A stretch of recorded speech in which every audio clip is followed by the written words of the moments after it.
Hey, Bowie. Hey, thank you so much. Hi. Thank you so much for the 3 months. That's very kind of you. I really appreciate it. That is very, very kind. Hope you are doing well today. We're going to get started here in just a minute.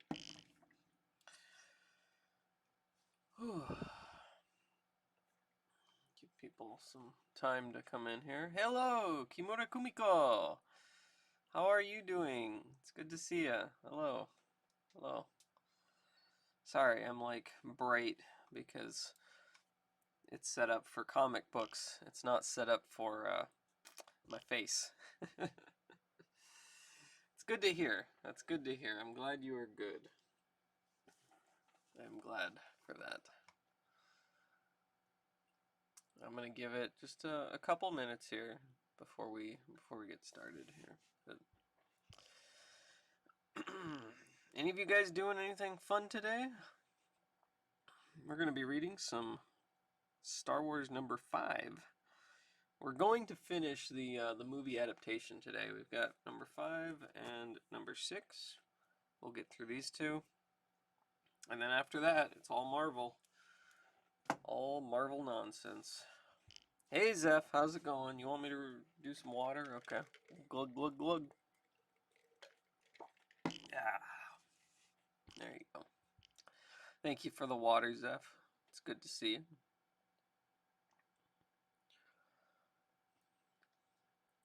Have any of you read the old Star Wars comics by Marvel? It's interesting that you found an interest in the Turok comics. Essentially, the world of Turok is a place where everything that has existed and will exist is there. Really? I did not know that. Okay. It's kind of cool for a setting, and that's what the games go off of. Oh, okay. I should try playing them at some point. I've never played them. I've known people who were like, "Yeah, Turok's awesome," or whatever, but just never had a chance to do it myself. But yeah, the old comics look really cool. I like the Native Americans with the dinosaurs and stuff. That's pretty neat. I like the art and stuff. And for the most part, they seem pretty cheap. I don't think a lot of people collect them. Alright, alright. We're at about 5 minutes here. I guess we can get started. Okay, well, here we go. Here is Star Wars number 5.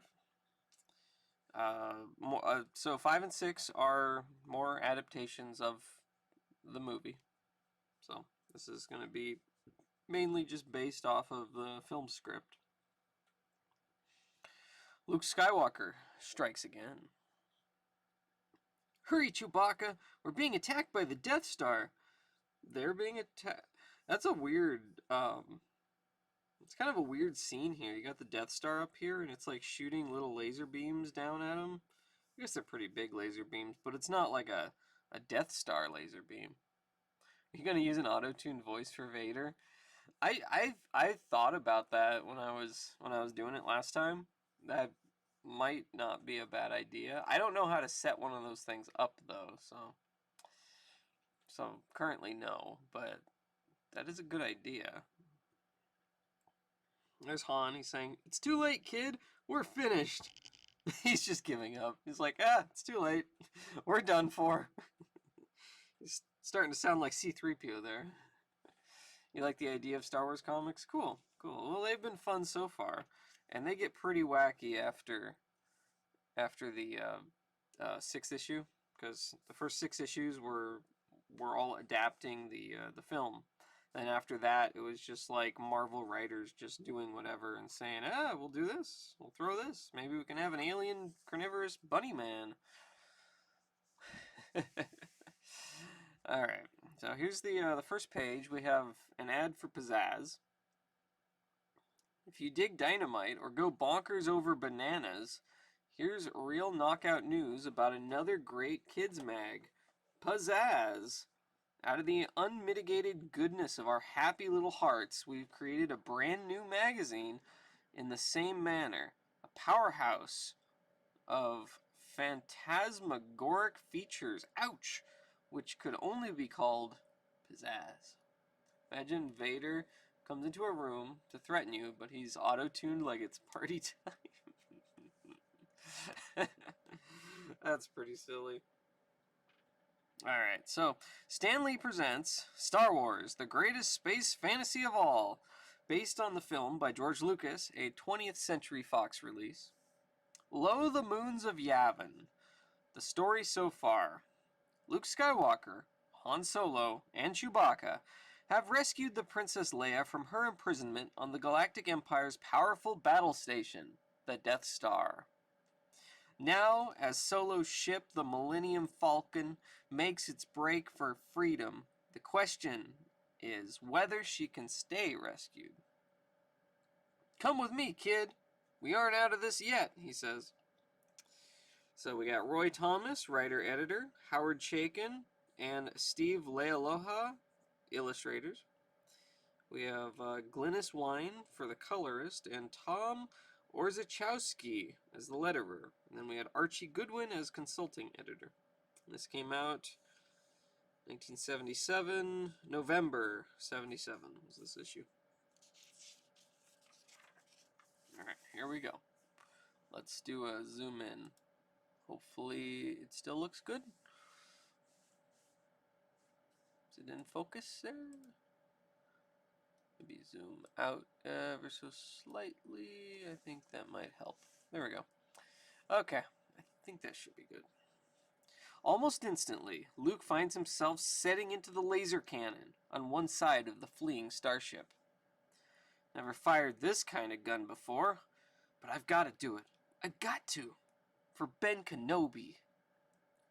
While on the other side, Han Solo's thoughts are of more mundane matters as he takes his own station. That old man Kenobi died freeing us from the Death Star's beam that held us. And this is one erstwhile space smuggler that's going to see he didn't die in vain. Sit tight, kid, till Darth Vader's stooges attack us.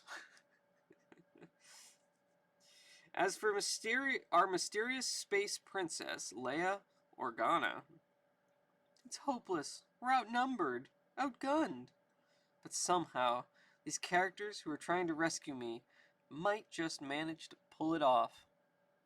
And Chewbacca, the 7-foot fur-covered Wookiee, his thoughts are as much his own as the strange language he speaks. Okay, I think I gotta actually pull this down a little bit. Sorry, let me just get this over here. There we go. That works. Okay. Then suddenly, Leia's voice resounds throughout the Millennium Falcon. Here come the TIE Fighters! Within the short-range starships of the Empire, air-giving helmets hide all life, all emotion. Luke, however, is reluctant to show his feelings. There we go. Missed! Blast! I've got to get the hang of it fast. Use the Force. That Ben showed me how to use it, or we're finished. They like to use that phrase a lot. Or we're finished. The Force, the name Ben Kenobi gave the energy field created by all living things, and which binds them together. Earlier, it enabled Luke to wield a lightsaber skillfully by getting in touch with himself, and thus all mankind. Helmets block life and emotions? Yeah, it hides all life and all emotion, yeah. That's what it says. But now, as the elusive Imperial ships weave a deadly trail all around the Millennium Falcon, Solo, I can't seem to get the range. Keep trying, kid. Here they come again. Yeah, but they're coming in too fast. At that moment, two fighters dive simultaneously at the twisting, spiraling freighter, trying to line up their weapons on it. Twin energy bolts streak through the black void, zeroing in flawlessly on the fleeing ship. And this time, a bolt pierces the overloaded ray deflectors to strike the side of the ship. Whee! Though still partially deflected, it still carries enough power to blow out a large control panel. Gauges whine in protest at the quantity of lethal energy they're being asked to monitor and compensate for. Hey, Absolute Aaron. Good to see you. Yes, honk! And Chewbacca's answering grunts to Leia are not much happier. Good to see you, Absolute Aaron. So here we got some more ads here. We've got the magnificent superheroes of comics golden age. Comic books for sale, karate kung fu, judo, savate, jiu-jitsu. We buy and sell comics from 1938 to present. Poems set to music. Yeah, and then we have super prizes. Very exciting ads. There we go. Line you up. Just then, one of the TIE fighters floats directly into Luke's sights. His mouth moving slightly, the youth fires at it. Next instant, the incredibly agile little vessel darts out of range, only to pass beneath the Falcon and into Solo's sights. Without warning, the fighter erupts in an incredible flash of multicolored light. We did it, kid! A moment later, they are firing again, Luke striving to relax, to become part of his weapon. And this time, it works! Yet even as Luke flashes the Corellian smuggler a grin of triumph, "We're not out of the woods yet, Sonny. There's still 3 more of them."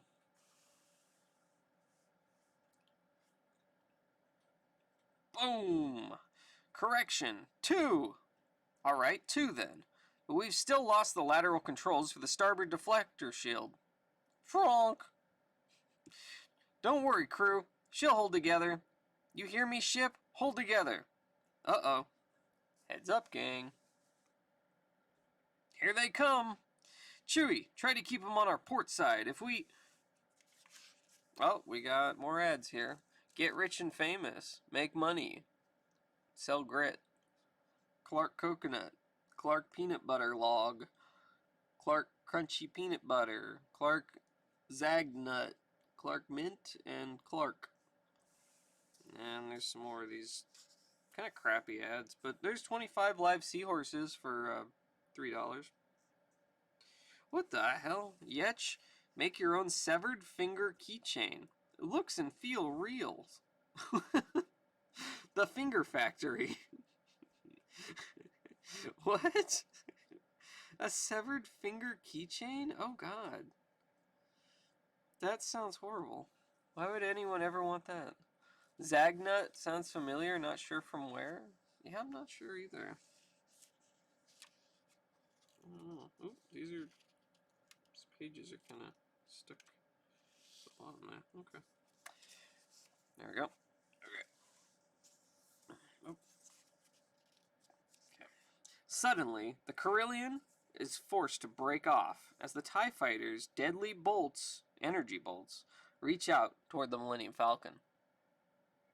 Yeah, there's ads to be taller, yes. Yeah, there's actually quite a few of those. Be taller, learn facts on height increase, yeah. Yeah. And Han Solo finds out that space mercenaries, too, can pray. All is grim silence within the fleeing smuggler craft. They know that one direct hit on the side without a deflector shield spells doom. One of the enemy craft suddenly finds itself in Han's gun sights and is instantly vaporized. But at the same moment, the remaining TIE fighter heads for the defenseless starboard side. And Luke finds himself firing steadily at it, ignoring the immensely powerful energy it throws at him. At the last possible instant, before it passes out of range, He swings his weapon's nozzle minutely, his finger tightening convulsively on the fire control. Now! And the Imperial fighter turns into a rapidly expanding cloud of phosphorescing dust. Ooh, boy. Then inside the Falcon, "We've made it, Princess!" And the cry comes back, "We've made it!" So what do you think, sweetheart? Not a bad bit of rescuing. You know, sometimes I amaze even myself. Have you played any of the Super Nintendo Star Wars games? Yes. Yes, Super Star Wars and Super Return of the Jedi. I've never played Super Empire Strikes Back, but yes, I have. Yes, I have. The other two. They're very hard, but they're fun. That doesn't sound too hard. At least the information in the R2 unit is still intact. What's that droid carrying that's so important anyway? The technical readouts of that battle station. I only hope that when the data is analyzed, its weakness can be found, and quickly. Our escape was easy. Far too easy to suit me. Nope.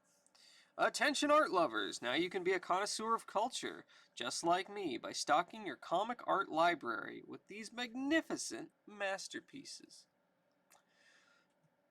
Was suddenly thinking of them because of this comic. You only played the first one, your friend had it. Oh, okay. Okay, cool. Yeah, they were very difficult, but I enjoyed them back in the day quite a bit. Fantastic art of Frank Frazetta. The book on America's top paperback illustrator, Frank Frazetta, featuring a ton of his best work in color. Natch. Frank Frazetta calendar, Neil Adams Treasury, Brunner Mystique, Ariel, Conan in paperback. Ooh, what's this? 12 great titles. Conan, the Usurper of Aquilonia, of Samaria, the Adventurer, the Conqueror, the Wanderer, the Buccaneer, the Avenger. Book number 1, the Freebooter of the Isles, and the Warrior. $2.50 each, including postage and handling, or 3 for $6.95, including postage and handling. It's pretty cool. And then we have Shooting a Daisy, the sport a boy grows up with. I know why Ken likes to shoot Daisy BB guns with me. He's a better shot than I am. And I like shooting with him simply because it gives us an opportunity to spend some time together. Sometimes we set up targets down in the basement, or else we'll get out in the backyard by ourselves, plinking away and talking. I found it's a terrific way for a father and son to get to know each other a little better. At the same time, I think it's helping Ken develop a sense of responsibility, as well as confidence in himself through his own achievements, and that's important at any age. Former Baltimore Colts quarterback Johnny Unitas and son Ken.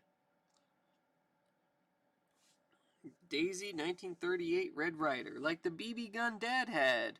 Hardwood stock, front and rear sights, steel barrel and receiver, lever action. Daisy 99 Champion, choice of BB gun champions, hardwood stock and forearm, front and rear sights, steel barrel and receiver, lever action. And then there's the Daisy 102 Club, BB gun for beginners, hardwood stock, front and rear sights, steel barrel, receiver, and forearm, lever action. Daisy, growing up with American boys since 1886. BB guns are fun. Alright, let's get back to the story now. Dun dun dun. While back aboard the formidable battle station known as Death Star. Are they away? They have just made the jump to hyperspace, Governor Tarkin. Good. I am taking a grave chance, Vader. This had better work. Are you certain that the homing beacon is secure aboard their ship, so that we can follow them wherever they go, which will doubtless be the main rebel base? Have no fear. This will be a day long remembered. It has seen the end of the last of the Jedis, the Jedi Knights, and soon, very soon, it will see the end of the rebellion itself. Yeah, 1886 was a while ago. Sure was. As back aboard the Millennium Falcon, somewhere in the void known as hyperspace. What do you mean our escape was too easy? They let us escape, don't you see? They know we will take R2-D2 straight to the rebel base, and they undoubtedly mean to trail us there. I only hope the data inside R2 can be analyzed quickly so that we can fight back against... Cut that wee stuff, Princess. It's all over for me. I'm not doing this for your revolution, and I'm not doing it for you. I expect to be paid. Well paid. You needn't worry about your reward. If money is all that you love, that is what you will receive. What else is there? Well, Han Solo waits for his answer, but there is none. Your friend is indeed a mercenary, Luke.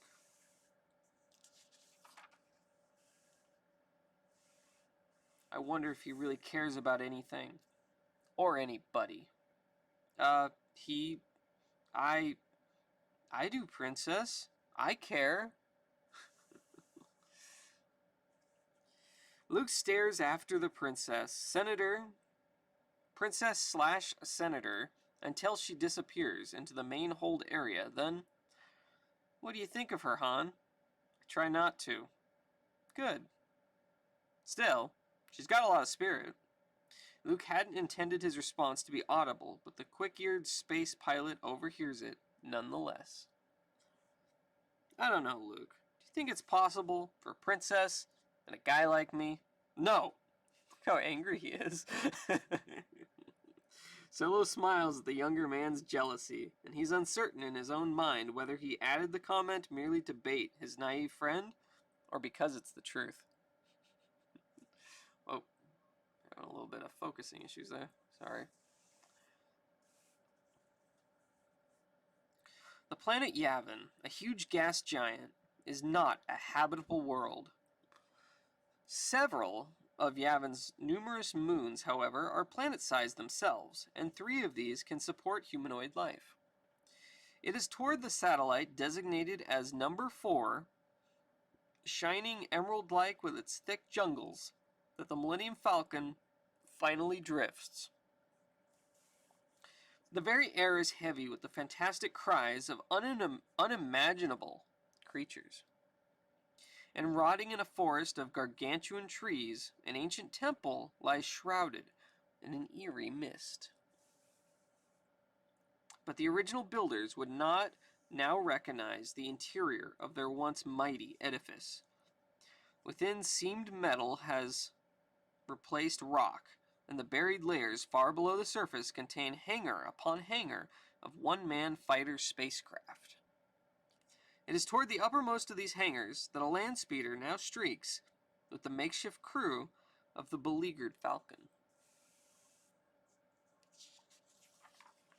Oh, special offer, last chance to subscribe at old prices. 6 titles for the price of 5. It's the biggest bargain in comics. That's right, friends. Marvel Comics has come up with the subscription deal of the year. Now, when you subscribe to 5 books at the regular price of $4 for 12 issues, you can receive a 6th title, absolutely free. Never again will you miss getting your favorite Marvel mags. And remember, all comics are mailed flat. You can't go wrong. What can you sign up for here? We got Amazing Spider-Man. In 1977, I'll sign up for that. Avengers. Not too bad. I'm more into 1960s Avengers than the 70s, but, you know, it's not bad. Not bad. Captain America, okay, pretty cool. Captain Marvel, Conan's awesome. Love Conan. Daredevil's awesome. The Defenders, I don't know much about the Defenders. There's Doctor Strange. Doctor Strange is pretty cool. Fantastic Four, always a solid choice. Howard the Duck, I either love it or hate it, I guess. I don't know. Some people love it, some people hate it. I think Howard the Duck's kind of fun, but it's not my favorite thing. Incredible Hulk, ooh, 1977 Incredible Hulk, yeah, that could be fun. The Invaders, I don't know the Invaders very well. Iron Man, 70s Iron Man was pretty sweet. Marvel Tales featuring Spider-Man. Those are the reprints, of which we are going to be reading many of those. We might be even reading one today, actually. But, you know. Marvel Team Up, Spider-Man, the Team Up series. Fantastic, fantastic series. Marvel 2-in-1 starring The Thing, also a pretty great series. Master of Kung Fu, that's Shang-Chi, which, not too bad. Power Man, I'm not a huge fan of Power Man. Thor's pretty cool. Tomb of Dracula is pretty awesome. That's where Blade is from. And then Spidey Super Stories is okay. Spidey Super Stories was like, God, I think that was like for the Electric Company.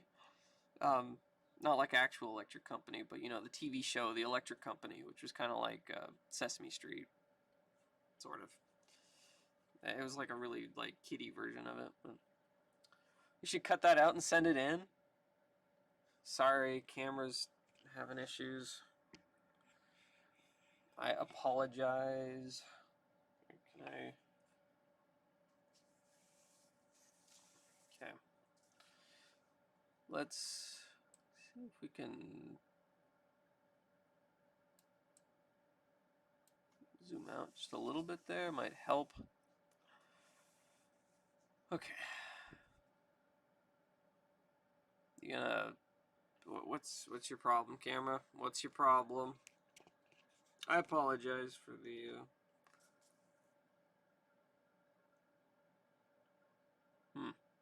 Or was good now, or was? Yeah, it's like. What the hell? That's weird. What if I just like leave it there and don't touch it?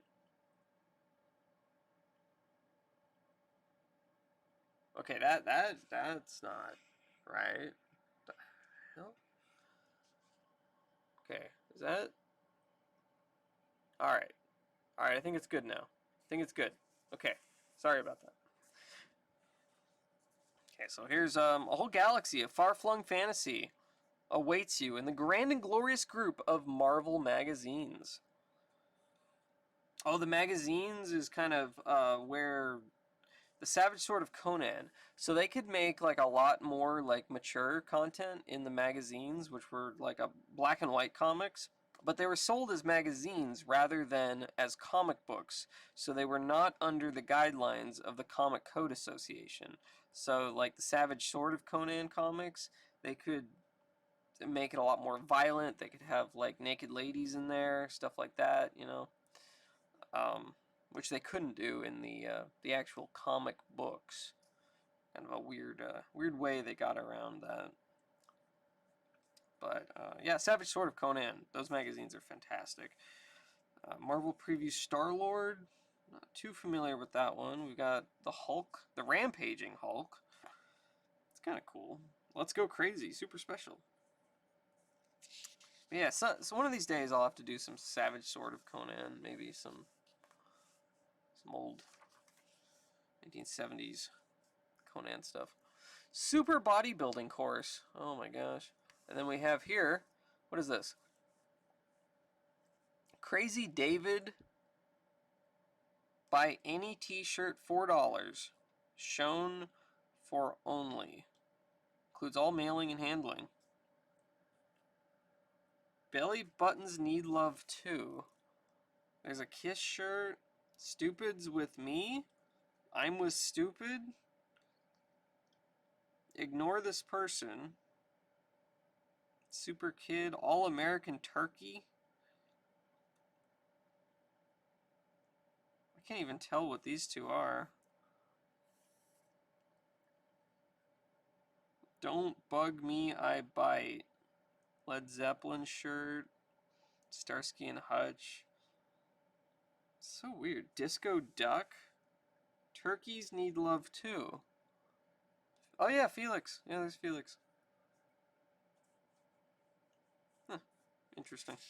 So if you actually cut this out, yep, if you cut this out and mailed this in, it's on the back side of this. So you'd be cutting out part of the story, which, that sucks.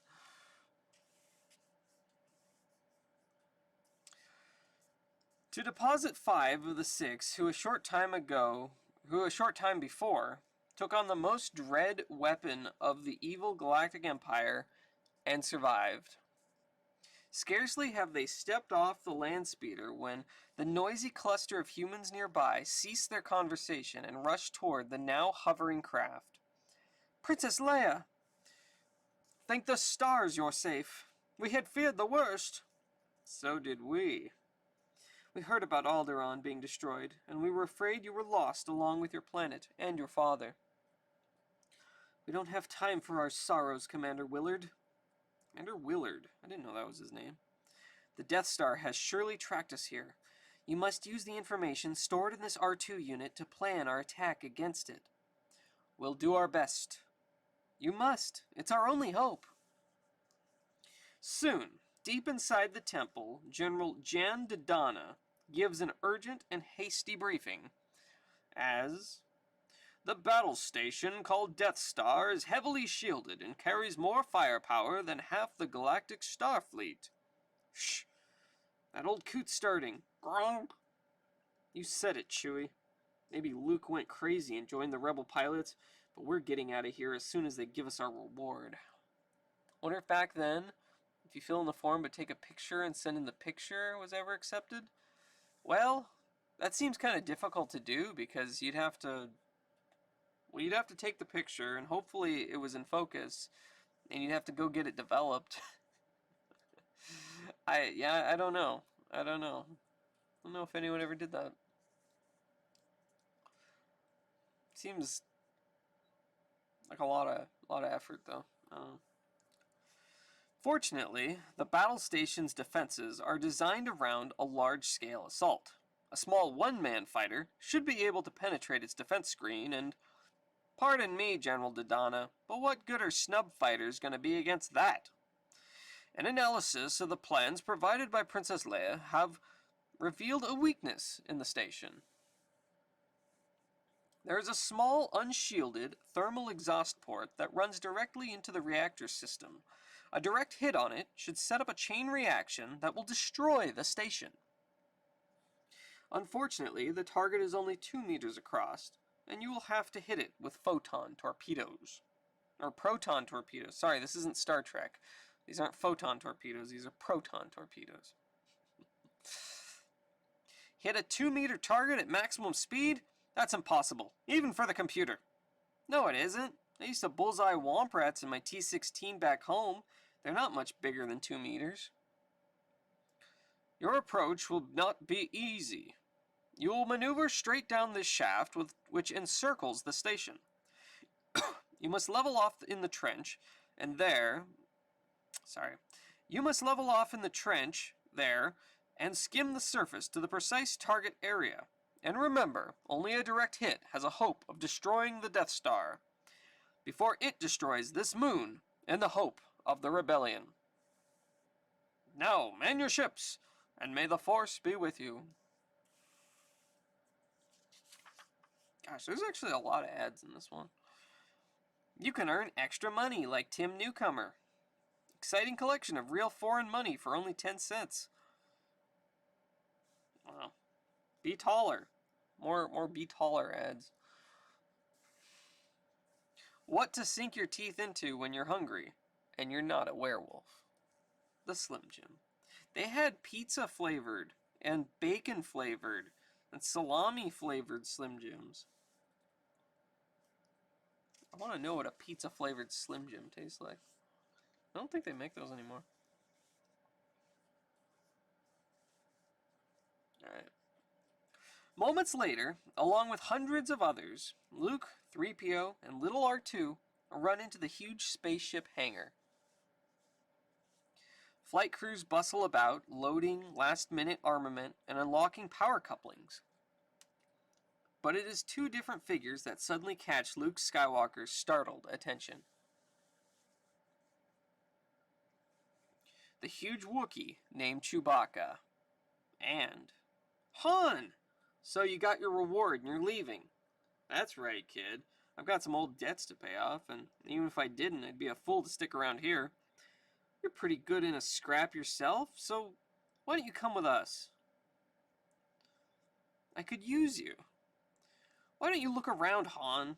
You know what's about to happen, what they're up against. They could use a good pilot, but you're turning your back on them. What good's a reward if you're not around to spend it? Attacking that battle station isn't my idea of courage. It's more like suicide. Honk!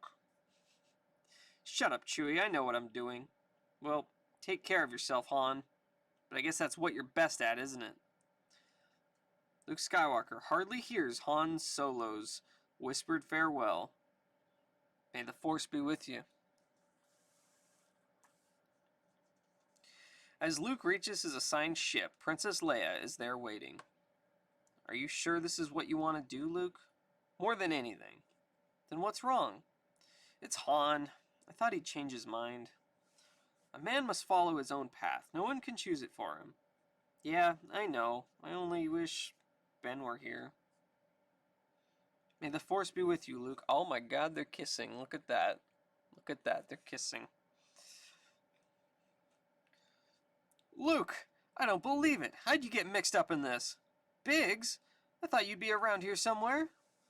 Have I got stories to tell you, old buddy? Luke's childhood chum from Ish number 1, Roy. Are you Luke Skywalker? Sure am, Blue Leader. Have you been checked out on the Incom T-65? Well, not exactly. Sir Luke here is the best bush pilot in the Outer Rim territories. I'll vouch for him. Oh, I got Stanley's soapbox over here.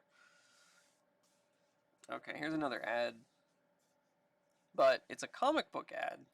A little more interesting. Spider-Man in Legal Eagle.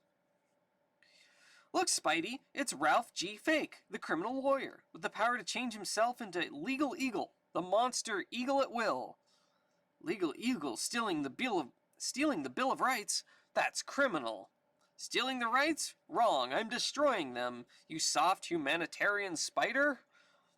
My next Eagle maneuver, haha, to take over the Supreme Court, a supreme step in getting my style of criminal law to rule the land. My tingling spider sense tells me what Legal Eagle's after next, the president's seat. But I know how to settle this case out of court. I'll just leave these here for the fake lawyer Eagle to trip over. The White House, I'm on it today. I'll be in it tomorrow. Me, Ralph G. Fake, alias Legal Eagle. And if they don't like it, let them sue me. Gotta fly. Uh-oh, look, what's that? Look at all those delicious Hostess cupcakes. I must have one, just one. Oh, that cream filling, that moist devil's food cake. Aha, back to your true self, Fake, trapped by your own false true nature. You're a disgrace to the profession you profess to be a part of. Is there anything genuine about you, Fake? Yes, only one thing. My love for luscious Hostess cupcakes filled with fudgy icing. For once you tell the truth, Fake.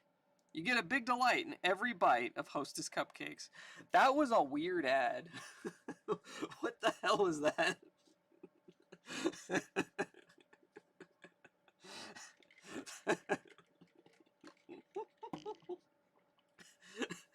First Madam Web with the Twinkies, now this guy with the cupcakes. That was a very weird ad. What the hell? Oh my gosh. Alright. Jeez. Okay, back to our story. Outer Rim? Skywalker, of course. I met your father once when I was just a boy. He was a great pilot. If you've got half your father's skill, you'll do better than all right. I'll try, sir. Who knew the Hostess was the answer to all life's problems? Yeah, Federico. Yeah. I'll try, sir. And you'll make it, I'm sure of it. The galaxy will be a lot better off when the sons of the original Jedi Knights are back on the scene. Thank you, sir. Well, I've got to get aboard, Luke. Listen, you'll tell me all your stories when we come back, alright? I told you I'd make it someday, Biggs. You made it, alright. It's going to be like old times, little buddy. We're a couple of shooting stars that'll never be stopped. May the Force be with you. And with you, Biggs. We're about ready, Skyboy. Now you hold tight, R2. You've got to come back. You wouldn't want my life... Oh, sorry, this is C-3PO speaking. Now you hold on tight, R2. You've got to come back. You wouldn't want my life to get boring, would you? This R2 unit of yours seems a little beat up. Do you want a new one? Not on your life. This droid and I have been through a lot. I'll secure R2. Bleep! And let's get cracking. Remember in episode 1 when Qui-Gon stopped the Sand People using pizza-flavored Slim Jims and Padme randomly died? Best part of the movie. Yeah, that was my favorite part of the movie. That was pretty good. Now, Princess Leia Organa stands silently before the huge display screen on which Yavin and its many moons are depicted. Upon that screen, a large red dot moves steadily toward the fourth of those satellites. The red, Princess, represents the progress of the Imperial Death Star as it moves deeper into Yavin's system. How long, Commander, before it will be able to fire on us and destroy this world? No more than half an hour. And now the ships are away. Next moment, the muted, gruesome animal cries which naturally permeate the strange moon world are overwhelmed by the thundering din of 4 ion rockets, as a stream of silver starships catapult from the foliage in a tight formation to disappear into the morning cloud cover. Blue boys, this is Blue Leader. Adjust your selectors and check in. Approaching target at 1.3 parsecs. Now it's do or die. Perhaps both, Blue Leader. Perhaps both. Next issue. The final chapter. Dun dun dun. The secret of teaching yourself music. He's got something on his nose. Like a weird printing error. See up to 7 miles away with a secret spy scope.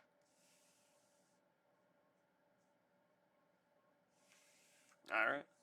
So there were no Star words in this episode, huh? No letters to the editor. We do have the Marvel Bullpen Bulletins, but that's mostly just kind of ads for, like, what's going on this month and Marvel stuff. Alright, well, there you go. That was Star Wars number 5. Let's say we finish up the film. Let me see here. Trying to get it all. There we go. Okay, let's say we finish up the film with number 6 here. Put this back in the bag. And then we can move on to some Ghost Rider.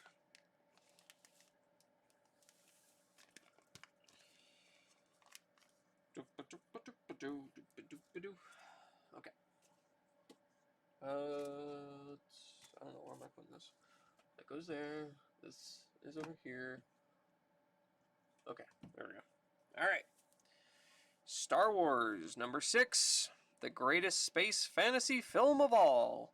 At last, the soul-shattering climax of the year's best movie. What do you guys think the best movie of 1977 was? Film? But I thought we read in comics. Yes, we are. Yes, we are. The comic adaptation of the film is what I meant to say. Because after issue number 6, it's all original, like, Marvel stuff. And crazy, silly ideas that they come up with. Today you die, Luke Skywalker. This is your final battle. Do you remember when Luke and Darth Vader fought each other at the end of the original Star Wars? See, Luke Skywalker battle Darth Vader. I feel like that's false advertising. That didn't happen. But we'll find out. Maybe they changed it. Maybe they changed the ending to not spoil it or something. I don't know. We'll see. Alright. So, Stan Lee presents Star Wars, the greatest space fantasy of all. Is this the final chapter? Maybe. 30 minutes. That's how long the main Rebel base has before the Death Star, gigantic battle station of the Galactic Empire, will be in a position to destroy it. Now, like angry mosquitoes, the Rebel fighters streak upward from their hidden hangars on the fourth moon of Yavin. to attack a technological terror whose firepower dwarfs that even of the Imperial War Fleet. Like the final fight or their first fight? I I don't know. I don't know. I don't know. This is it, boys. Now let's... Blue 2! You're out too far. Close it up, Wedge. Sorry, boss. My ranger seems to be a few points off. I'll have to go on manual. And somewhere, Luke Skywalker is among them. Roy Thomas, writer and editor. Howard Chaykin, artist and storyteller. Rick Hoberg and Bill Ray, embellishers. Patty, colorist. Lay and Royer, not Rover, letterers. And Archie Goodwin, consulting editor. And this one was December 1977. Remember a bit of both? Final one a bit more? Alright, here we go. Stand by to lock S-foils in attack positions. Blue 2 standing by. Blue leader. Blue 3 standing by. Blue 4 standing by. Blue 5 standing by. Blue 6 standing by. Execute. Like narrow seeds, okay, the double wings on the X-Wing fighters suddenly split apart. The ships have now become deadly X-shaped darts, their wing-mounted armament and quadruple engines now deployed for maximum firepower and maneuverability. Their target, the looming ever nearer Death Star.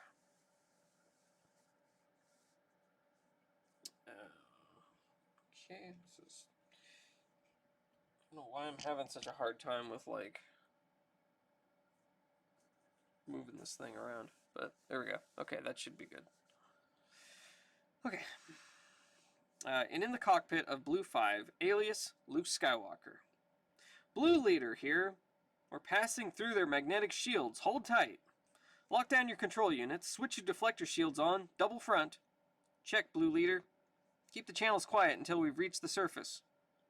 All 6 men of Blue Group and those of the others as well know that they have no chance of denting the impregnable defenses. Yet the rebel leader spoke earlier of its one weakness, which may be exploited if the space gods are kind. There is a small unshielded thermal exhaust port that runs directly into their reactor system. A direct hit on it should set up a chain reaction that will destroy the station. You must maneuver straight down the shaft which circles the station. You must level off in the trench there and skim to the surface to the precise target area. Hey, Shock Chronic, how's it going? Thank you very much for the 4 months. Wow, 4 months of good retro content. Cheers to 4 more. Well, thank you very much. I appreciate it. It's great to have you here. I hope you're having a good day, and thank you very, very, very much. That's very kind. Very, very kind. I'm glad you enjoy. Where were we? You must maneuver straight down the shaft which circles the station. You must level off in the trench there and skim the surface to the precise target area. Unfortunately, the target is only 2 meters across, and you will have to hit it with proton torpedoes. While within the Death Star itself, there goes the alarm! The rebels are coming out to meet us in force! The fools! Don't they realize this battle station is now the ultimate power in the universe? What chance do a few X-Wing fighters have against us? They're mad, that's what they are! Why aren't they simply defending themselves on Yavin's 4th moon as expected? Oh my gosh, Shock Chronic! Hey, thank you very much for the bits. That's very kind of you. Very, very kind.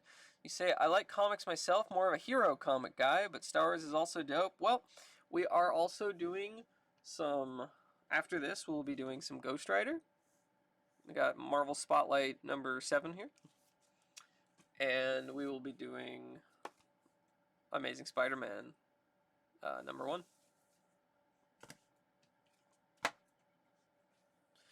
So I'm doing a little bit of a variety here, so yeah. Hopefully we'll get to something you like. They're mad, that's what they are. Why aren't they simply defending themselves on Yavin's fourth moon, as we expected? No matter, we'll blast them right out of the sky. Within moments, a web of annihilation envelops the approaching station, as energy bolts and explosive solids rip out at the oncoming rebel craft.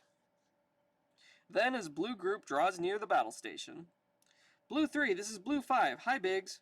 Hi yourself, Luke. What? In the middle of a battle. Hi, Biggs. I see you. Hi. Alright, we got some more ads. Same ads as last issue, pretty much, so I'm not gonna sit on them.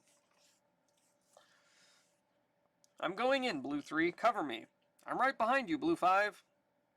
Next instant, blinding laser bolts streak from Luke's weapons, creating a huge fireball on the battle station's dim surface, a fireball he cannot avoid. Pull out, Luke, pull out! I can't! Unable to turn in time, Luke's fighter plunges into the expanding ball of superheated gases, where Luke Skywalker knows the terrors of the damned. Intense heat licks at the streaking spacecraft. The hot winds of hell buffet it to and fro until Luke's teeth rattle. Then he is through and clear on the other side. You alright, Luke? I got a little cooked, but I'm okay. And moving amid the chaos with the embattled Death Star is Darth Vader. We count at least 30 rebel ships, Lord Vader, but they're so small they're evading our turbo lasers.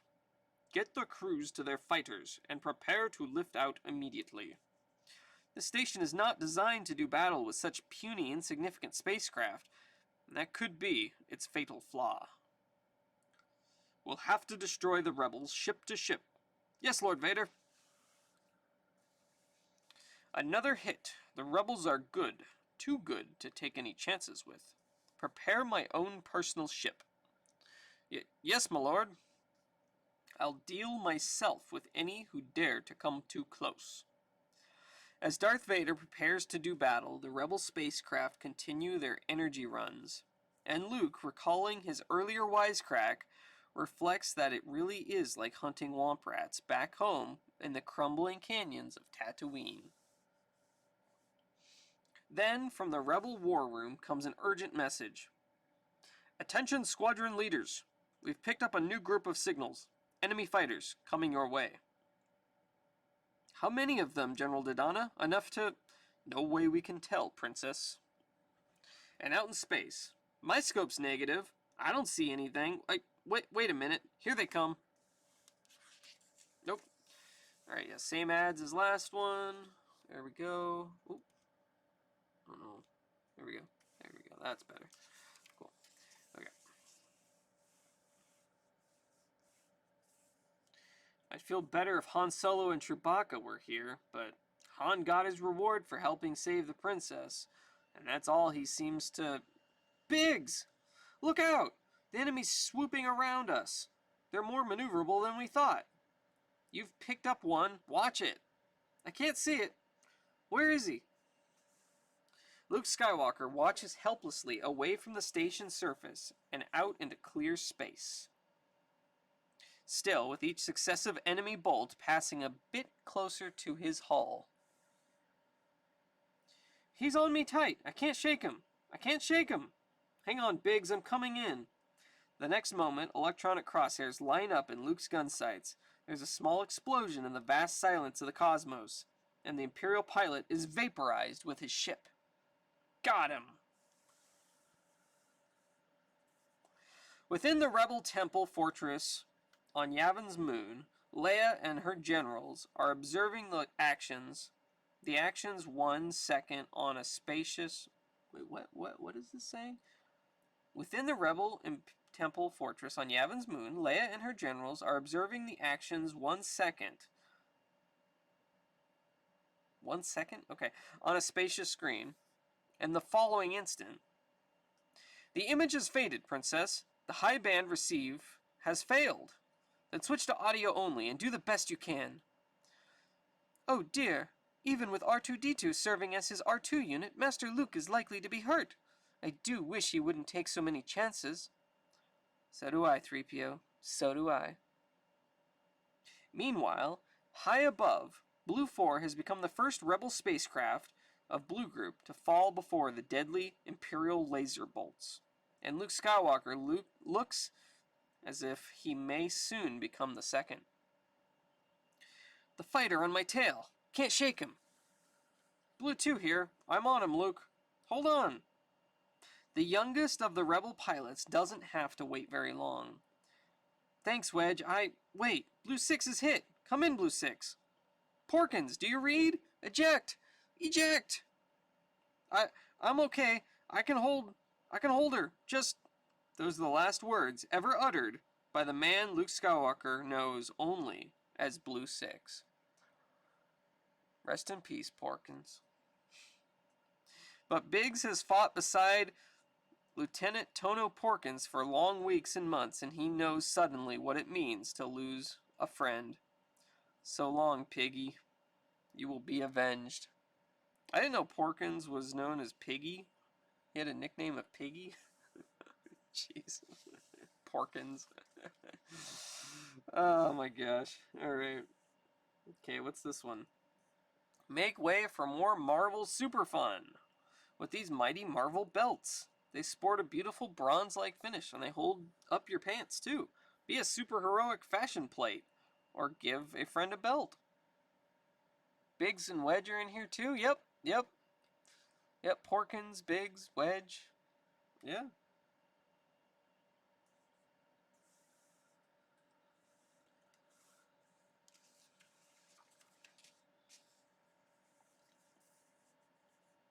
At that moment, Blue Leader commences his own approach to the Death Star's surface.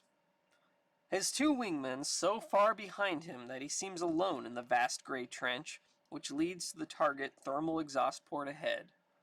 Suddenly, intense streaks of light shoot close by as the trench defenses open up. Fa-doom!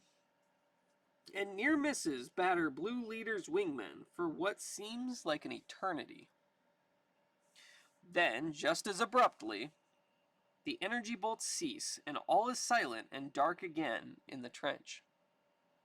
This is it. They must have turned off the fireworks for a reason. Check. Keep your eyes peeled for Imperial fighters. There they are, coming in at .35. Yet seeing them is not the same as evading them. As the foremost of the Empire's ships downs first one wingman, then the other, with lethal precision. Spwee! Darth Vader's eyes doubtless narrow. They fall upon the screen image of Blue Leader himself. He's getting too close to our vulnerable point. You two go back. I shall handle him personally.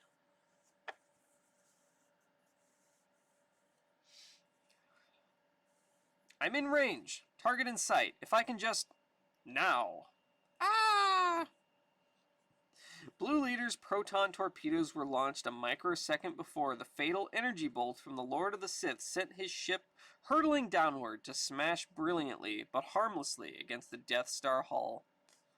Perhaps it is a mercy of a sort that he will never know that his torpedoes missed the 2-meter target by the merest fraction. You specifically think of Biggs and Wedge because of Final Fantasy? Ah, yeah. Yeah, I think they included that as kind of a Star Wars reference. Looking down, Luke for the first time feels the true helplessness of his situation. We've lost Blue Leader. He scarcely cares if his words are heard back on Yavin 4. Now there is just himself, and Wedge, and Biggs. Okay, you two, this is Luke. Blue 5, close it up. We're going in. Oh man, this is getting tense. And deep inside the Death Star. Governor Tarkin, I have checked all coordinates, as you ordered, and I find that there is a danger, however small. Shall I have your personal craft stand by for possible evacuation? Evacuate? Never. The very idea is treasonous. We shall prevail in the name of the Galactic Empire. While overhead, Luke Skywalker has suddenly discovered that one of his key instruments is malfunctioning. Blast! If R2 can't put me back in touch with Computer Central back on Yavin 4, I'll have to aim the proton torpedoes manually. And that's not as accurate as... Trust your feelings, Luke. Huh? Who? It is a young, old voice which sounds in his ears, a familiar voice. A voice at once calm and confident, contented and reassuring. Hello, Grumpy Fairy. How you doing? Welcome in. Good to see you. A voice he has listened to intently on the desert of Tatooine and elsewhere. Ben Kenobi! Then maybe he wasn't killed by Darth Vader's lightsaber after all. Maybe he merged somehow with the Force, and he's here with me in spirit right now. Young old, yes, young old, that is what it says. I don't know. Then maybe there's a chance for us at that, even against Darth Vader and the Death Star. Wedge, Biggs, we're going in full throttle. It'll be just like Beggar's Canyon back home. We're with you, boss. You worry about Target Zero, and we'll handle those Imperial fighters following us into the trench. Blue 3 here. We seem to have upset them. Biggs, there's another on your tail. Wedge and I can't drop back to cover you this time. Then don't. Concentrate on hitting that exhaust port and blowing that station to Kingdom Come. That's the only thing that... Just then, with inhuman precision, Darth Vader depresses the fire button of his ship again. And a loud, desperate shout sounds over the speakers. Yeah! Scream! Blending into a final agonized scream of flesh and metal. As Biggs' X-Fighter bursts into a billion glowing splinters that rain down upon the bottom of the night dark trench. Luke, we lost Biggs. Do you copy? We lost Biggs. I copy, Blue 2. Now shut up and keep on flying. What was it Luke said to Biggs a short eternity ago? You'll always be the best friend I've got. Grumpy Fairy says, I'm good. Looks like you were reading some early 80s classic Marvel Star Wars. This is actually 1977. The comic started to come out, like the first issue of the comic came out before even the first movie came out. It was like the second piece of Star Wars media to release after the novelization of the film, which is pretty cool. But yeah, we'll get to the 80s stuff soon enough, but we're still in the 70s right now. Alright, so I will come back to the Star Wars page, and we can read that afterwards, but I want to continue with the story. We got the same ads that we had last issue, so I'm going to skip over those. Now with Red Group beaten off, and Blue Group all but annihilated by enemy fire, only Luke and Wedge remain. That scree sound you made reminded me of Aurora Beam and Red, Blue, Yellow, where they went for a higher pitch beam noise. Yeah, I remember the Aurora Beam.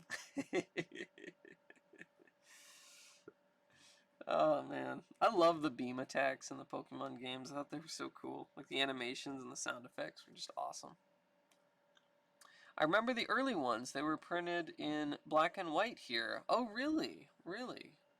Where, if you don't mind me asking, where is here for you? Close it up, Wedge. You can't do any more good back there. Check. But I've picked up one, and whoever he is, he's a devil of a flyer. And hot on Wedge's rocketing heels comes Darth Vader. His Jedi-born instincts tell him that the great battle station he serves is only seconds away from being able to destroy the rebel fortress on Yavin 4. Oh, in the UK. Okay. So it was released as a black and white comic over there? That's interesting. I didn't know that. Also had like a skipping noise, like ree-ee-ee-ee. Yeah. I do remember that. And no mere pair of upstarts must be allowed to stop the Imperial Juggernaut. Oh, did it go out of focus? I think it might be okay. I don't know. Luke, I've got a malfunction. I can't stay with you. Okay, Wedge, get clear if you can. Sorry. If he had hoped to lure the Imperial ships away, Blue Two's hopes are swiftly dashed, as they ignore his ship and bear down on Luke's fighter, gaining with each passing instant. He will be in range in another second. Prepare to fight. By the immortal gods of the Sith! One of the 3 TIE fighters has suddenly become an expanding cylinder of decomposing debris. Lord Vader, that energy bolt came from above us. But who is left to... Look who it is! Then, from out of Yavin's sun, or so it seems, comes a new threat for which the pursuing TIE fighters are not prepared. A space freighter that does not move like a freighter, somehow, but faster, surer. Its name is the Millennium Falcon, and its captain, Han Solo, is one of the best pilots in the galaxy. The Falcon's intervention causes Vader's wingman to veer off suddenly, striking his lord's ship as he goes. Then, as the wingcraft is obliterated against the side of the trench, the remaining ship goes spinning off into the blackness. Aboard it, Darth Vader finds himself whirling around, his instruments shattered, his vessel wildly out of control, and heading out into the endless reaches of deep space. Hey Chaotic, how you doing? Good to see you. Then over his headphones, Luke Skywalker hears still another familiar, welcome voice. You're all clear, kid. Now blow this thing so we can all go home. Gronk! What to sink your teeth into when you're hungry and you're not a werewolf. Pizza-flavored Slim Jims. Luke is about to reply when... Luke, trust me. He hesitates a moment, then... Base 1 to Blue 5, your target device is off. What's wrong? Nothing. I'm not going to use the computer either. I'm switching to manual. Manual? Are you insane? You can't hit a target 2 meters wide without the computer? Blue 5, are you in there? Come in, Blue 5. The young space pilot does not respond, unless it is by pushing a button on the control panel before him. To hit a narrow target, Luke Skywalker has not even seen. Again, the words of Ben Kenobi come to him from out of the recent past. Your eyes can deceive you. Don't trust them. Stretch out your feelings. He did. Good shot, kid. That was 1 in a million. Glad you were here to see it. Now let's get some distance before that thing goes supernova. Behind them, small flashes of fading light mark the receding battle station. Let's zoom out for this one. There you go. Boom. Then, without warning, the internal night of space becomes, for a few seconds, the brightest of day.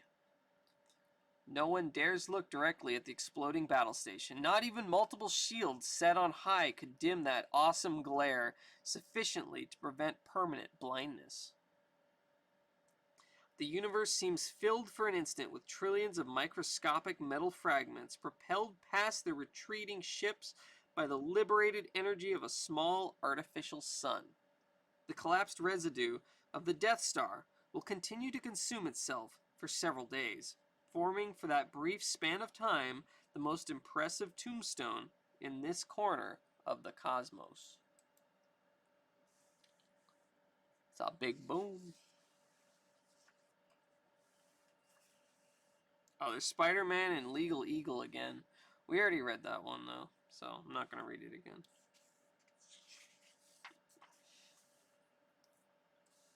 I forgot sunglasses, so now I'm blind. You should have warned me. I'm sorry.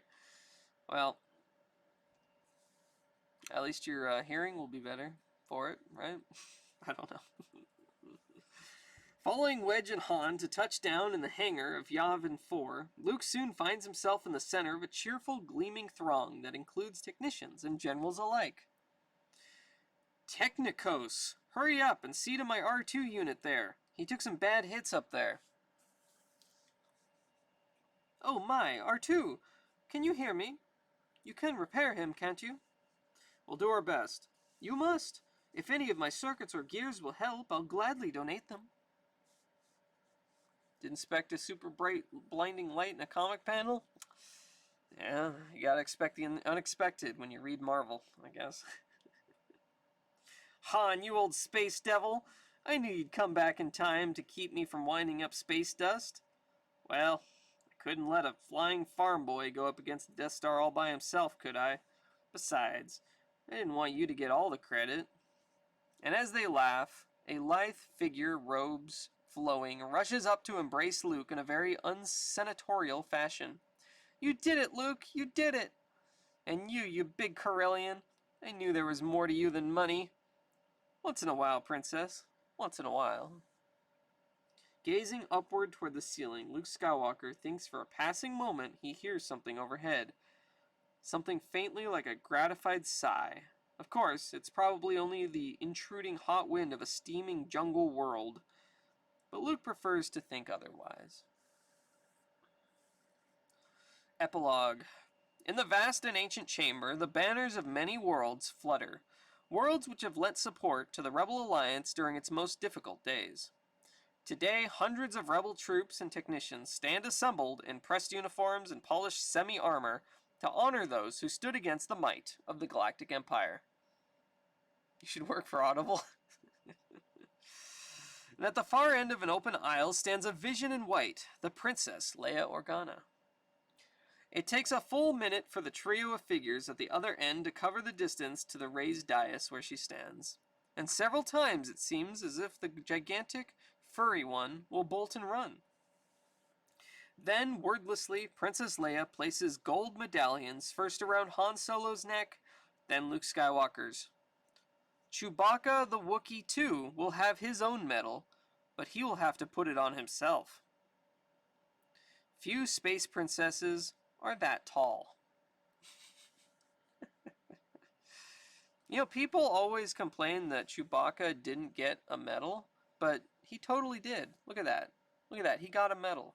He just had to put it on himself because Leia couldn't reach that high.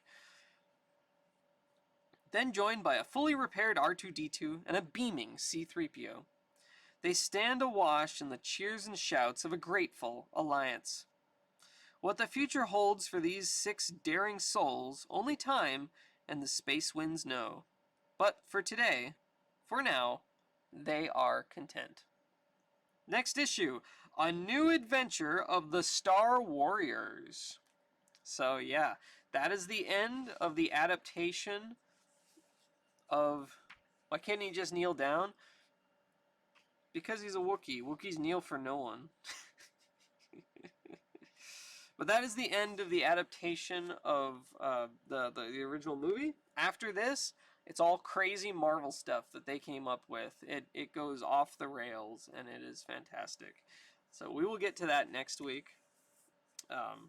We will be doing that. But before we move on to our Ghost Rider issue this week, I will read the Star Words, because it's always fun to read the old letters to the editors.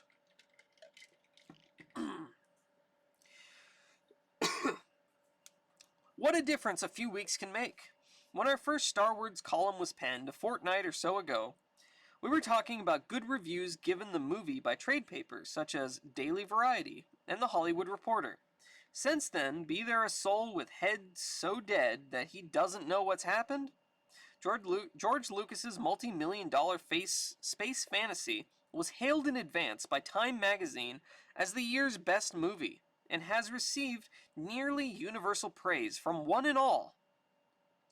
The lines at theaters from coast to coast are so long that even Ye Editor has only seen the movie 3 times, counting an early screening at George's own home, but many of the special effects were not yet laid in.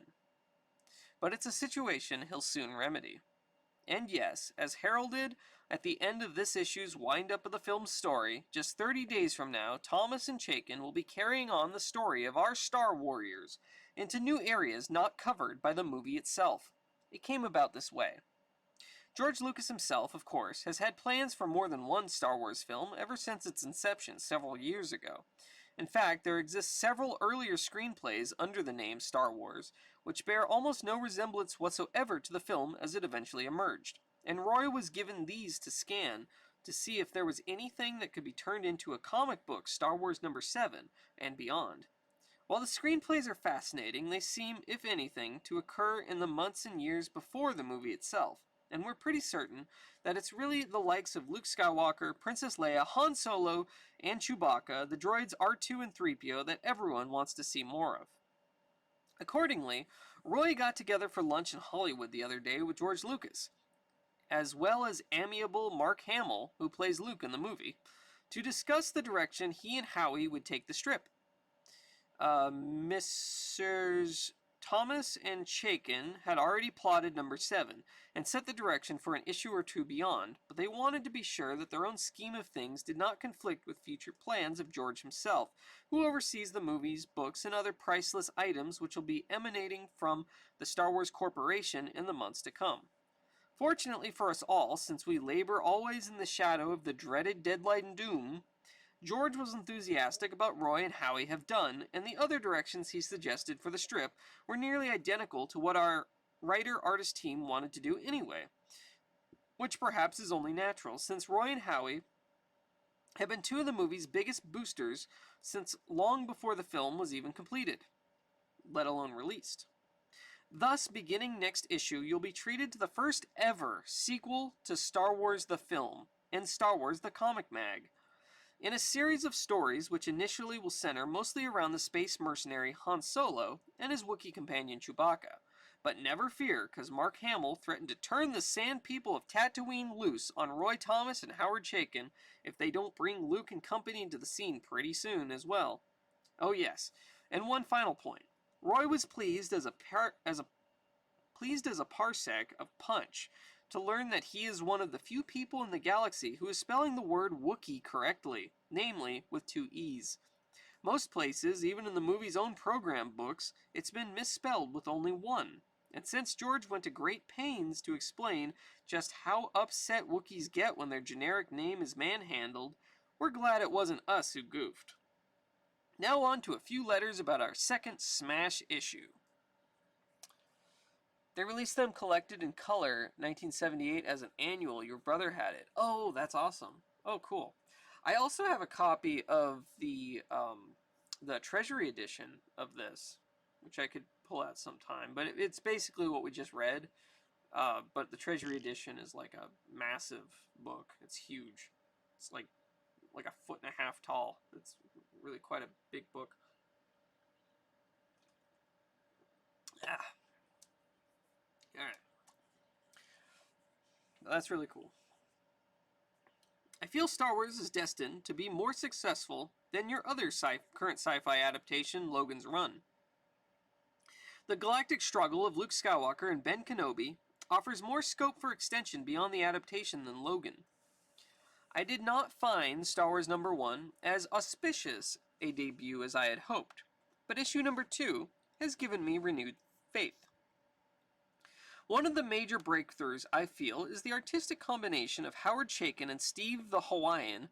He must be with a name like Leo. Oh, I'm exaggerating it a bit. In the past, I have written several letters bemoaning Chaykin's stick-like drawing and excessive use of black, thick lines. That style has, I believe, hurt Solomon Kane's color debut. In Steve, you may finally have given Howard the colorist he needs to give his art animation and warmth. The characterization in your adaptation is already excellent. With only 2 issues under your belt, I can only expect greater things to develop as the story goes on. And that last panel, wow. Ian P. Gadbois, Ottawa, Ontario, Canada. Logan's Run TV series tanked as well. It did 1 season. I didn't know they had a TV series for Logan's Run. I only know of the movie. But I guess it was also adapted to comics by Marvel. I have just read Star Wars number 2. Beautiful art. Pointed writing. Action. I like it. Please continue the series. Go beyond merely adapting the movie, as you have done with 2001: A Space Odyssey and Logan's Run. However, someone made an astronomical error. On page 16, panel 5, Han Solo says his ship made the Kessel Run in less than 12 parsecs. I'll bet he can run the mile in less than 100 yards, too. A parsec is a measure of distance, approximately 3.26 light years. A light year is about 6 trillion miles. I expect my goofy gilded no prize by earliest mail. Michael Blue, Calgary, Alberta, Canada. You like the series? Oh, cool. I have to check it out sometime. I know nothing about Logan's Run, really. We'd love to present you one, Mike, since you're right on target. However, we asked George about it, and he says he wrote that line for the movie on purpose, partly as an in-joke, and partly to show that Han Solo was something of a bull artist who didn't always know precisely what he was talking about. So we're afraid you'll have to take it up with Mr. Lucas himself, Roy. That's pretty funny. There's the answer of like why he says parsecs. Because he's just bullshitting.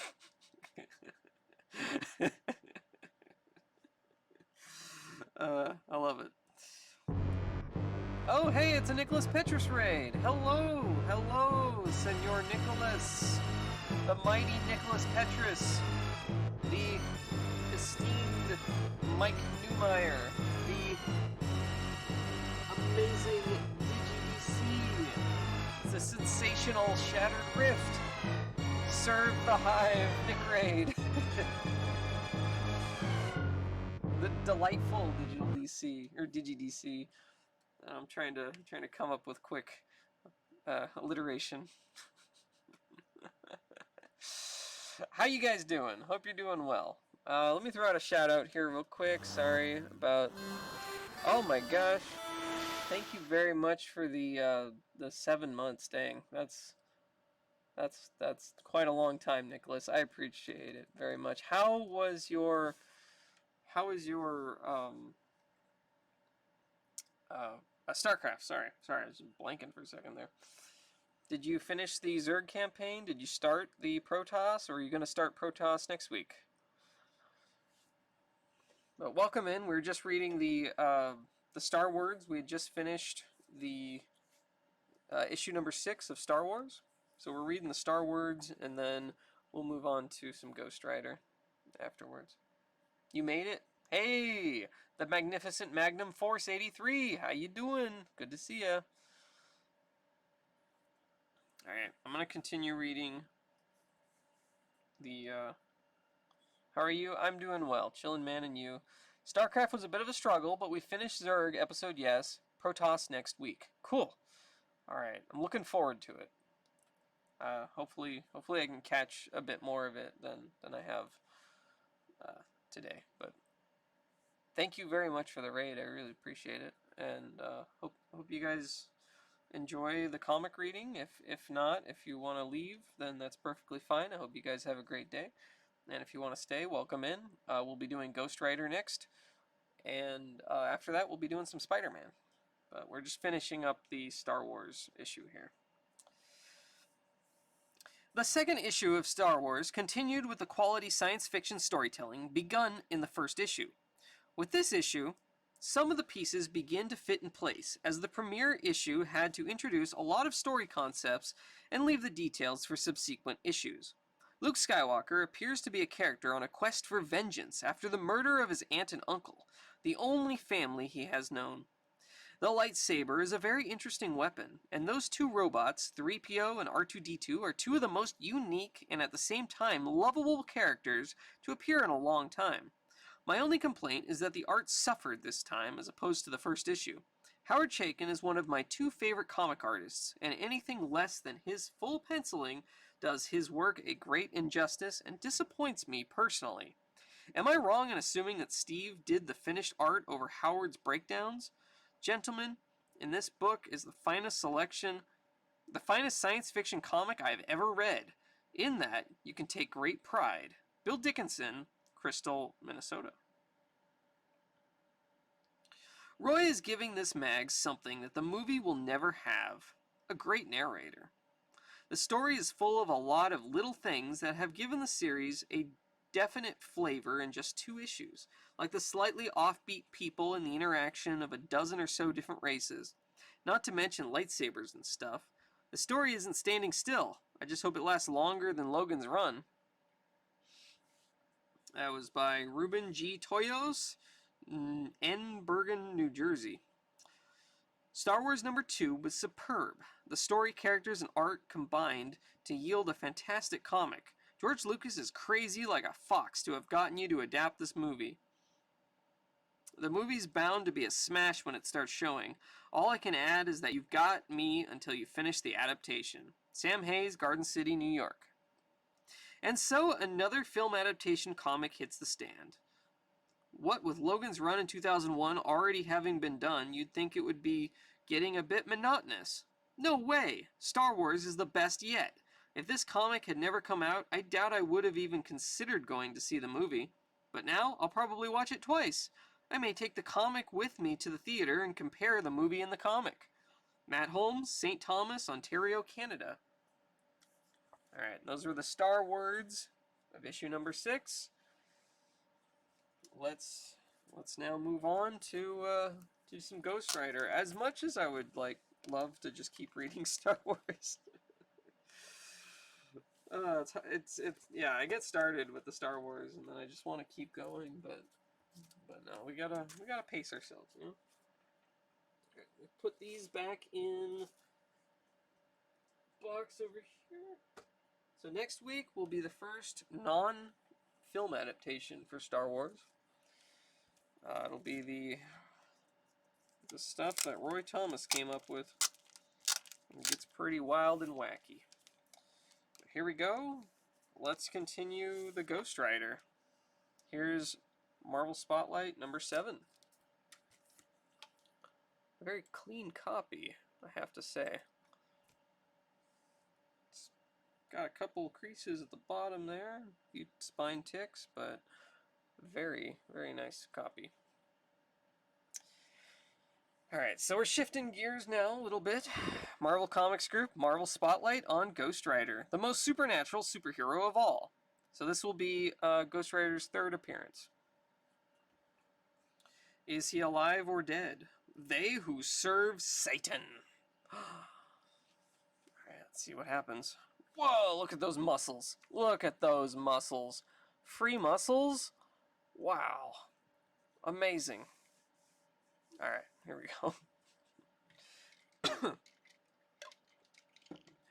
Stan Lee presents The Ghost Rider. Madison Square Garden presents Johnny Blaze, Daredevil Cycles show, also starring Rocky, the Girl Wonder. Fear, permeating the silence of a Madison Square Garden dressing room like a gleaming dagger of death. Fear, stealing the very soul of a man held in its vice-like grip. That's funny, Nicholas. Hey, Imperial Salsa. Welcome in. How you doing? Good to see you. We're just starting Ghost Rider, Marvel Spotlight number 7. This is the 3rd appearance of Johnny Blaze.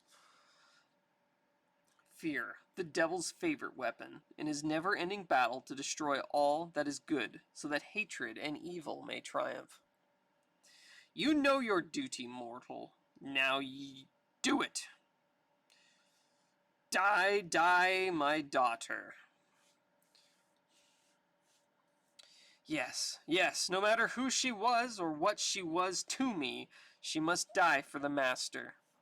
As the flames climbed high into the night, to light the sacrificial rite, I saw Satan smiling with delight. Don McLean, 1971. Gary Friedrich, writer. Mike Plug, artist. Frank Monte, inker. Herb Cooper, letterer. And Roy Thomas, editor. This was 1972, December. Going back in time. This really says a lot about society. Yeah, it sure does, doesn't it? Parents got really upset over the early Ghost Rider stuff. They actually stopped referring the character as Satan, and they changed the name to Mephisto, and they kind of went back on some of the Satan themes of it, because it was just this early Ghost Rider is just all the devil was just coming out and being crazy. No! Roxanne Simpson must be sacrificed to me in my own temple. Take her there now and prepare her for the Black Mass. Then and only then can she be mine forever. I will do as you ask, Master. I will summon you when all is in readiness. But when the Mass is ended and she is yours, our bargain must be completed. If the devil's portrayed as a villain, I don't see the issue. Yeah, right? Yeah. But, you know, it's the same, it's, you know, that's kind of like the precursor to the whole, like, satanic panic of the 70s with D&D and all that. Like, it's devil worshipping. Hey. He's already gone, but he must have heard me. Now I have to figure a way to get her past the guards. And with luck, this barrel should do it. Ace cleaning compound. Gets kind of quiet after the shows, huh? Sure does, Sonny. Why, the devil himself could take over the garden, and nobody know the difference. See you around now. Bleecker Street, near Thompson, Mac. Oh, near Thompson, Mac. Sure thing, pal, but it'll be 50 cents extra for the barrel. That's the law, you know. An extra $50 for... Save the speech for the mayor. Let's get going. It's like those people who go and protest BlizzCon every year. Like, who just come out with their picket signs and they're just like, video games are the devil and repent for your sins, and oh my gosh, they just like harass people outside the convention center. It's awful. The moon is bright, Johnny Blaze. Oh, the moon is bright, Johnny Blaze, and you ride and search for solitude in the rapidly passing shadow of the Long Island Expressway. Your mind's still that of a star stunt rider. Your body, the horrid abomination of the devil's making. Yes, you are indeed cursed, doomed to spend each night of your life with a glowing skull for a head.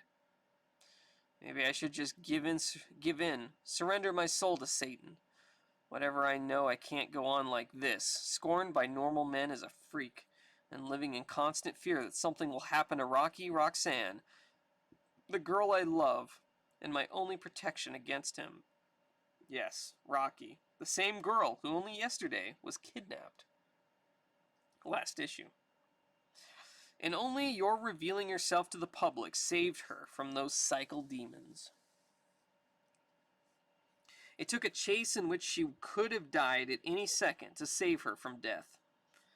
But if you only knew the grave danger she faces now at the hands of the mysterious Curly. Continued after next page. Don't be a half-man. Let me show how I can make you a real He-Man from head to toe in just 15 minutes a day. Jeez.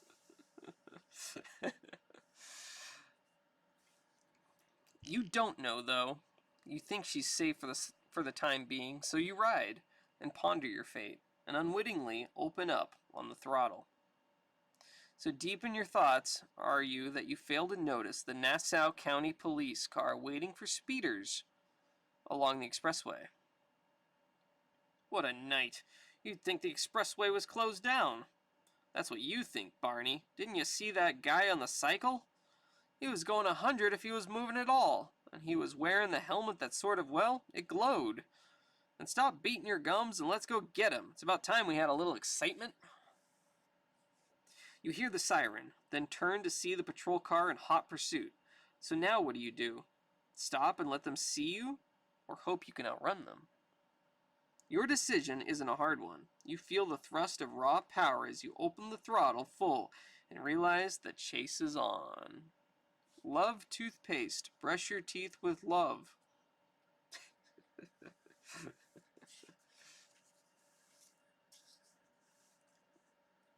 Maybe I can lose them in this truck stop parking lot. Bessie's truck stop. Fine food and motel. That guy's nuts. Stay with him, Barney, and I'll radio for help. Blast it, Barn. You ripped off the antenna on the fence. Now we'll have to haul him alone. Man alive. That crazy Evil Knievel's took to practicing in the alleys. Hang on, Harvey. There ain't but one way to go here, and we're taking it. Crash! Keep your foot in it, Barn. We got him where we want him now. You're blasted right we do. He's heading for the old mill road, and I'm betting he's got no idea that the bridge is washed out.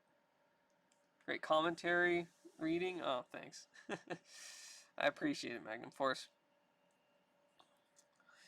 And I'll bet you didn't have any idea the whole blasted road was washed out.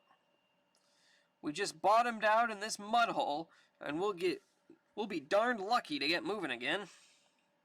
You sense that you've won, but you have to be certain. So you circle over hill to see if the car is still stuck. I'm giving her all she's got. Hang on, I think we're moving. Just another... What the devil? He circled around and jumped over us. Not gonna do him much good, though. We're rolling again. And when we get him, he's gonna be in a heap of trouble. They're still on my tail. Have to shake them, somehow. Maybe if I leave the road, try for some trail work. Hill's steeper than I thought, and muddy. But if I can't make it, nobody can.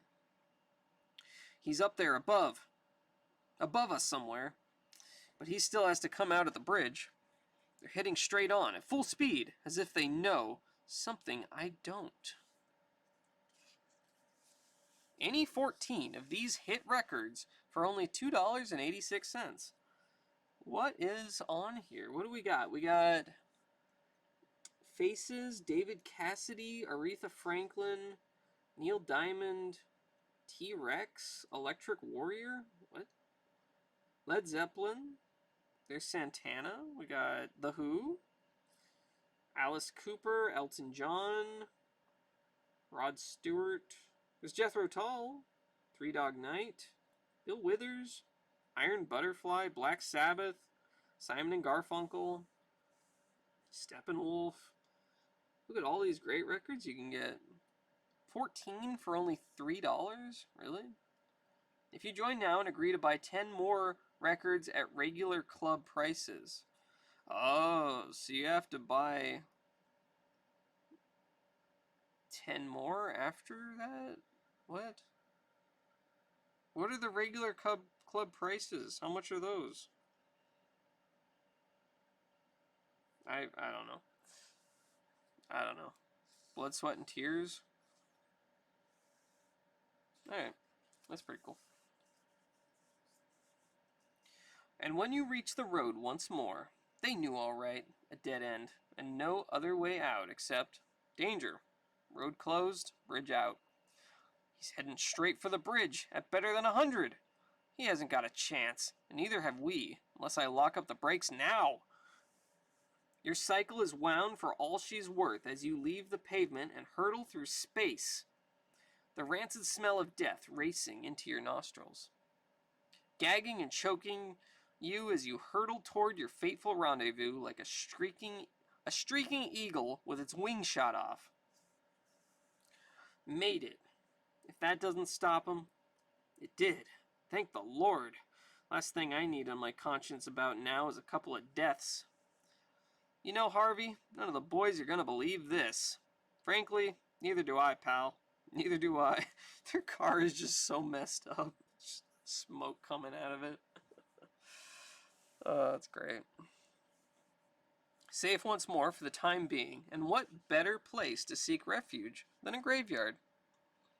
For all intents and purposes, I am dead, so I may as well seek my repose with others like me. But why must it be that way? Why must I be shut off from society because of what has happened to me? I mean harm to no one. Even though I am possessed of supernatural powers, I would never use them for evil. Ah, but men naturally hate what they do not understand. And how can I expect them to understand something that looks like me? I'm tired. I need to rest. Then maybe tomorrow. Maybe. But while you sleep, Johnny Blaze, the girl you love, and the only person who can save you from Satan's curse, is herself in grave danger. For at that very moment, in a deserted alley in Greenwich Village, the man called Curly carries her toward a sinister doom. Oh no. Oh no. This is bad. This is bad. The master beckons. Prepare for the Black Mass. We hear you, voice of the master, but where is the one to be sacrificed? I have her, fool! Now silence your tongue and make ready the temple. The master grows impatient. Already the temple awaits you, prophet. Good. Then let us enter with all haste. Sleep on, man, called the Ghost Rider. Rest in peace while Roxanne is carried into the dank, dark recesses of a cellar beneath the streets of Manhattan. A cellar filled with the evil aroma of burning incense and the ghastly stench of evil. A place which could only be the Church of Satan. All is in readiness. Save the girl. Prepare her servitors. On the morrow, when the clock strikes midnight, she shall belong to the master. And if ere Roxanne falls, can the Ghost Rider be far behind? And still you sleep on, unaware of what is taking place as the sun slowly lights the horizon, burning out the last gray remnants of night. Then as the sun continues to rise and night bids its last farewell, you change, not knowing you are once more Johnny Blaze. It's morning. Must have dozed off and slept all evening. Judging from the sun, it must be 10 or later. I have to get back to the city. I got a show to do. So forcing yourself to forget the events of the preceding night, you rush back to the heart of the metropolis, thinking only of an afternoon performance and a death-defying jump over 23 cars before 19,500 screaming fans. Still have time to relax for an hour or so before showtime. And I'll take all I can get, the shape my nerves are in. The slightest shake out there in the garden, and it's goodbye, Johnny. Think I'll... What? Sorry to bother you, boss, but I thought you'd want to know. Know what, Slade? Must be important or you wouldn't interrupt me before a show. It's Rocky. She's kinda, well, disappeared. Nobody's seen her since last night. What? Why wasn't I told sooner? What's being done to find her? The police are looking, Johnny. Everything's possible. Everything possible is being done to locate her. That's not good enough. I want her found. And as our road manager, I hold you responsible. Okay. Just as worried as you are, but take it easy. With or without her, you go on. So concentrate on the show and I'll round up Rocky. You'd better, Slade, or you'll be looking for a new job. She's probably just hot under the collar, took off somewhere to cool off. Sure, that's it. Nothing for me to worry about now but doing my stunts. Sorry I was rough on you, Slade. Just tension, I guess. But keep looking, huh? Sure thing, boss. I'll have her back by tonight. And convince her to stay away from you if I have my way. Oh my gosh, this guy. I don't trust him. Look, fellows, you can win your choice of neat prizes free regularly, plus as much as $1 to $6 cash every week. If you're a boy 12 years old or older, you can be a happy, prosperous grit salesman. Okay. The show goes smoothly. You electrify the crowd and bask in its wild ovation for you. It is moments like these that make all the risks, all the hairline games with death, worthwhile. Listen to them. Those people worship me. I know it's egotistical, but Lord help me, I love it. Go ahead, Blaze. Soak up that applause. Still won't keep me from winning Rocky. Jeez, he's just over there just like rubbing his knuckles together, just like, I'm gonna get you, Johnny Blaze. But as always, the applause soon dies away, and once again you're left alone to face the curse which hounds you, the curse that only one girl's innocence can save you from. Still no word on Rocky, huh? Man, you can really count on these New York finists. They're trying, boss, and they have a lead now. One of the guards saw a curly-haired guy leaving the locker room late last night. Oh, well, at least that's something. Stay on it and keep me posted. So it's Curly. But why would he want to grab you? There's something strange about that guy, honey. And I'm going to find out what as soon as it gets dark. The hours drag by, but at last night falls upon the city. You change once more to the bizarre creature thrust into your life by Satan himself. I'll try his cycle gang's crash pad first. If he isn't there, they'll know where he is.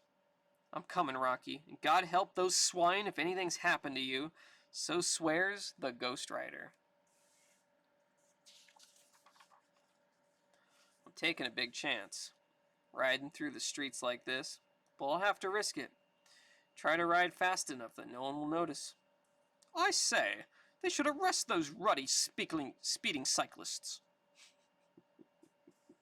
Silly old man. And luck rides with you on this night, for New Yorkers are too wrapped up in themselves to notice even a sight so strange as yourself. This is the place. The abandoned building Satan's servants call home. They'll outnumber me, might even be able to overcome my powers. So I had best lean heavily upon the element of surprise. Wham! Stay back, vermin, or face the awesome wrath of hellfire! Hey, it's that weird creep from the other night. Yeah, he spoiled our caper at the garden, and I say we make him pay for it with his life. The man named Curly, and the girl, where are they? Real good question, freak face. But where you're going, it won't make much of a difference. Did you see that? Holy crow! I hit him right between the eyes, and it didn't even faze him. Perhaps now you will be more cooperative, or must I further demonstrate what I can do? Well, speak. Tell me the whereabouts of those I seek. Listen, man, on the level, we really don't know. Get back, he's doing it again, setting a ring of fire just by pointing his fingers. I don't know how he does it, but I ain't asking no questions, not when we're boxed into a corner by fire. Then give me the answers I seek, or I swear the powers of darkness will destroy you. Ooh. Crash diet, lose up to 5 pounds overnight. Learn the secret of TV's fantastic no pill, no exercise, 1 day reducing formula. Comic books for sale, cartoons for money. Comics from golden age to present. High school course at home in spare time. Be a veterinary assistant. Hypnotize with any TV set, first evening or money back. Jeez. Television repairman's accidental discovery makes anyone a hypnotist right away. Secret method uses ordinary TV set. No electric know-how needed. No prior hypnotic training needed. Send no money, just name and address. Pay postman $2.98 plus COD postage. Or send $3 with order, and we pay postage. Jeez. Pet baby raccoons. Oh, are they in here? Or oh, yes, there it is. There is one. There it is, the famous Pet Baby Raccoons ad. One of America's favorite pets. Has always been and still is. Easy to care for. $29.95 FOB with cage. Send cashier's check or money order with your telephone number and nearest airport. Nearest airport? Hialeah Pets, is that Florida? Jeez. Garbage cats? Yeah, remember when you could buy baby raccoons from comic books? Jeez. I didn't know they were still doing that in the 70s, but... yeah, you could buy monkeys back in the 60s. Alright, here we go. Let's continue. We don't know for sure, but Curly hangs out at some weirdo church a couple blocks from here. Very well. I shall look for him there, but I will be back if I fail to find him. Ah, but you will find him there, along with the lovely Roxanne, provided you reach the Church of Satan in time. For even as you race toward your chopper, the sacrificial Black Mass is about to begin. I remember someone found a lost ferret and called it a cat snake. A cat snake? What? That's funny. O Satan, master of all that is dark and evil, be with us, your humble servants, as the sacred hour of midnight draws near. For at that moment, for all thou hast given us, we shall repay thee through sacrificial rite. Disrobe her. Let the master see the flower of beauty we bring him. Chain her to the altar, O faithful servants, then step ye back, for at the moment she is secure, the black mass will begin. She sleeps for the moment, O master, but before we commit her soul unto you, she will awaken and face you at the moment of her death. Oh no. This isn't looking good for Rocky. I place this woman now on the sacrificial altar, master, as thy sisters bind her hands. She's a hottie. And I pray with all my heart that thou wilt be pleased with one so fair and pure. And now bring forth the hues of hell, that I might mark her in the spot that the sacred dagger will strike. Now all is in readiness. The sacrifice lies before thee, master, innocent and helpless. And we pray that through her joining thee, thou wilt be pleased and grant us the right to continue in thy service.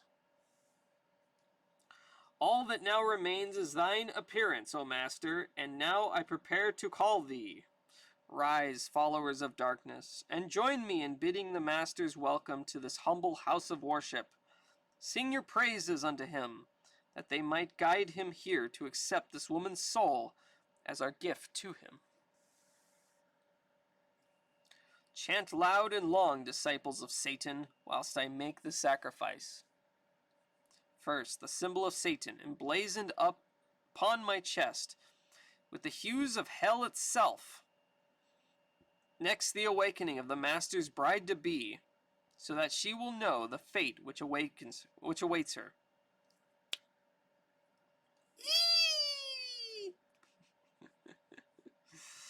What is this? Why am I chained? And that knife? What are you doing with that knife?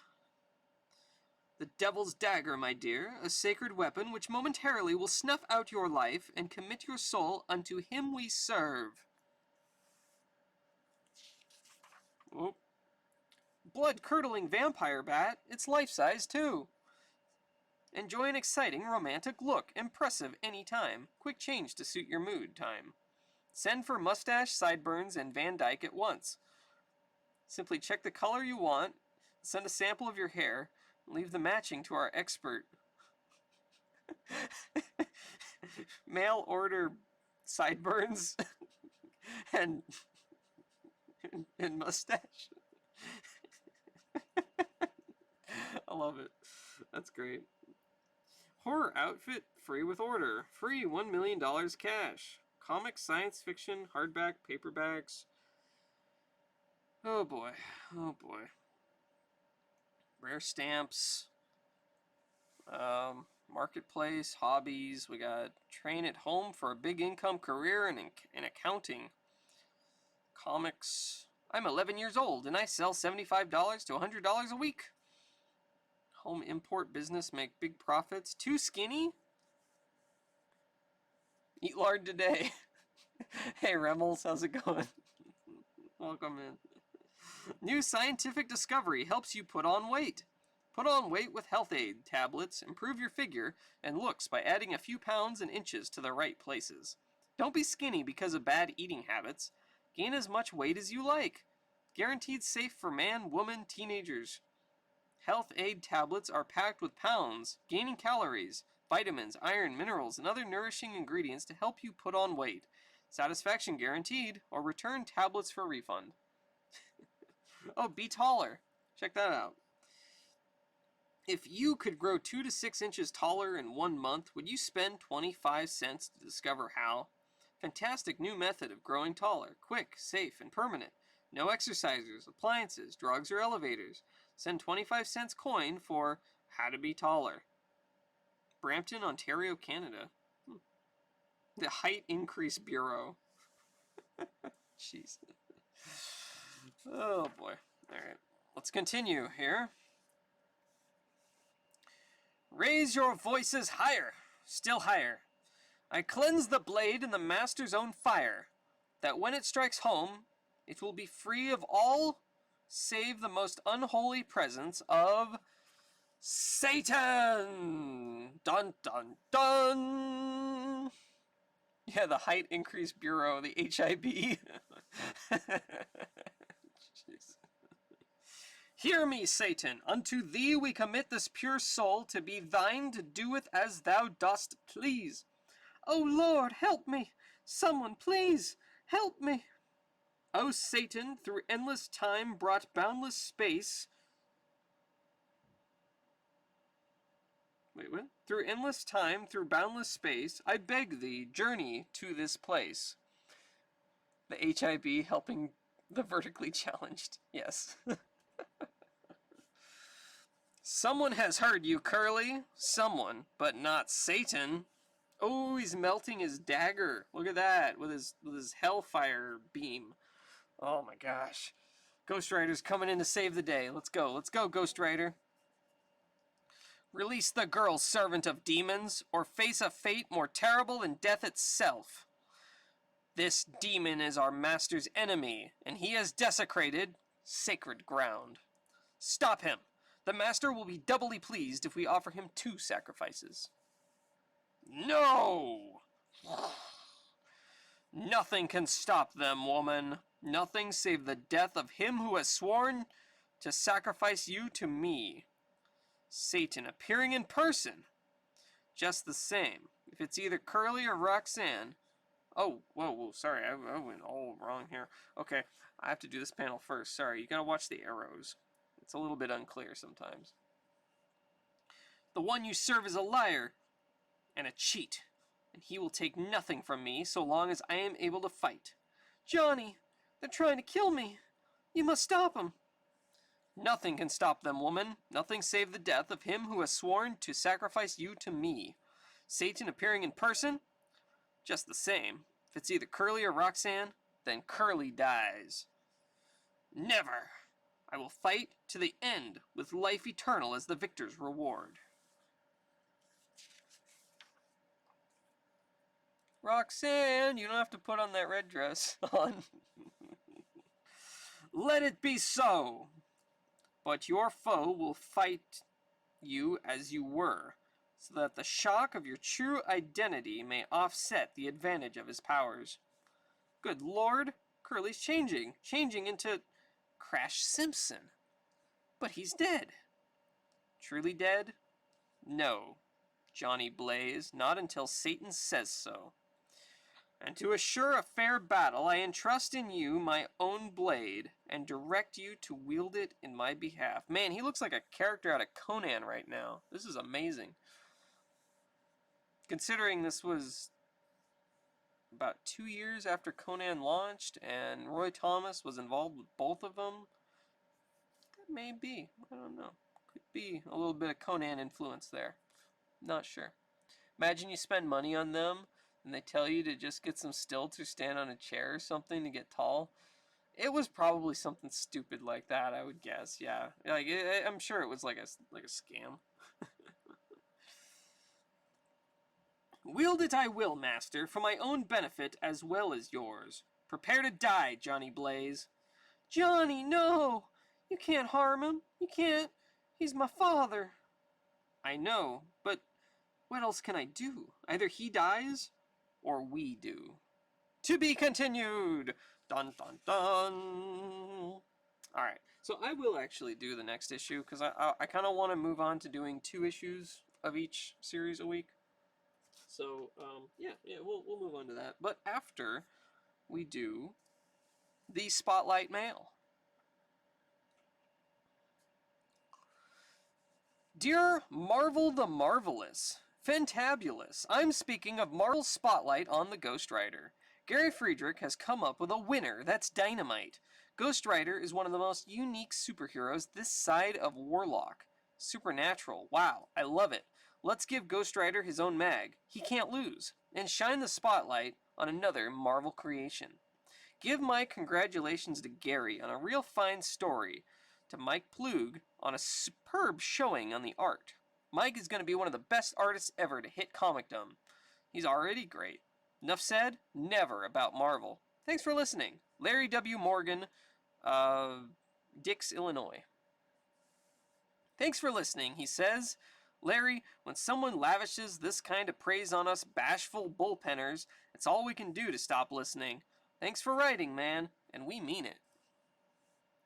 Dear Stan, your new feature, Ghostwriter, is far more promising even than I had hoped it would be. I think it should share a mag with Werewolf by Night, or take half of Amazing Adventures or Astonishing Tales. In the future, I think you should kill off Roxanne. Oh, God.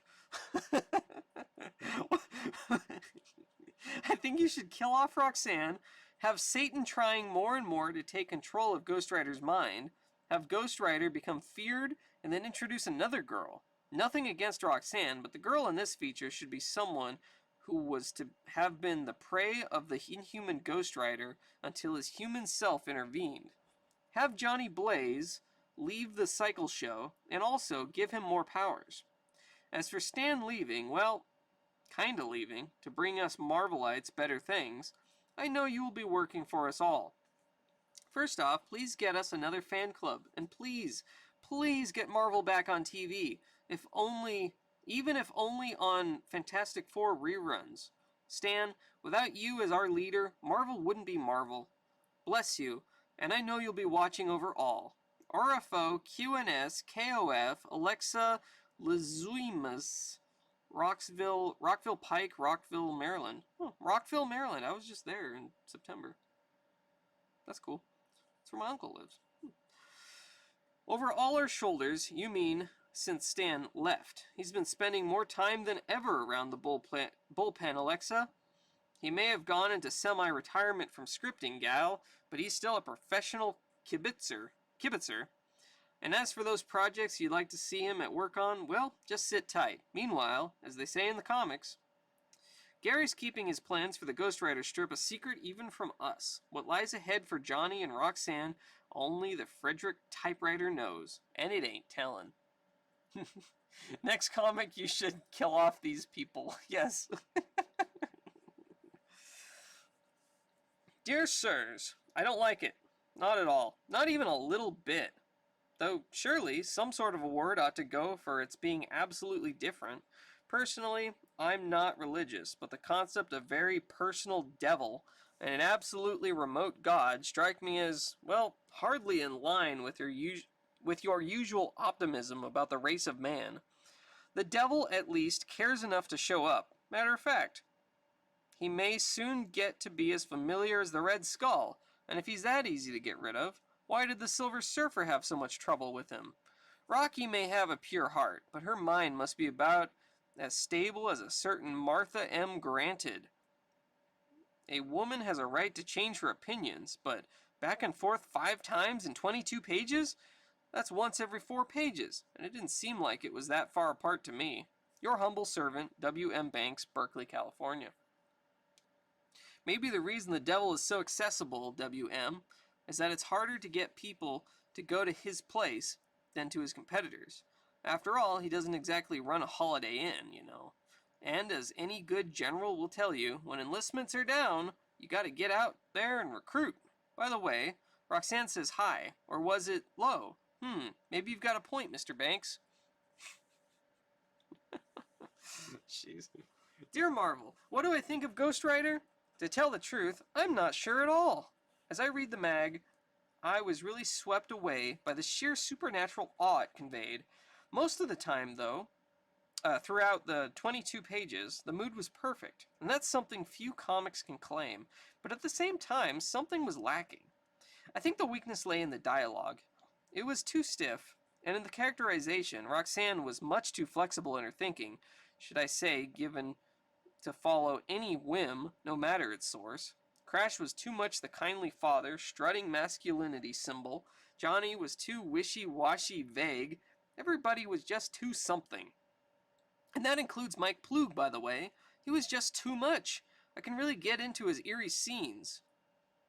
His portrayal of the summoning of Satan was just overpowering. So I guess I can sum it up like this. Get Gary to tighten up on the scripts, keep Mike on the art, and you'll have a hero whose unlimited potential, which was the phrase I was seeking when I began this letter, can be realized. Oh, by the way, even though I like horses better, the motorcycle scenes were nice too. Margot McLeod, 4th Street, Brooklyn, New York. How'd you like that? We take the name of a horse-riding Western hero, make him a modern supernatural cycle jock, and Margot comes along and says she likes horses better. Now you tell us. Anyway, thanks for the critique, Miss McLeod. Mike was ecstatic, and we got some static from Gary too.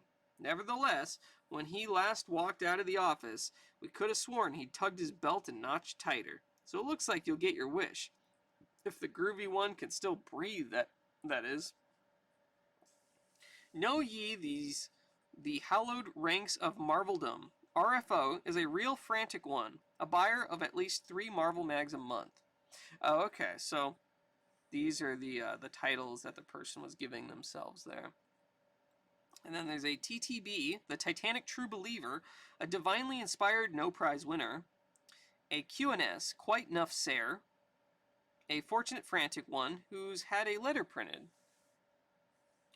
A KOF is a keeper of the flame, one who recruits a newcomer to the Marvel's rollicking ranks. A PMM, a permanent Marvelite Maximus, anyone possessing all 4 of the other titles. And FFF, the Fearless Front Facer, an honorary title bestowed for devotion to Marvel above and beyond the call of duty. Wow. Alrighty. Oh, here we go. Here's a little commercial comic. How I got the tip of my life. Hey, Jim, wait up. Where'd you get the new car? Company gave it to me, Ted. I'm in accident investigation now. You still back at the plant? Yeah, same old lousy job. Accident investigations? Pretty good. Terrific. It's part of the biggest business in the world. Plenty of freedom, fantastic benefits. I love it. But Jim, you were just a factory hand like me. How'd you do it? Easy. I learned all I needed at home in my spare time. I took training from Universal Schools, then they helped me get this great job. Could Universal help me? Sure, we need a lot more men in accident investigation. It's booming. Tell you what, send for Universal's free book of facts.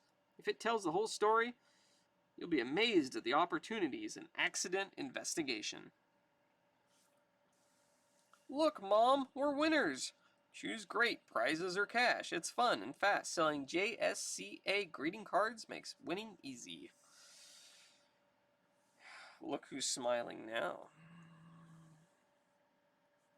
Alright, let's move on to the next book. Keep it moving.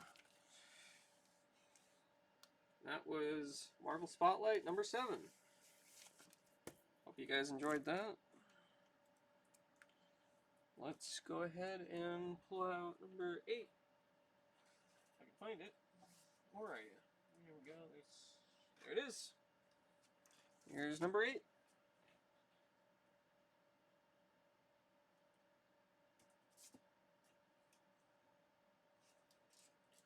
Nice job. Thank you. I appreciate that. Okay. So this one's pretty nice. Let's pull it out here carefully. There we go. Cool.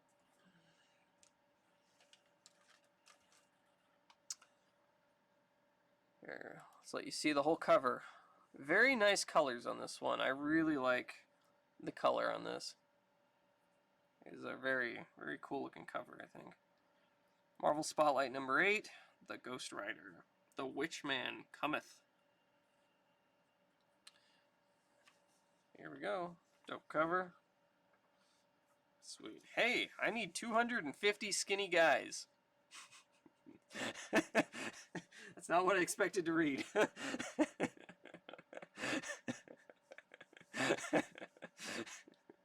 I need 250 skinny guys. Muscles in only 35 days. Wanted. Alright. Alright. Okay. Stanley presents The Ghost Rider. The Hordes of Hell. Kill him, Crash Simpson. When his soul is mine, yours will be free forever. Take up my flaming sword and kill Johnny Blaze. You cannot lose when you fight beside the Hordes of Hell. He won't escape, Master, for only when he dies can I live again. Father, no, you don't know what you're doing. He knows all right, and my only choice is to kill the man who raised me. Written by Gary Friedrich, drawn by Mike Plug and Jim Mooney, lettered by Shelley Lefferman, and edited by Roy Thomas. This is February 1973. Okay, let's zoom in here. Boom. But you can't, Johnny, not knowing who he is. I must, but not before your eyes. Not until you are safe and far away. I will do battle, Satan, on your terms, as soon as the girl goes free. Bolts of flame from his hand, melting the chains that bind me. But I can't leave, not when my father and the man I love are about to battle to the death. I won't go, Johnny. Maybe I can talk to him. Don't you see it's hopeless? He's totally under Satan's control. To stay is only to ensure both our deaths. So I beg of you. What's the matter? Are you so frightened of me that you have to hide behind my daughter? You're a coward, Johnny Blaze. You've always been a coward. How I curse the day I adopted you. First you caused the death of my wife. Now you'd stand by and watch my daughter die as well. You're right, Johnny. He's mad, crazed, with hatred. It's like another man has taken over my father's body. Then go in haste, and pray that the ultimate end comes quickly, no matter which of us is victorious. Why do you hesitate? I command you to slay him. Yes, of course. I must obey no matter what. But, Master, have mercy upon me. Somehow, I can't. As long as the girl stands endangered, I cannot lift my sword against them. I offer you life eternal, and you would squander the opportunity for a mere female, think Simpson, and attack. You see, it isn't hopeless. He doesn't want to harm me. I cannot do your bidding, Master. I'm trying, but something holds me back. Then let the girl stand in your way no longer. Let the scene of battle be changed. Johnny, fading away. Head spinning, being drawn away to some distant place. Farewell, my love, and pray for me. Collect coins. The hobby Road to Riches. Surprise coin packet. Thousands of old coins up to 100 years old granted at least $1 current catalog value in package. Ready to go. Many packets contain coins worth much more.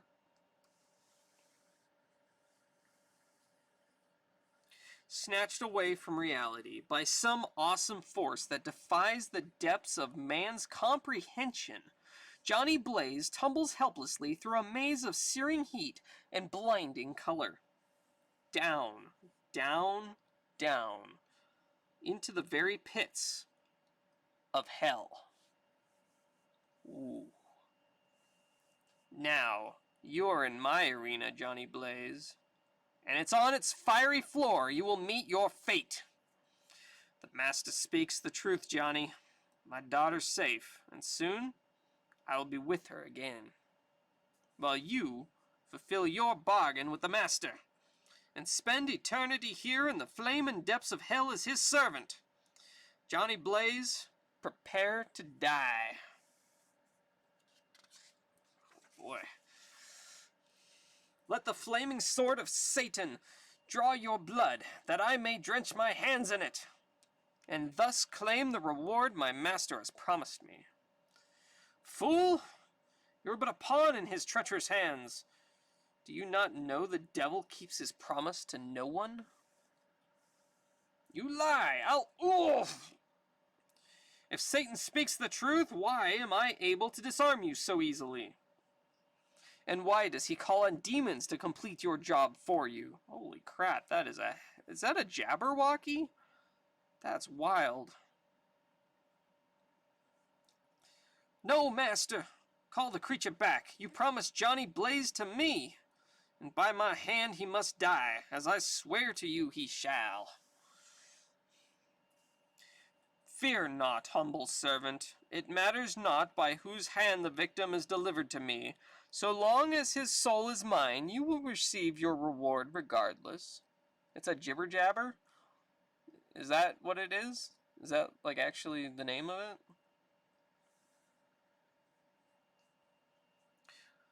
Do not believe him. He seeks only to deceive and destroy. Play into his hands, and we will both spend eternity in the guise of the poor creature which even now threatens my existence. Oh, you're just joking? Okay. Do you not see? The life eternal he promised you will be here, toiling as a mindless demon.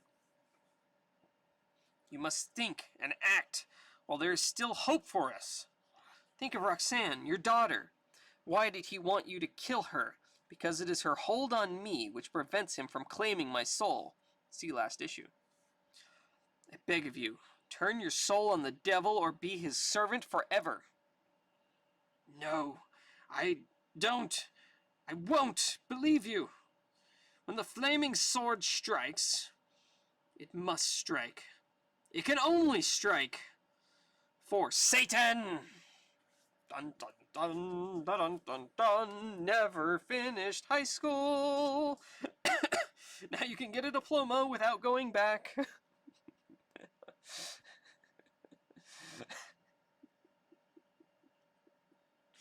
Alright. Alright. For one long moment, death slices toward the Ghost Rider. A long moment that ends with the flaming sword severing one tentacle of the Serpentine Nightmare. Probably some hell-risen monster? Yeah, probably. No! I couldn't do it! I couldn't use the sword on you. That means you've broken Satan's hold on you. Now take my hand and let's escape. Fools, both of you! Do you not know there is no escape? You were right, Johnny. He never cared about me. It's only you he's after. But it's my fault he got you here. And I swear I'm gonna get you out. As long as I can swing this sword, I'll fight the devil himself to free your soul. Go ahead, run. My servants will enjoy the sport. But I know all the while, with every stroke of that sword, that Satan never loses on his own ground. Never! Roar!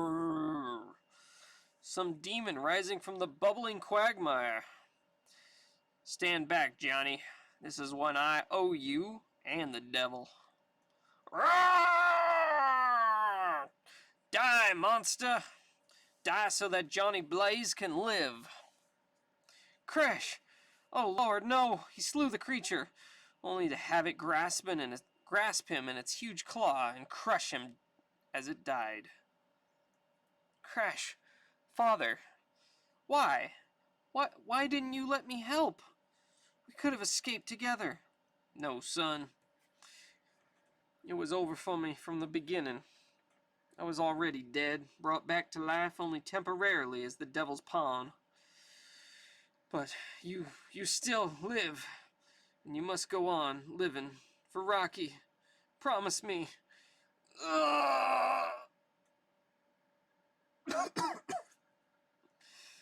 You have my promise, and I will live, and somehow break Satan's horrid spell.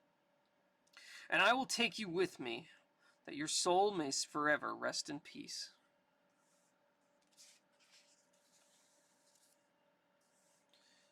Step this way, Johnny Blaze, and I will relieve you of your burden and show you the way home. What? No, the body stays in my keeping until I have taken it from this vile place. Thank you, Zeph. Ow! Ooh. Ow. Jeez. Thank you. That is exactly what I offer, mortal, if you will but have faith. You speak to me of faith here, in the depths of hell? How do I know you aren't Satan in some disguise? You must search your heart for the answer to that, and all other questions about me. I can tell you only that I am called the Messenger, and that I represent all that is good and righteous. Trust me. Believe in me, and I will grant the soul of Crash Simpson eternal peace. Come, place him on this altar. This is surely some trick, and yet am lured to this mysterious stranger. There. I am most pleased with you, for few would dare show such faith under such stress. Now kneel and say farewell, Johnny Blaze, as Crash Simpson goes to his final reward. And at the same time, you journey back to the world of mortals to continue your quest for what he has already gained. Farewell now, Johnny Blaze. Be sound of spirit and pure of heart, and perhaps, one day, we may meet again. Blacking out everything, starting to spin. If this is a trick of the devil, then it's the beginning of the end. What is this? The Adventures of Corgi Boy. Like the dog? It was all started when I was driving my Corgi Surtees TS9 Formula 1 racer along the African coast, headed for the lost city of Zanda, in search of legendary lost treasures. I swerved to avoid the creature of destruction, and ran off the road, tumbling down the side of an embankment. My Corgi rolled over, and over, and over, but I wasn't hurt, and my Corgi was undamaged. It's practically indestructible. My travels were suddenly interrupted by the appearance of a mammoth, three-headed beast, the likes of which I've only seen in comic books. But this one was real, and determined to devour me and my Corgi with one blast of its fiery breath.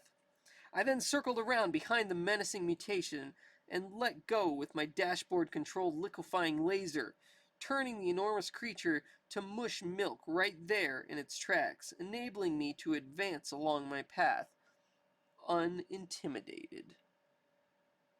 Yet I know this is only the first of what will no doubt be a whole series of treacherous situations that threaten my journey, but I'll have to deal with the others later. I've got to go now. Corgi Boy says, if you're smart, you won't trust your adventures to any other cars, because Corgi's authentic details and lightning-fast whiz wheels are unbeatable. Who just drives an F1 casually? Yeah, I don't know. I don't know. Oh boy, that's funny. Some of these ads are so much fun. As he hurtles through unaccountable time and space, the flaming-skulled prisoner of Satan once more undergoes the all-too-familiar transformation which curses him, changes him at dusk to the Ghost Rider, and at dawn back to Johnny Blaze. Johnny! Oh, thank heaven you're awake. I was so frightened. I had a horrible nightmare, then I woke up in this strange cellar, dressed in this outlandish costume, and you were on the floor, unconscious. She thinks it was a dream. Doesn't know it really happened, and maybe it's better that way. What happened, Johnny? How did we get here? I don't know, honey, but I do know it's getting late. Imagine you go to a grocery store, and in one of the parking spots is an F1. That'd be kind of cool. I'd get out and take a look at it. Like, ooh, that's a cool car. We can delve into the mystery later. Right now, we've got packing to do. I'd almost forgotten. We leave for Arizona this afternoon, where you're going to jump Copperhead Canyon. Right on, lady. So let's get to the garden. My, it's a gorgeous day. So bright and clear. I feel so fresh. As if somehow a heavy weight's been lifted from me. Know what I mean? Yeah. Better than you can possibly realize. Now climb aboard. I've got to start thinking about that leap. Being's how there's a good chance it'll be my last one. Driver, Madison Square Garden. Then, after a hair-raising ride uptown, as only New York cabbies can give them. Well, nice of you to check in, boss. Been for a walk all night? Another crack like that in front of the lady and you'll be sleeping all night in the park. Oh, Slade was just putting us on, weren't you, doll? Yeah, sure. I was just sore because I had to supervise packing the whole show. Sorry, John. Obligatory New York taxi joke. Exactly, retro perspective. Exactly. Forget it. Just get my chopper ready. I'm going out ahead of the show. Okay, whatever you say. But only for now. Someday, you'll crawl to me. Several hours later, a 727 wings its way over the Grand Canyon, the late evening shadows creeping across it eerily as the dying rays of sunlight paint scarlet mosaics across its majestic peaks and valleys. And aboard that aircraft, Johnny Blaze, cycle daredevil, looks down on the awesomely beautiful scene and reflects on his past and future, or lack of it. At last the plane lands and his thoughts turn to business. Mr. Blaze, I'm Sam Silvercloud, sent me to pick you up. Pleasure to meet you, Sam. Pull around to cargo and we'll pick up my wheels. I want to thank you for driving me out to the canyon before going to the rodeo grounds. Guess you know I plan to jump it after my regular performance at the rodeo. I know, and I'm stopping the truck to talk to you about it. Copperhead Canyon rightfully belongs to the Indians. We're going to court to try and get it back. If you jump it and make it famous, the government will never return it to its rightful owners. Well, I'm sorry, but I have to make the jump. Then I have to tell you to get out and walk.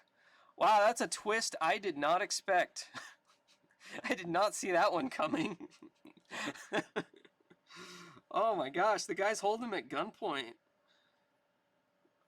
And Johnny Blaze is just like, I don't give a shit about you Indians and your ownership of the canyon.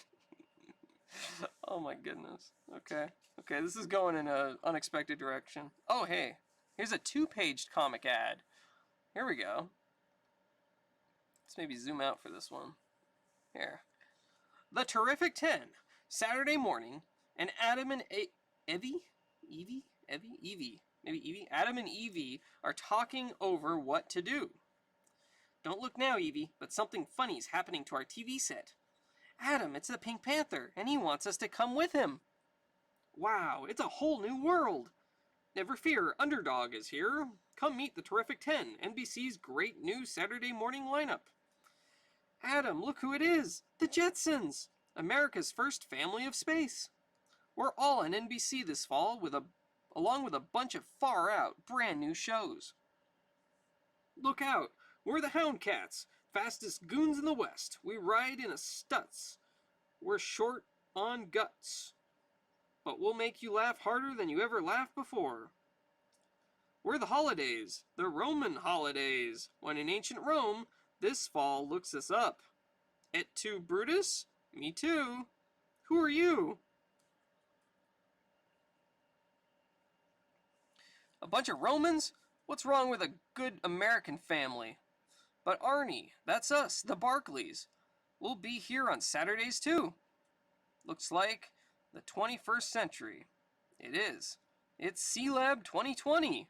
True to science adventure in the most amazing environment of them all. Far out. Adam, who invented ketchup? Do I get a choice? You get 3 choices on Runaround, starring Paul Winchell and me, Jerry Mahoney. Prizes, super prizes. It's the wildest new game show on TV. Going somewhere? Absolutely. We're going around the world in 80 days this fall. Pittsburgh to Paris, Bombay to Baton Rouge. A race and a chase in every single place. Looks like the kids are the stars here. Right on, Talking with a Giant. Kids rap with a different famous guest each week on everything from dreams to space travel. Wow, they really are the Terrific 10. 3 great favorites, 7 brand new shows every Saturday morning starting September 9th. Watch Underdog, The Jetsons, Pink Panther, The Houndcats, Roman Holidays, The Barkleys, C-Lab 2020, Runaround, Talking with a Giant, Around the World in 80 Days, all on NBC. Check your newspaper for channel number. Alrighty.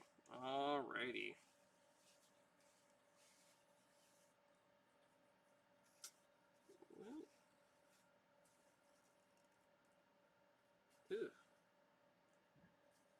There's like a old little dead like piece of a bug in there. That's nasty. Okay, we got it out. Ugh. Jeez. Okay. Alright, let's continue with the Ghost Rider. You must be crazy. This is the desert, and it's miles from any town. I'll die out here. You better find out what channel that's on. I think it's on NBC, right? Is that what it said? Yeah, NBC, yeah. Perhaps, but more likely you'll simply be too weak to jump anything when you do find your way back. It's nothing personal, Mr. Blaze. Just a matter of politics. The last Metroid is in captivity. The galaxy is at peace. Thank you for that, Nicholas Petroid. Nicholas Petroid. Nicholas Petrus. Thank you.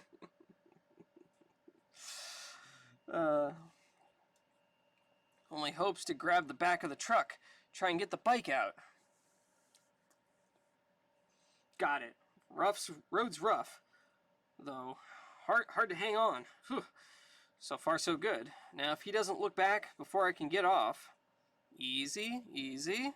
Now to rev her up and drop off at full throttle. I love that clip so much. Growing up, I had a friend whose voice was almost the same as the person speaking in that clip. For real. That's really awesome. Did they do an impression of that quite often, or yeah, Petroid, the pet steroid. The last Metroid hatchling is in captivity. The internet is at peace. Yeah, I love that clip too. It's a good one. That's it. That old jalopy's so noisy he didn't even hear me. I have to get back to town and find a way to stay now on the double. It's getting dark, and I don't think any motel will accept a Ghost Rider. You pointed it out to him, and he was happy to repeat the line. It was pretty uncanny. That's awesome. That is really cool. Morning. The aroma of sawdust and cattle fills the arid desert atmosphere, spelling rodeo to all those who breathe on the gigantic rodeo grounds. First night decent sleep I've had for a while. Guess I'd better find the rodeo manager and get things set up for our show. Me? I'm against it. Your show playing here. Got no place in a rodeo. Seems you're not the only one. Some Indian dumped me out in the desert last night. But I don't guess you'd know anything about that. If you're suggesting I had anything to do with it, the answer's no. But I could probably shed some light on it for you. You see, I'm just against motorcycles here. Guess I'm the last of the rodeo purists. But I ain't against it enough to see anyone hurt. Now the engines, that's another matter. They've been getting out of hand lately. Seems some medicine man's named Snake Dance has them all stirred up. So I'd watch 'em if I was you. Thanks, Casey. I'll do that. Here's the bronc you wanted to see, Mr. Miller. Look at the critter, Blaze. Nothing on wheels can challenge a man like that. That's a matter of opinion. I'd say that man, he's the one who left me. And I've got a score to settle with him. For a second, that panel looks like a dude is pile driving the horse. A little bit, yeah. I could see it. Too skinny? New scientific discovery helps you put on weight. It's called McDonald's. Put on weight with health aids. Tablets improve your figure and looks by adding a few pounds and inches in the right places. Jeez. Free powerful muscles fast. I don't see any raccoon ads in this one, but oh well. Hold it right there, Clyde. I want some answers from you, and I don't much care what I have to do to get them. Want to gain weight? Get a nugget meal. Yeah. But before we talk, this is for stranding me in the desert last night. Walk! Ugh! Now about not jumping the canyon, What the devil's wrong with you? You just froze up like a stiff. Snap out of it. I'm gonna get to the bottom of this if I... You will do nothing, White Eyes, for you are under the spell of Snake Dance.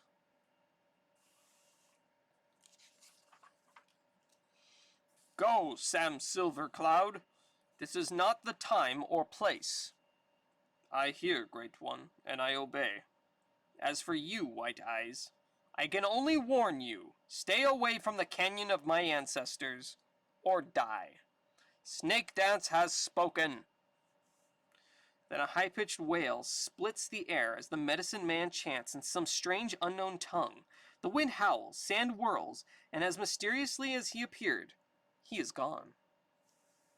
What happened to you, Blaze? Been looking all over for you. 1 minute you was fighting that Injun, then I turned my back for a second, and you was gone.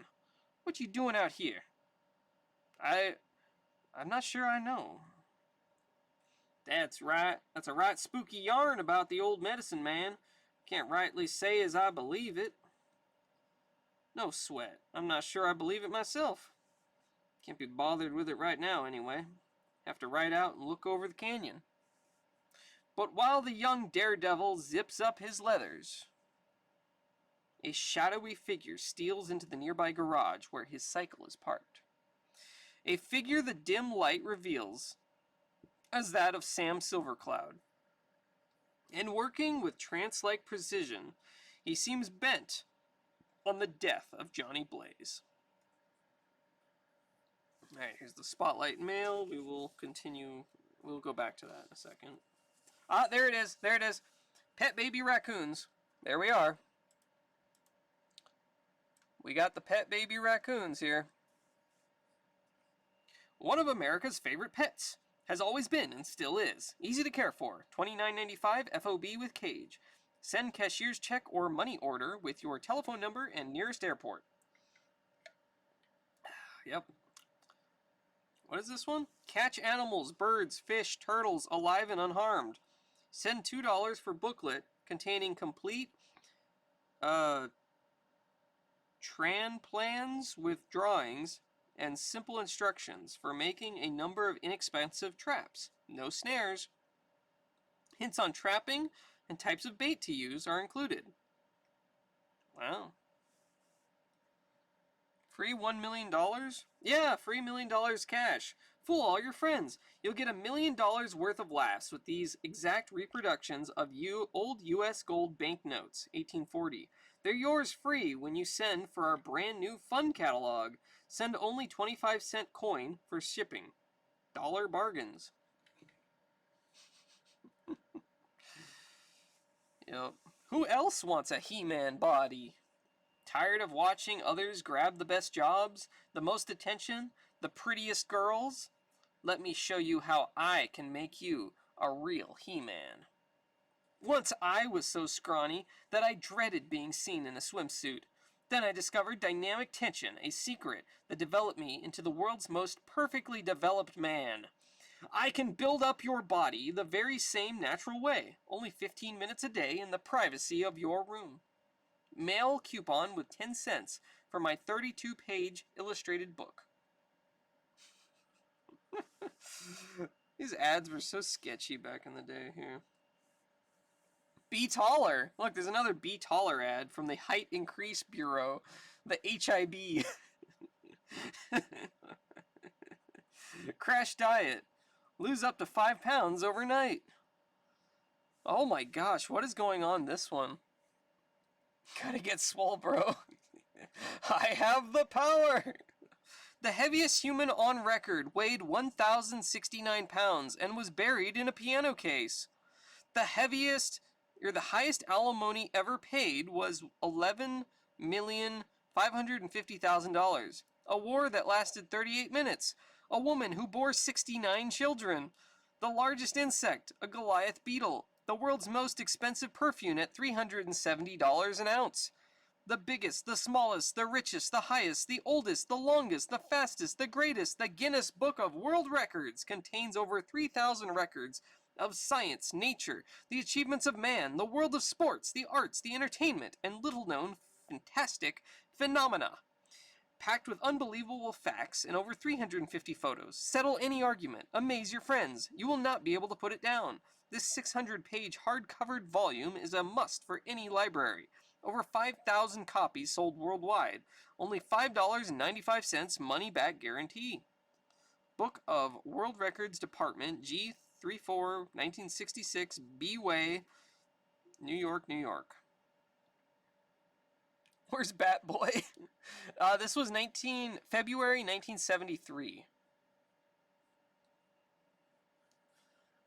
Sounds like News of the Weird. Yeah. News of the Weird. Free facts on how to become a game warden. Alright, let's continue. Where's Bat Boy? 1973, dang, 69 jokes are old. There's actually a magazine in Sweden in the 90s like that called En Ding Ding World. Basically translated to a crazy world. Oh, like a ding ding world? That's awesome. I like that title. Sometime later, as the blazing afternoon desert sun pounds down on his already sun-bleached hair, Johnny Blaze leaves the rodeo site and roars away. His destination, Copperhead Canyon, and a rendezvous with fate. After several hours, the sets and the air cools, and as the glowing red orb disappears behind the highest plateau, two things happen. Didn't even know 69 jokes were made even that long ago? You wish I could read? We'll have to teach you someday, Walter. How you doing? How's Nightmare Creatures going for you? What's good, Sega? First, Johnny spots a menacing Indian artifact. And second, he once more undergoes the terrifying transformation, which makes him the Ghost Rider. The transformation completed, he ignores the warnings spelled out by the death totem and rides on through the bone-chilling night air. Then, when at last he speeds along the rim of Copperhead Canyon, Kachuk! It is written, demon on wheels, that he who is not of Indian blood, who dares to tread on this sacred ground, must perish. Seen that one boss you had to fight, stupid amount of health? Oh. Yeah, Nightmare Creatures is a tough game. You show more courage than intelligence, Snake Dance, when you dare threaten with the powers of Satan at his command. One with the powers of Satan at his command. Your disguise does not fool me, Johnny Blaze. I know it's the one you wear in your show. So save your showmanship for the imbeciles who pay to see it, and call your true skills to battle against my serpent men. The wizard dude in Adventure Island? Ooh, that one, okay. Yeah, that was, I saw a bit of that one. Yeah, that one was pretty crazy. You underestimate me, Medicine Man, for even without the powers of Hellfire, I can easily defeat these puny weaklings. And if you yourself truly possess some unknown powers, I suggest that you use them against me now. For with your men out of the way, I next shall turn on you.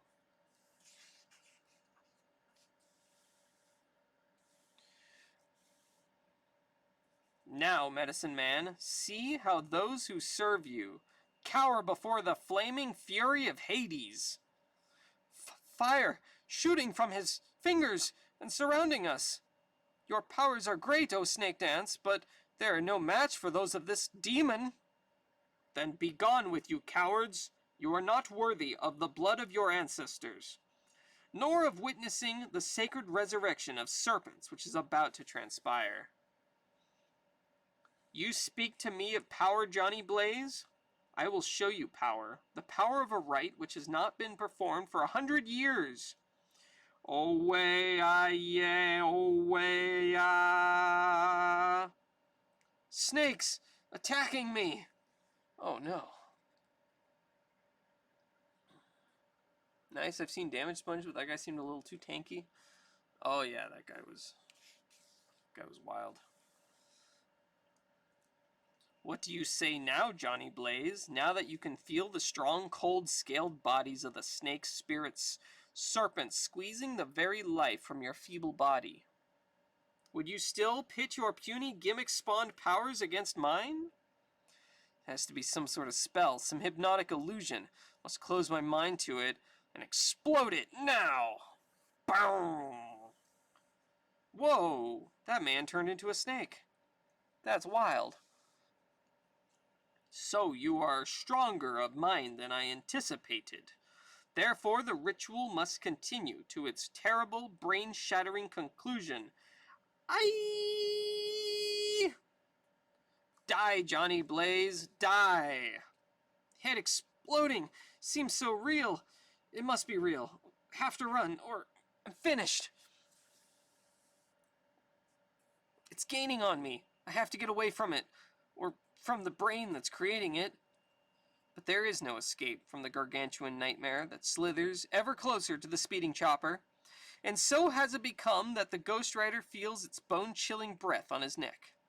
At the same moment, he approaches the edge of Copperhead Canyon at 100 miles per hour. Fear is in control now, and fear of the death-defying leap is not nearly so great as that of the unknown menace behind. And so, without hesitation, in the midst of an already deadly leap, the treachery of Sam Silvercloud reaches its deadly fruition as a mid-air explosion rips the cycle from beneath its stunned rider, sending him plummeting helplessly towards certain death on the jagged rocks hundreds of feet below. Next, can even a Ghost Rider die? Wow, this is a literal cliffhanger. He is actually flying off a cliff. There you go. Alright, well, we will continue that next week. But before then, we got to read the letters from the editor. Or letters to the editor, rather. Ghost Rider number 6 of Marvel Spotlight is one of the best mags I've ever read. The reason I say that can be summed in one word: excitement. And wow! Ghost Rider is packed with all kinds of excitement. The stories are sensational, well written of course, and the artwork is super fantastic. And the reason I say that about the art is, first, because each of the faces of the main characters has an individuality all its own, which I like. And second, the expressions change from panel to match the action. This is really terrific because I can tell exactly what's going on, and I really feel that everyone's alive, perhaps living on another world somewhere, a negative Earth, or a subatomic planet. The story in number 6 was fantabulous. Gary had me guessing all the way to the letters page, and when Curly was transformed into Crash Simpson, well, I'll just tell you, it put a knot of fear creeping up my spine. Wow, what an issue. I just hope you guys can keep it up. Not that I doubt the powers of Marvel, but when something's as good as this, you don't want anything to go wrong. So, until the Ghost Rider gives up the ghost, make mine Marvel. Hal Owens, no address given. Off a cliff. But he's not hanging on the cliff. That's true, he's not hanging. He's flying off the cliff. Gee, Hal, Marvel superheroes never give up anything. You know that.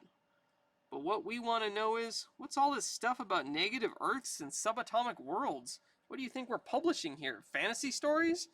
Though now that you bring it up, that might not be a bad idea.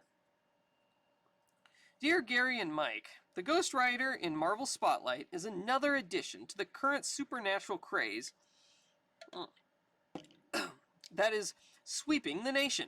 Gary seems to be playing it safe, or covering all the bases, as it's sometimes put, by including that other popular pastime, the occult. Yet much of the strip has its own style, due in part to Mike Ploog's graphic mood pieces, and much of this palpable reality radiates from his artwork, hiding the weaker elements in the plot. What weaker element, you ask? Well, I'll go into it, even if you didn't. The weakest element, and it destroys much of the credibility inherent in the foundation of the strip, is our protagonist's abrupt involvement in Satanism and demonology. Dig it. Here's this guy who picks up a book he's happened to read when he was a kid, right? He sits himself down one night when things look dark and gloomy and works out a spell to summon old Satan. Obviously, Mr. Blaze has never seen any of those stories concerning guys who deal with the devil and end up on the outside looking in. Johnny Blaze also seems to keep an assortment of skulls' heads about his apartment just in case he might want to set a candle on one in order to work his incantations. But ignore this. Satan does, indeed, respond to his first little poem. Sort of seems like most anybody can get in contact with the devil. I realize that the length of the magazine often dictates the amount of space in which an idea can be developed, but this is one of the major focal points of the series, and it rests on very shaky ground. But don't get down, Gary, because there are other elements here that develop nicely, such as the implication that Roxanne is the symbol of purity, that Johnny is symbolic representation of man being used by outside forces. Even the idea of having Roxanne's father as a villain is an inspired idea. You did have that kind of symbolism in mind when you started this series, didn't you? Alright, thanks for the water, Zeph. G. Coverdale, Brooklyn, New York. Sure we did, Mr. C. And as soon as Mike and Gary interpret what you've said, they're going to be doing a lot more of it. Anyway, you've got to admit, Pilgrim, that replies like this certainly prove that the Marvel Age of evasive answers has come upon us. Excelsior! Dear Maniacs, the second appearance of the Ghost Rider has confirmed my suspicions. Mike Ploog is a fantastic artist. His Eisner-like style is all that an eerie type of character needs to make it great. Ploog has a feeling for the bizarre. Angels from Hell was excellent, but I was a little disappointed with the curly crash ploy. It seems like everyone has made a pact with Satan except Roxanne, who is pure enough of heart to stave off the grand old nasty himself. The cliffhanger of an ending ensures that I'll pick up issue number 7. Just one thing, if sales in the Ghost Rider don't warrant giving him his own mag, please finish off his story. Don't leave us hanging. Sheldon White, Calgary, Alberta, Canada. Marvel leave you hanging? Shell? Never. Though we've been known to drive a stake or two through a harder 3. Now that we've got that bit of insanity out of our systems, let us move on to more erudite subjects. The Ghost Rider should travel with us for quite a while longer. His place in Marvel Spotlight is reasonably permanent. Well, as permanent as anything ever is here at 575 Madison Avenue. Come to think of it, just a couple months ago, it was 625 Madison Avenue, wasn't it? Oh well. Friends and neighbors, we just want to make sure you're keeping up with all this profound permanence. As for a certain Mr. Ploog, you'll be seeing more of his atmospheric renditions in the current issues of Werewolf by Night and Marvel's newest sensation, The Monster of Frankenstein. Who says this isn't the Marvel Age of Comics? Alright, there we go. That was Marvel Spotlight number 8, starring the Ghost Rider. I really love this cover art. I think this is just like one of the coolest looking, just the colors on it and everything, just really nice. But let's put this one back in its bag. I say it isn't. And we can move on to the Amazing Spider-Man. How amazing? Well, we'll find out, I guess.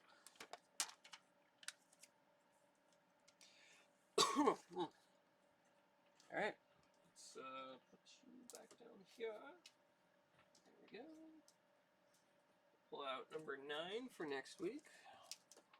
Set it on up here. Here we go.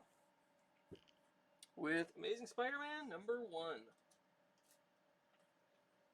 Which I do actually have a real copy of, but it's graded, so I can't like open it or anything. But this is pretty cool. It's another facsimile, so it's got all of the old ads and everything, just like the Amazing Fantasy one that I read. Amazing Spider-Man? When are we gonna get the average Spider-Man? I don't know. With great power comes great responsibility. Yep. The Fantastic Four think I'm trapped, but they don't suspect my real power. Here, I can show you the real one so we can compare. Give me a second.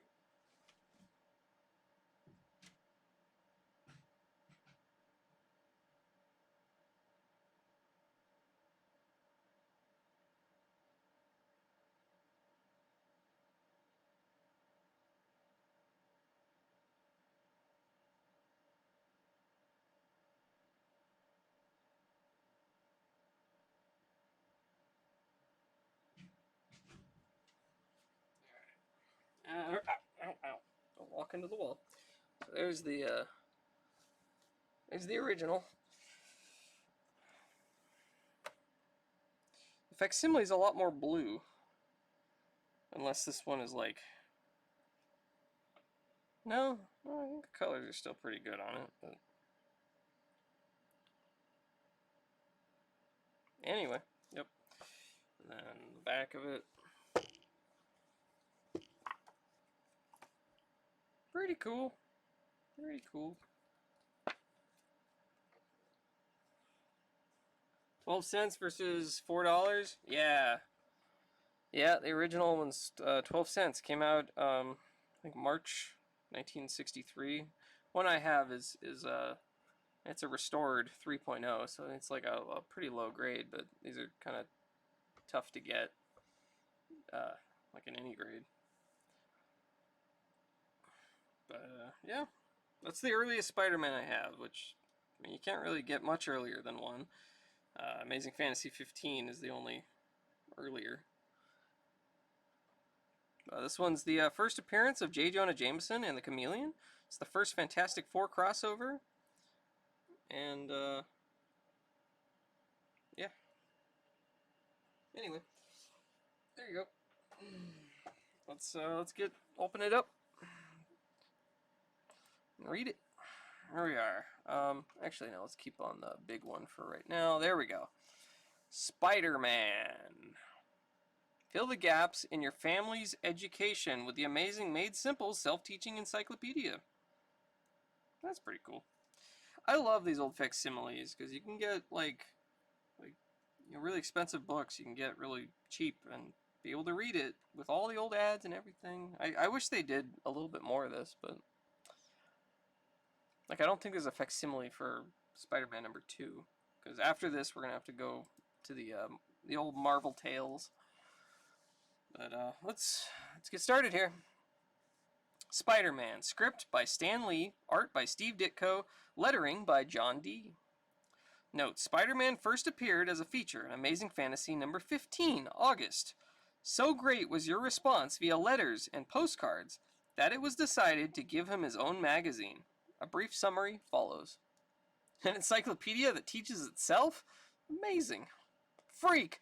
Public menace! Oh, and there is the first appearance of J. Jonah Jameson right there. Sure, you've read many stories about many different magazine heroes, but there's never been a story like this one, because there's never been a hero like Spider-Man. Alrighty. Let's go. Our scene is the bedroom of Peter Parker, the teenage student whom many consider to be a shy bookworm. But oh, if they only knew. Uncle Ben is dead, and all because I was too late to save him. My Spider-Man costume, I wish there were no such thing. It all started when I was bitten by a radioactive spider, and I found myself possessed of a spider's powers, so I designed a costume to go into show business and cash in. Ouch! But while I was busy showing off, an armed burglar fired one fatal shot at Uncle Ben when he was surprised robbing our house. As soon as I learned what had happened, I sped through the city via my spider's web, lusting for vengeance. He won't escape Spider-Man. And I soon caught the killer and turned him over to the police. Got you. You ain't human. And now Uncle Ben is gone, and Aunt May and I are alone. What's worse, without Uncle Ben, we've no money to pay our bills. Please give me a little more time. I'll pay the rent next week, if only you'll wait. And so, Aunt May, there's only one thing to do. I've got to quit school and get a job. No, Peter, you mustn't. Your uncle always dreamed of you being a scientist someday. You must continue your studies. But I've got to help Aunt May somehow. Wait, with my powers as Spider-Man, I can do anything. I can go anywhere. No one can stop me. Any amount of money could be mine, just for the taking. But no, what am I thinking of? I'm no criminal. I'm not a thief. Besides, if I were ever arrested and imprisoned, it would break Aunt May's heart. No, there's only one other way. I've got to perform again. I've got to bring my Spider-Man act before the public once more. I'll call a booking agent tomorrow, or tonight. A few days later at school. Hey gang, look, Spider-Man's gonna put on a show at the town hall tonight. And the admission is only $1. Let's all go. Count me out, kids. I can't make it. We might have known he'd rather study. Who needs that walking bookworm anyway? It'll be more fun without him. That night, as the audience is amazed by Spider-Man's prowess, none suspect that the real reason that Peter Parker couldn't be in the audience, couldn't very well be doing this act and sitting in the audience also. If only they knew. Yeah. Finally, after the show, it's time to pay you, Spider-Man, but I can't give you cash. I've got to give you a check, so there's a record for taxes. What name should I write the check out to? Name? Can't tell you my real name. No one must know my identity. Just make the check out to Spider-Man. Okay, you're the boss, but you'll have a mighty tough time cashing it. Tough time cashing it, eh? Well, we'll just see about that. Who woulda knew? Who woulda known? I'd like to cash this check. I'll have to see some identification. What about my costume? Don't be silly. Anyone can wear a costume. Do you have a social security card or a driver's license in the name of Spider-Man? No, I don't. But as Spider-Man finds that he cannot cash his desperately needed check, just across town, a man at a typewriter is making still more trouble for him. When I'm through with this article, Spider-Man will be run out of town. And the next night, might as well go on back where you came from, Spider-Man. There will be no show tonight, or any night. What? Why? What happened? This happened. Look at this editorial. The paper has everyone so steamed up, they'll probably toss you in jail if you show your face. Spider-Man Menace! But why? What have they got against me? What have I done? But not satisfied with merely writing editorials, J. Jonah Jameson, publisher of the powerful Daily Bugle, delivers lectures all over town. We cannot allow that masked menace to take law into his own hands. He's a bad influence on our youngsters.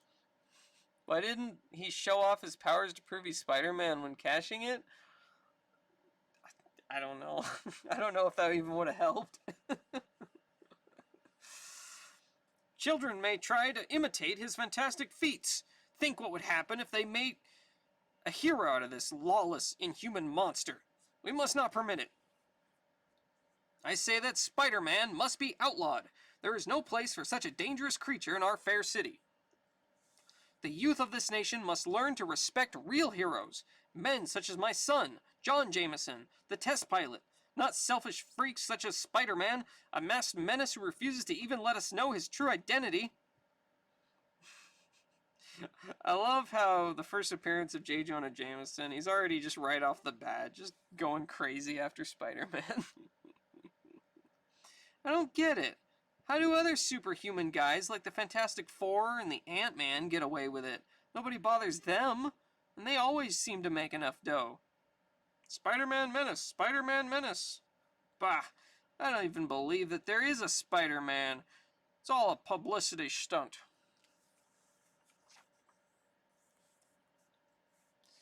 Well, if I can't make a living as Spider-Man, the only other thing to do is find a part-time job. Take a look through the want ads. But again, Peter Parker meets with frustration. Sorry, Sonny. I ain't looking for a school kid. The job I advertised is for a man. But extra, John Jameson about to orbit Earth and rocket. Say, that looks like it is. It's Aunt May. Wonder where she's going. Oh no, she's pawning her jewelry. She must be desperate for money, but she doesn't want me to know. She doesn't want to worry me. For me, she's doing it all for me, and there's no way I can repay her. No way I can help her. I can't even find a job. Extra, John Jameson, son of the publisher of the Daily Bugle, about to orbit Earth. Extra. It's all his fault. Because of him, I can't perform in public as a Spider-Man.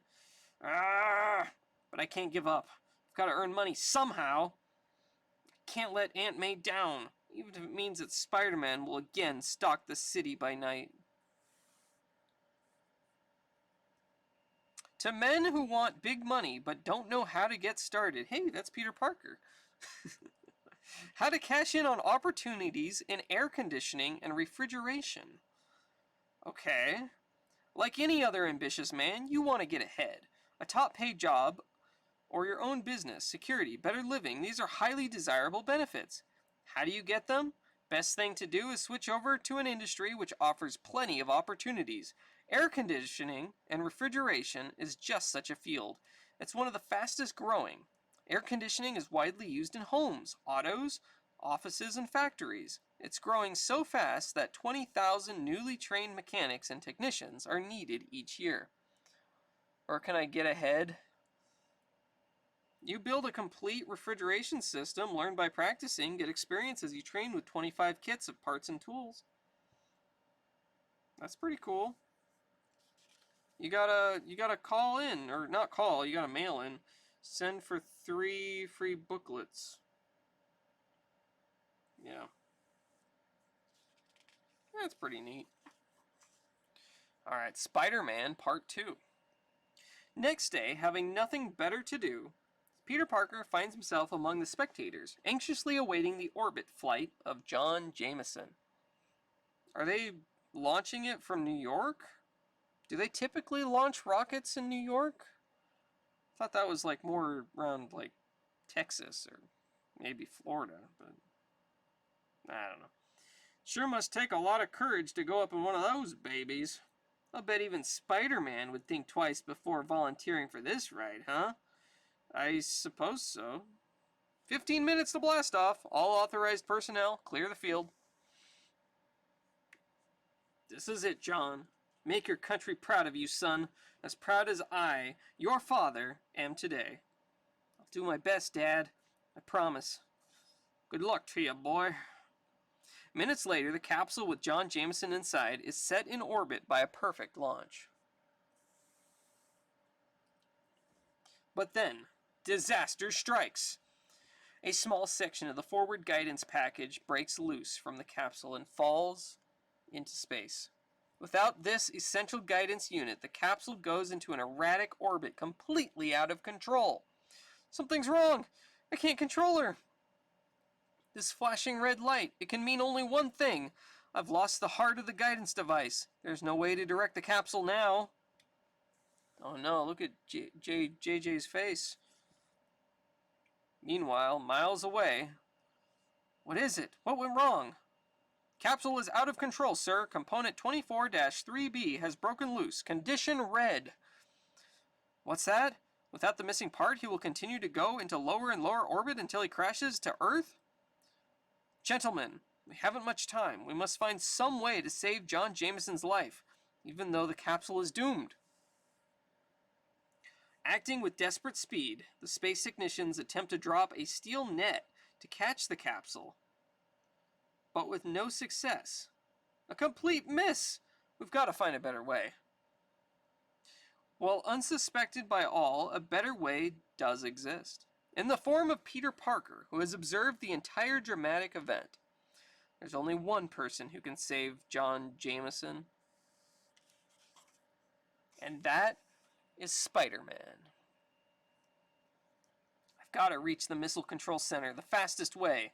The way that only Spider-Man can take. Made it. And now, by running on power lines? That belly button, yeah. We have a spare 24-3B guidance unit, but there's no way to get it to Jameson in time. You're wrong. There is a way. Spider-Man! Let me have the missing unit. I'll get it to the capsule somehow. Very well. We have nothing to lose. There is no way we can do it. Spider-Man! Bah! He's just a publicity-seeking phony. He's trying to grab a headline. What can he do? Instead of flapping your lips, mister, just watch and see what I can do. Wait! The capsule is getting lower every second. I've got to reach it jet fast.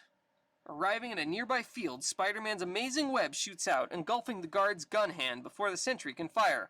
Halt! Identify yourself! No time for that now. Within seconds, the mighty costume figure has commandeered a plane and a pilot as they take to the air. I'll probably be grounded forever for doing this, Spider-Man, but I got a hunch that if anyone can save that poor Joker, you're the guy. Here comes the capsule now, but we can never catch it. Yeah, he just stole a jet. Yes, he did. We don't have to catch it. Wait, what are you going to do? I've got to hitch a ride on that thing as it passes by. This will be my first and last chance. If it doesn't work, look out below. Here goes. Toing! I hit it. Mustn't let go. Oh, wanna focus, maybe? Come on. There we go. Okay. Alright. Ugh! I've got to pull myself up, fighting against all this wind resistance. Even my strength can just barely do it. It's like a bowl of oatmeal with a hole in it. Got one too. I got a little more. Oh gosh. Oh god. It's quite an image, Magnum Force. There, I reached it, but now the capsule is losing altitude dangerously. Can I attach the missing unit in time? Draw the first day. No lessons, no talent. Even if you can't draw a straight line, you can draw your family, friends, anything from your life, like an artist. But even if you can't draw a straight line. Also excellent for every other type of drawing and hobby. Create your own design for all hobbies. Reproduce anything. Copy all cartoons and comics. Outdoor scenes, landscapes, buildings. Copy photos, portraits of family and friends, etc. Still life, vases, bowls of fruits, lamps, furniture, all objects. Copy blueprint plans. A new hobby gives you a brand new interest. Alright. That's weird.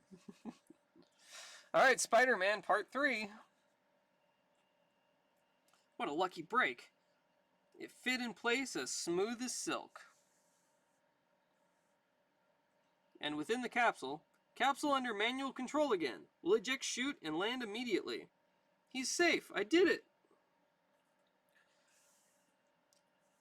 Spider-Man succeeded. The capsule is about to land. My boy, he's safe. It's like a reverse projector that you trace over what's on paper. Yeah. I don't entirely know what. Okay. Alright, let's read it. Yes, anyone from 5 to 80 can draw or sketch or paint anything now. The very first time you use the Magic Art Reproducer, like a professional artist, no matter how hopeless you think you are. An unlimited variety and amount of drawings can be made. Art is admired and respected by everyone. Most hobbies are expensive, but drawing costs very little. Just some inexpensive paper, pencils, crayons, or paint. No costly upkeep, nothing to wear out, no parts to replace. It automatically reproduces anything you want to draw on any sheet of paper. Then easily and quickly follow the lines of the picture image with your pencil, and you have an accurate original drawing that anyone would think an artist had done.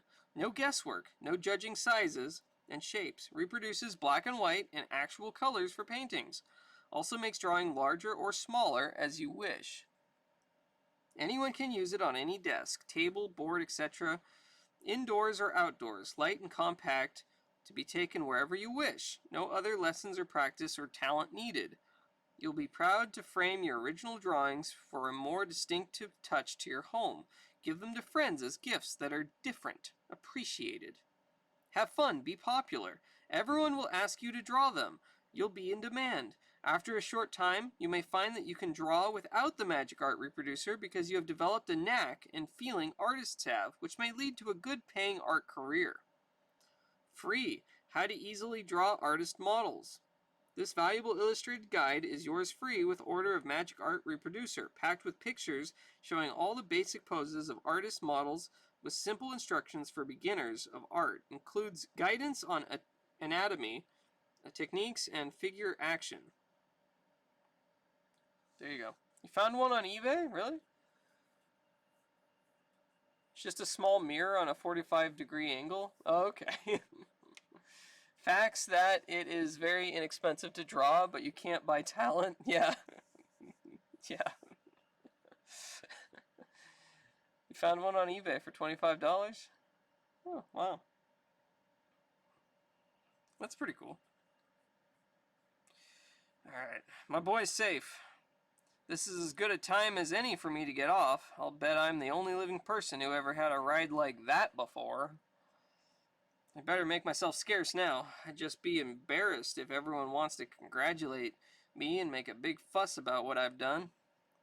Anyway, from now on, I guess I shouldn't have any trouble about performing in public. I'll bet even Mr. Jameson himself would hire me. Out of context, that would sound horrible. Wait, what would? Which one? Oh, the top right corner? This is as good a time as any for me to get off. I'll bet I'm the only living person who ever had a ride like that before. Oh.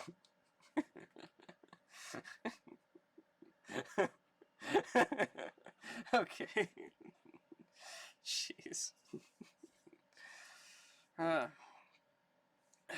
But when he reads the next edition of the newspaper, Peter Parker is astounded to see. Oh no, it can't be. It isn't possible, but why? Daily Bugle, 5 cents. This newspaper demands that Spider-Man be arrested and prosecuted. Editorial by J. Jonah Jameson.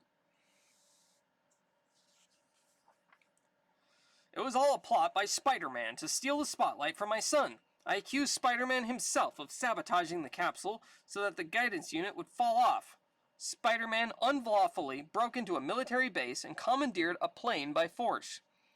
Then, by means of a grandstand play, he tried to make a hero of himself, but he caused an important missile test to fail and set our space program back by many weeks. I repeat, Spider-Man is a menace to America.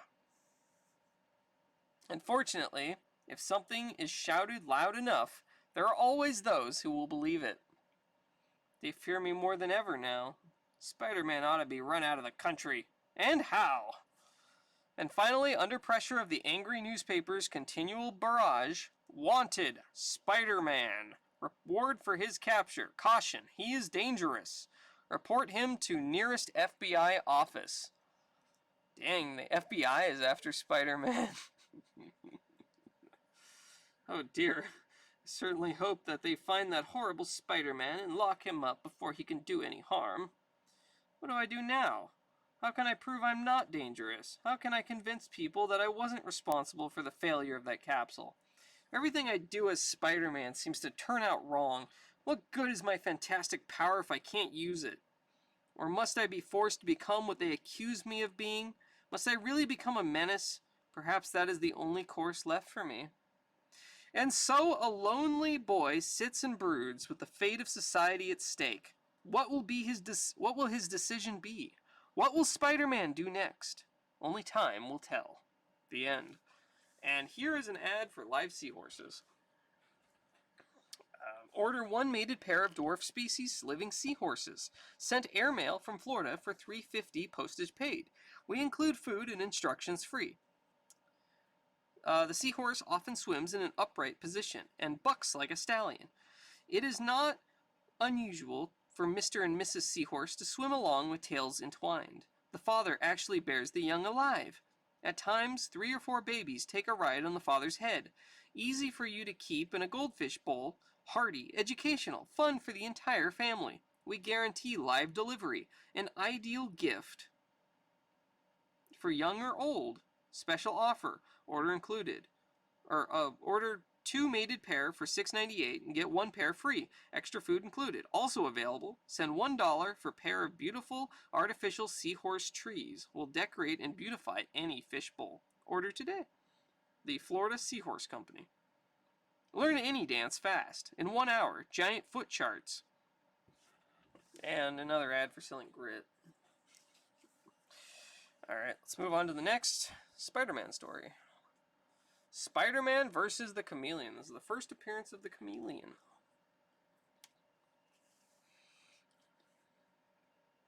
How can you defeat a man who can change his identity before you can catch him?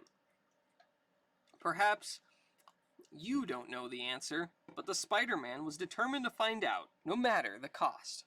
Extra bonus extra.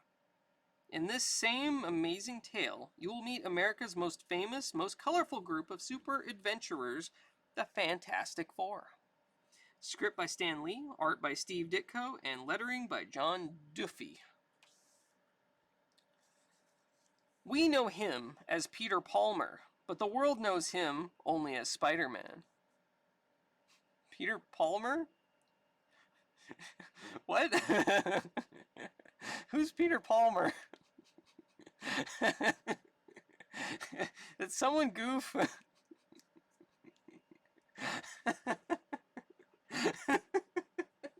Peter Palmer? Okay. I think someone messed up somewhere.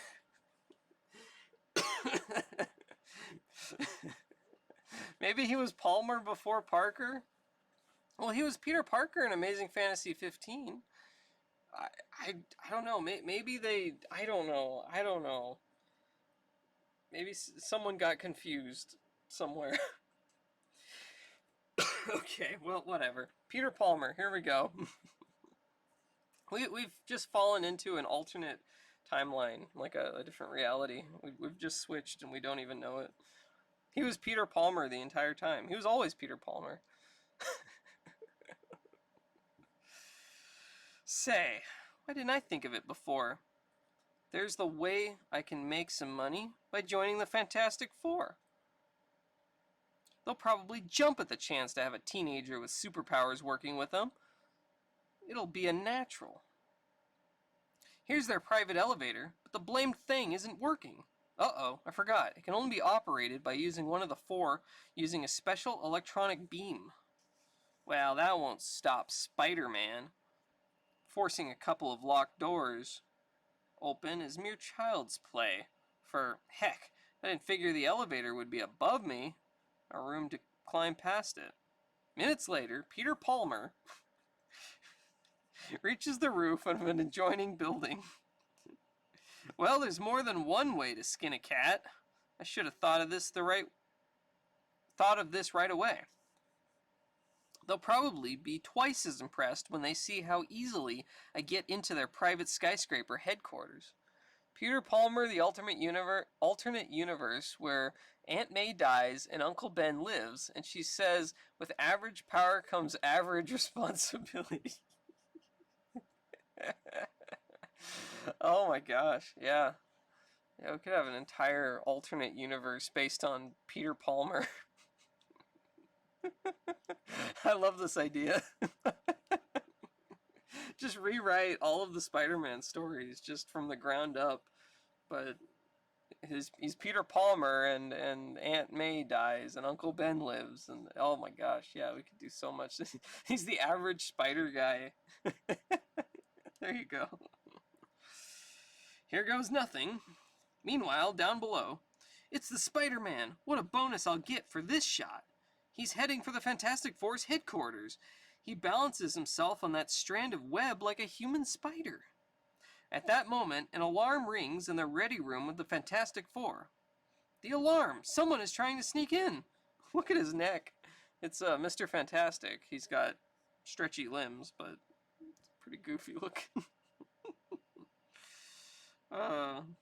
He must be some kind of nut to think he can take us by surprise. Alright.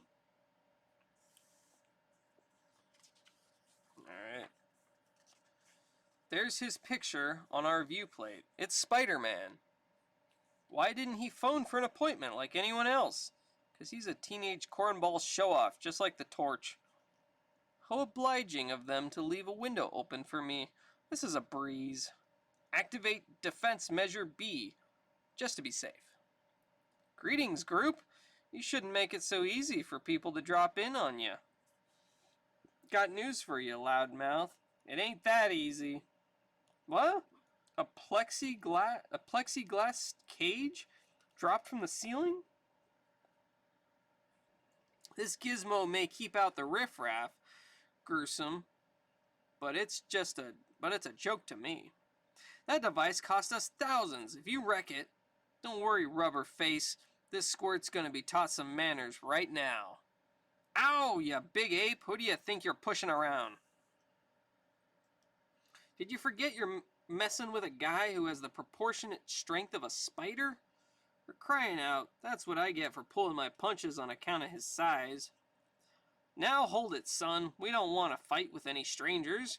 At least not till we know what we're fighting about. Who's fighting? Just consider this a little exhibition.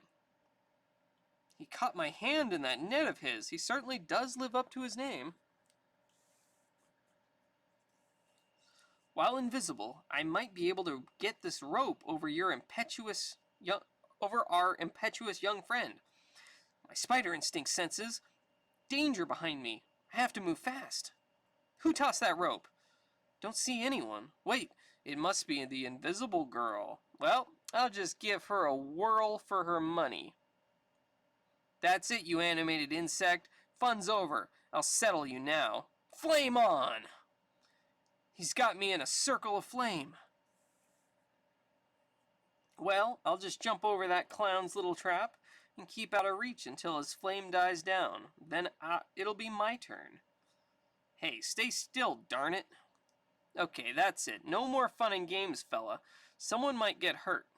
Now suppose you tell me what you're here for. Man, what the hell is going on with Mr. Fantastic? He's just like stretched out and giant, and he's just totally distorting himself. It's wild. Get out of the way, Killjoy. Give me another crack at him. It's about time someone asked me. I came up here to join up with you. I want to be a member of the Fantastic Four. So I thought I'd give you a demonstration of what I can do. So now, let's get down to business. How much does the job pay? I figure I'm worth your top salary. Wide, Mr. Fantastic? Yeah, he's very wide. I knew it. That Cooks has rock in it. Yeah, my words. Sorry. I knew it. That Cook has rocks in his head. Afraid you made a mistake, Spider-Man. We're a non-profit organization. We pay no salaries or bonuses, and any profit we make goes into scientific research. You came to the wrong place, pal. This isn't General Motors. The OG wide meme? Yeah. We just keep enough money to pay our expenses. Every other cent goes into developing the most effective super crime fighting apparatus we can create. Besides, aren't you wanted by the police? This isn't Outlaws Anonymous.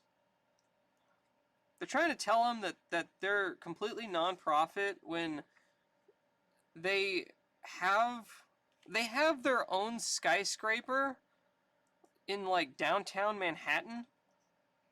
Like, that is not cheap. I think they're just lying to him. I might have known. You're just like all the rest, ready to believe the worst of anyone. Okay, keep me out of your group. Who needs you? I'll make you guys look like pikers. Wait, come back. Safe house? Too bad he left so suddenly. Perhaps we could have helped him. Ah, we got enough problem kids to worry about now. Somehow I have a feeling we'll be hearing more from that young man in the future. And now our scene shifts to a defense installation at the edge of town. With my multi-pocket disguise vest, it will be an easy matter for the chameleon to become you, friend janitor. Minutes later, so far so good. Disguised as the janitor, it was easy to gain access to this restricted area. And now another fast change, and I will take the identity of Professor Newton. Ha! Nothing can stop the chameleon. With the right disguise, I can steal anything from anywhere unchallenged. That night at the chameleon's hideout, the Iron Curtain countries will pay a fortune for these plans. A TV news bulletin. The entire city is wondering why Spider-Man visited the Fantastic Four today. No comment, says the FF. What's your powers? A multi-pocket vest. Exactly, yes. Yes. The chameleon is kind of a lame supervillain. Rumors are flying all over New York. Unofficial sources claim Spider-Man is being considered for membership in the Fantastic Four. Nonsense, claims the police commissioner. I think Spider-Man's visit is of interest to that chameleon, too. Yes, indeed. Very interesting. Daily Globe? Latest on Spider-Man. Grand jury requests immediate probe. The FBI has been alerted for possible action.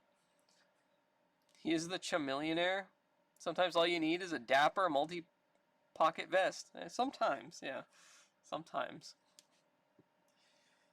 There is only one reason for Spider-Man... Only one reason Spider-Man would want to join the Fantastic Four. Being sought by the police, there is no way for him to earn a legitimate living. He must be desperate for money. And this is where I come in. Spider-Man will make the perfect fall guy for me. When I steal the second half of these missile defense plans, I'll have him put the police off my trail. One of the animated shows, he had a belt that used tech to change. Here he just has a vest with like 50 pockets. Yeah. He has a disguise in each pocket. Reward! $9,985.50 for this coin. Illustrated. 1804 silver dollar. 1900 minted, or 19,000 minted. Only 12 accounted for. Where are the rest? $500,000 search for rare coins. Wow. 1,001 things that you can get for free. Work at home. Over 100 proven money-making ideas. Alright. Oh, what's this? A personal message from Spider-Man. Hi friends, hope you enjoyed this issue of the new Amazing Spider-Man. Beginning with our third issue, there will be a letters page for your knocks and boosts called The Spider's Web. So send your letters along now to Spider-Man, 3rd floor, 655 Madison Avenue, New York, 21, New York. Don't miss my new and different adventures in issue number 2 on sale the beginning of February 1963. Better ask your dealer to reserve your copy now, because judging by advance reports, the demand will be greater than the supply.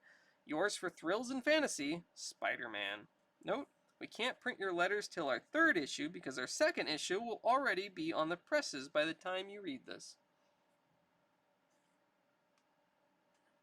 Those are for stashing his goodies and paraphernalia? I guess. Maybe? I thought that's where he kept his disguises, but I don't know. Play guitar in 7 days or get your money back. What else do we have here? Weird diamond-shaped coffee stamps. Okay. Wild animal triangle. Gorgeous butterfly diamond. What? President Kennedy beauty. Unused Kenya. Uganda Tanganyika. Goa gold stamp, and 25 others. This fantastic offer, 5 cents to approval buyers. Act now. Personal pocket-sized radio. Requires no batteries or tubes. No need for electric plug-in either. Diode eliminates them all. Plug-in either... Diode eliminates them all forever. Slide tuning, built-in speaker phone, attractive case. Not a toy, but a practical radio for local broadcast reception of music, sporting events, or your favorite program. Okay. Interesting. There's a lot of stamp ads in here. Okay, well, let's continue. Spider-Man has the powers and instincts of a spider, so I will send him a message that only his spider senses will be able to pick up. Calling Spider-Man. Meet me on the roof of Lark Building at 10 tonight. It will be very profitable for you. And miles away, at a neighborhood museum where Peter Palmer... For those who have just arrived, yes, his name is Peter Palmer in this issue. Someone is trying to contact Spider-Man. I can sense the frequency waves, but who? Oh, he's studying the spider exhibit. Yes, his name is Peter Palmer. He's not Peter Parker.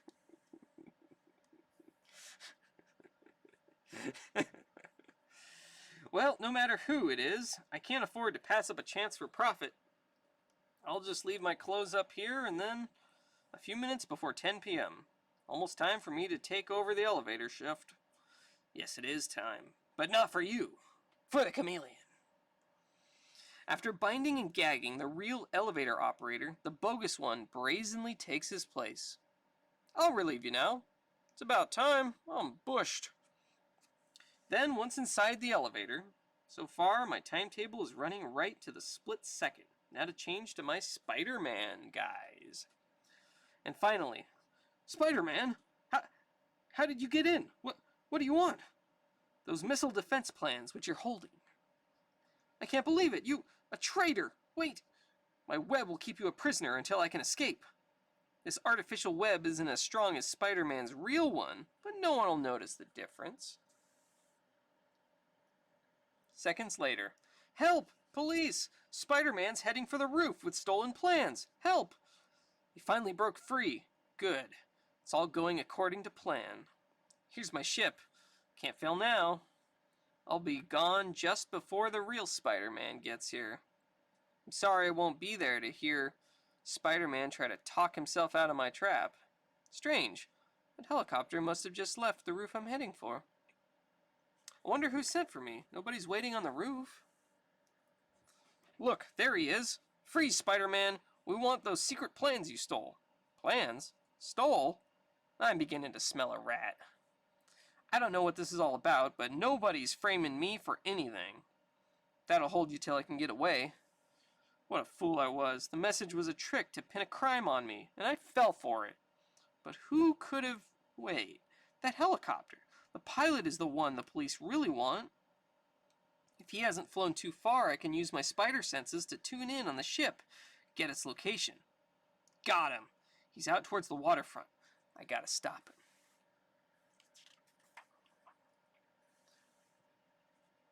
Well, if I'm going to catch me a speeding whirlybird, there's only one way to do it, and that is to get a real fast start like this. Oh my gosh, he just made like a... what do they call it? The thing you pull? It's got the rubber thing and you pull it?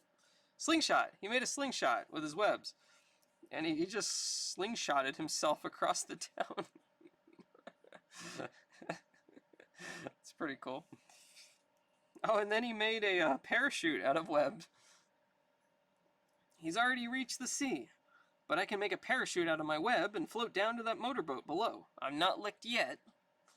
Minutes later, I'm just in time. There's the chopper, and there's a red sub surfacing to meet it. Is this a Soviet submarine? But with my web over the conning tower. Conning tower? They won't be able to open the hatch. Our hatch is jammed. It won't open. How will we get the plans, comrade? Forget the plans. We've been seen. Submerge. Now to find out who framed me. Spider-Man, but how? I can't shake him off, no matter how I maneuver. He ripped off the door with his bare hands. End of the line for you, commie. Head this ship towards shore, and I mean now. And before the police have left the Lark building roof, look, here's the guy you're looking for, the guy who stole those plans and impersonated me. But in the next split second, the wily chameleon drops a tiny smoke pellet and breaks free in the confusion. Before they know what happened, I'll have taken a new disguise and be free. You can't get out of the building. All exits are guarded. Search every room. Let them search. I knew this disguise would come in handy. Who would ever suspect a policeman? I'll look in here, men. I'll take this corridor, and I'll head for the street under your very noses. But again, the chameleon has reckoned without Spider-Man's supernatural spider instincts. That tingle I feel. My quarry is close, within striking distance. He's wise to me. If I can just pull this fuse... One of the cops must be a phony.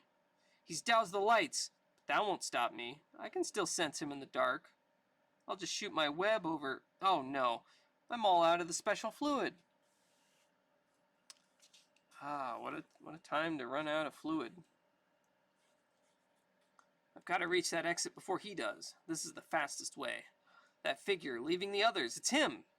But as the lights go on again, the chameleon resorts to one last desperate ruse. Help! Grab him! It's the chameleon disguised as Spider-Man again! What? Oh no, you don't. You're not gonna fool us that way a second time. Wait, he's lying. I am Spider-Man. It worked. Now to slip away. In a fit of white-hot fury, the powerful Spider-Man wrenches free of the startled officer's grasp and... Look at him go up that wall. He was the real Spider-Man. Every time I try to help, I get into worse trouble. Well, they can catch that spy themselves now. And within minutes, catch him they do. Here he is, Captain. I spotted him by his torn uniform. I could see his other disguise beneath it. Blast it! I must have ripped it in my scuffle with Spider-Man. And as the chameleon is led away, a lone figure loses himself in the shadows of the silent night. Nothing turns out right, sob. I wish I had never gotten my superpowers. Later, as the late editions come out, your famous figures ponder the case of the Amazing Spider-Man. Reed, he's so powerful and so confused. What if Spider-Man ever turns his superpowers against the law? Yeah, if a teenager can be so blamed strong, how strong will he be when he gets older? We won't ever have to worry about him. Won't we, Johnny? I wonder. And the whole world will have to wonder until our next great issue. Don't miss it. Our next great issue with Peter Palmer. The average Spider-Man. 104 King's Knights, only $1.49. A glorious set of plastic toys. Every child will be pleased to own.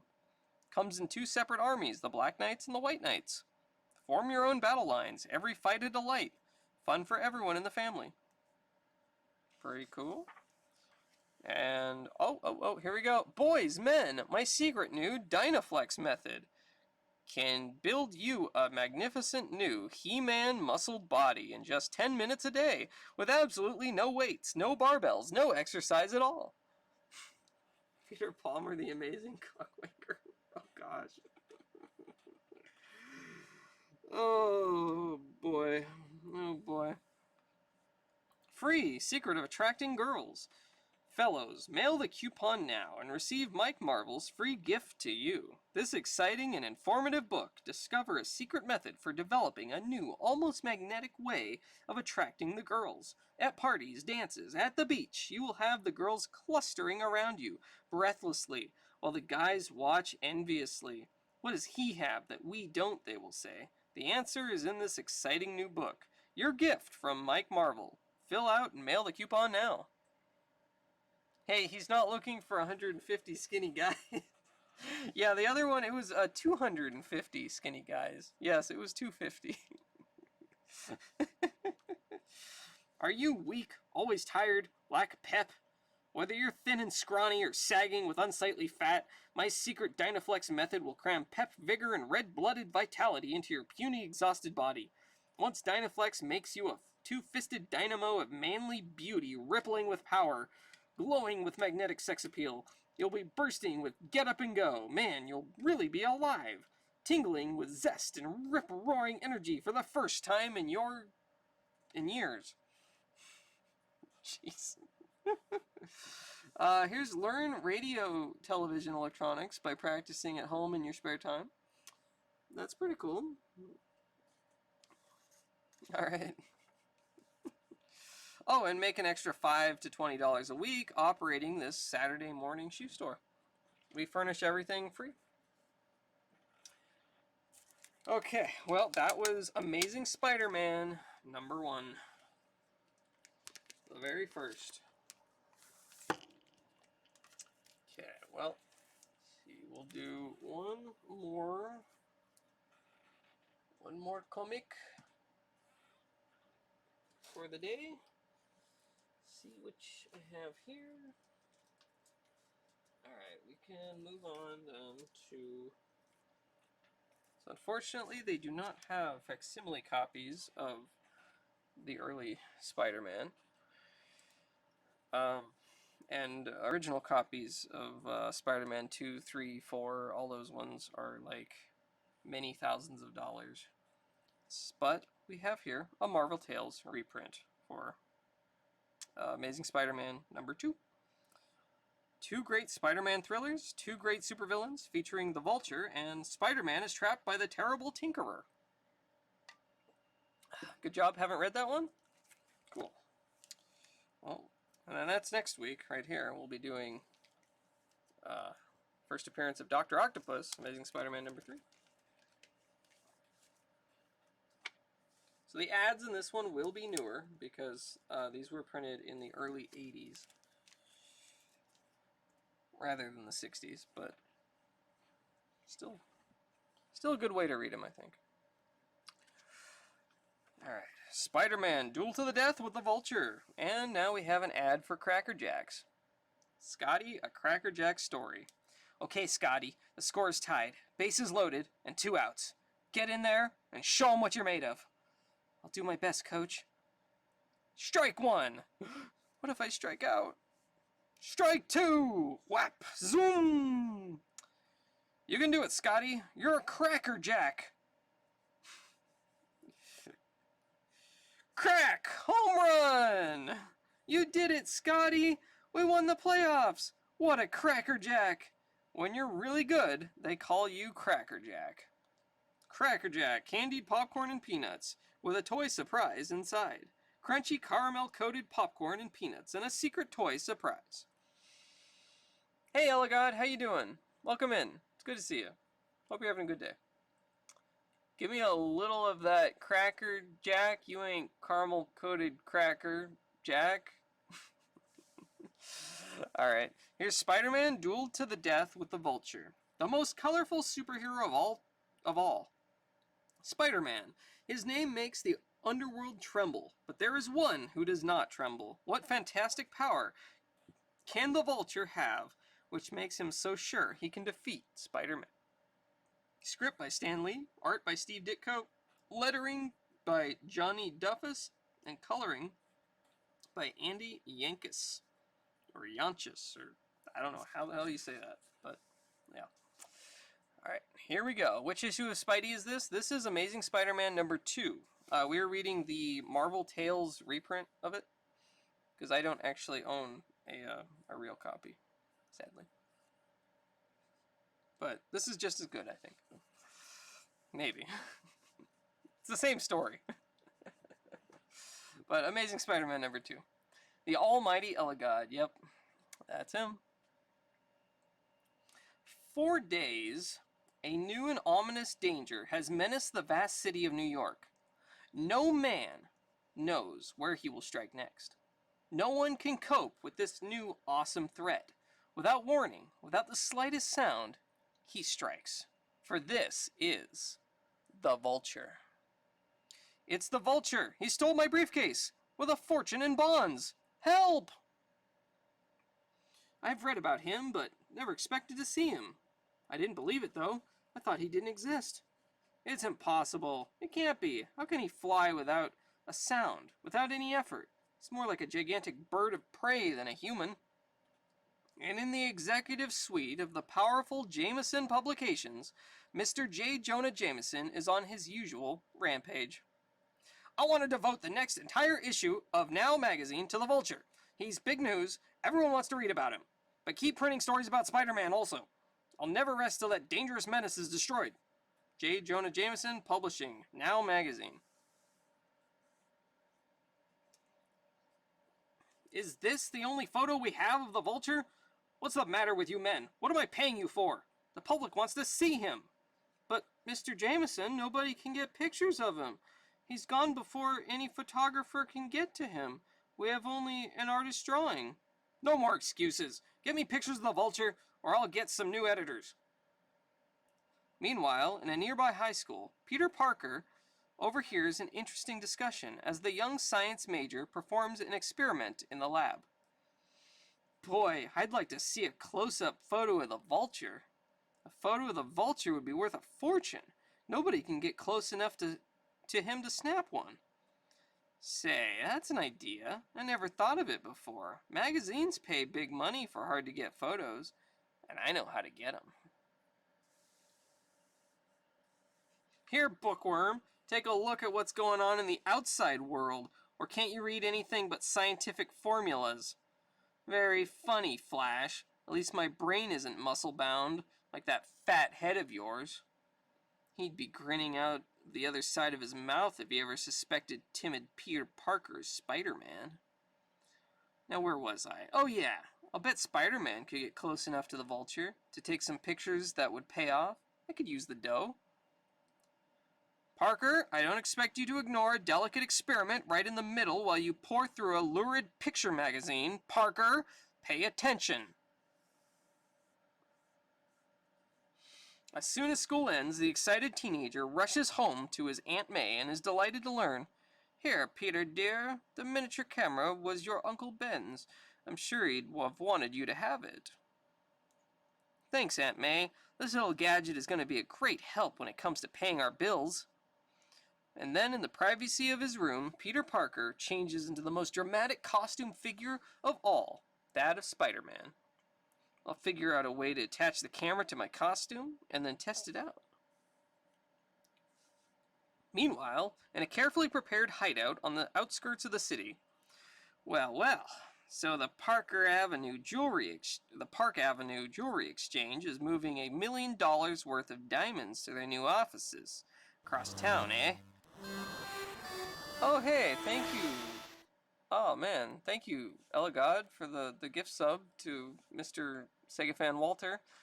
I appreciate that very much. That's very kind of you. Thank you very much. You're truly a benevolent deity. Thank you so much. Where was I? Oh. Well, so the Park Avenue Jewelry Exchange is moving $1 million worth of diamonds to their new offices across town, eh? Shouldn't be hard for the Vulture to get his hands on those gems. They'll probably be expecting me to try something, but I'll get those gems in a way that no one would ever suspect. Even Spider-Man wouldn't have a chance of stopping me. He kind of looks like a turtle.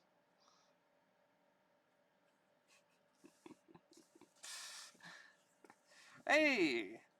What's this soft and juicy bubble yum? Grape bubble gum. Enter Bubble Yum's Yum and Fun sweepstakes, and you may win a trip to Six Flags. You can win a free weekend trip for 4 to any Six Flags amusement park, ride a roller coaster, see the fun house, make a splash on a water ride, and much more. Lots of other great prizes, too. He looks like a Ninja Turtle gone wrong. yeah, kind of. Jeez. Alright.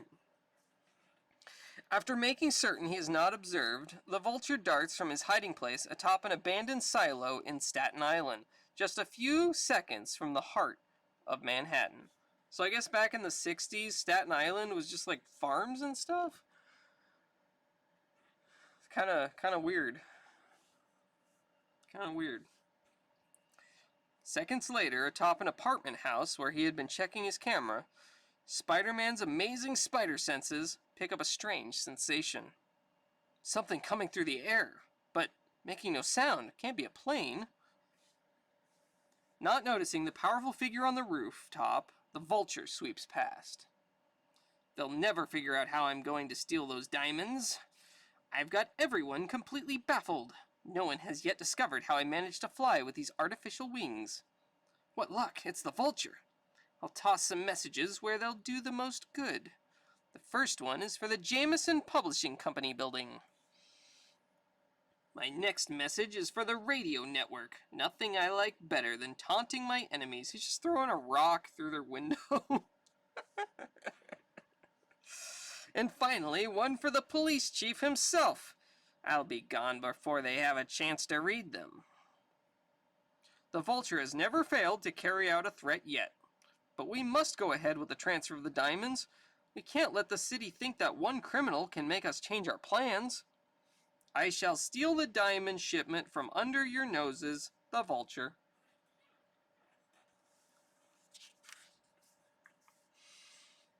I did it. Now that I've warned them, my triumph shall be even greater after I've seized the gems.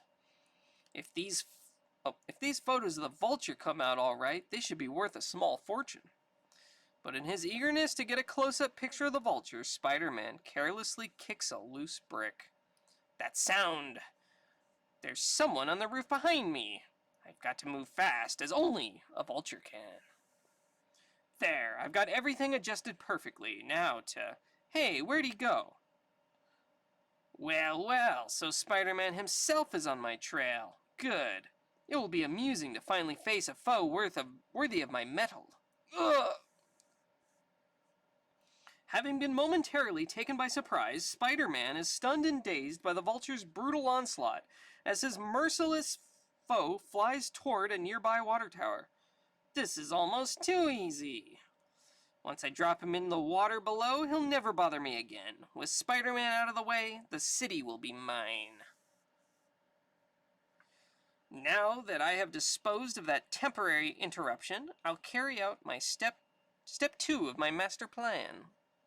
Meanwhile, inside the tank, the shock of hitting the cold water instantly revives the powerful Spider-Man. The Vulture! Somehow he trapped me inside this water tank. Well, I've only myself to blame for being so careless. I'll just shoot my web toward the top and... Oh no, the ejector is empty. I forgot to refill it since I used it last. But I've been so busy with that camera, I gotta try something else.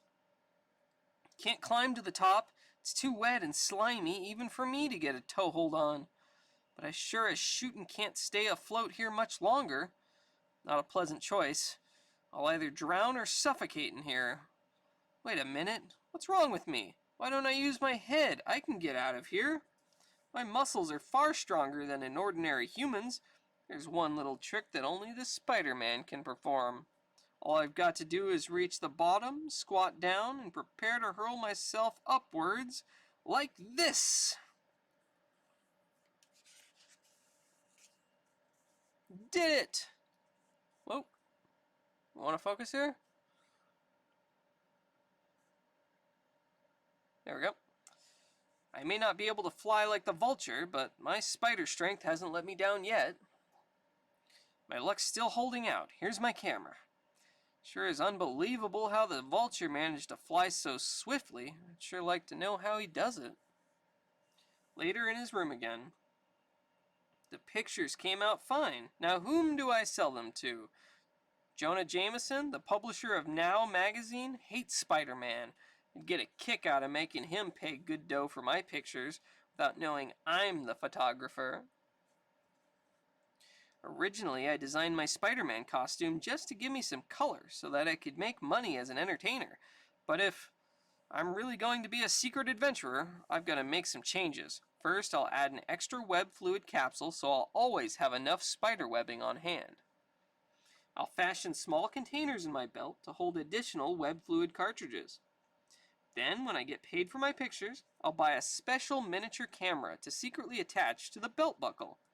There, the whole contraption fits under my shirt where it's out of sight and doesn't interfere with my movements. And now, I've got a hunch.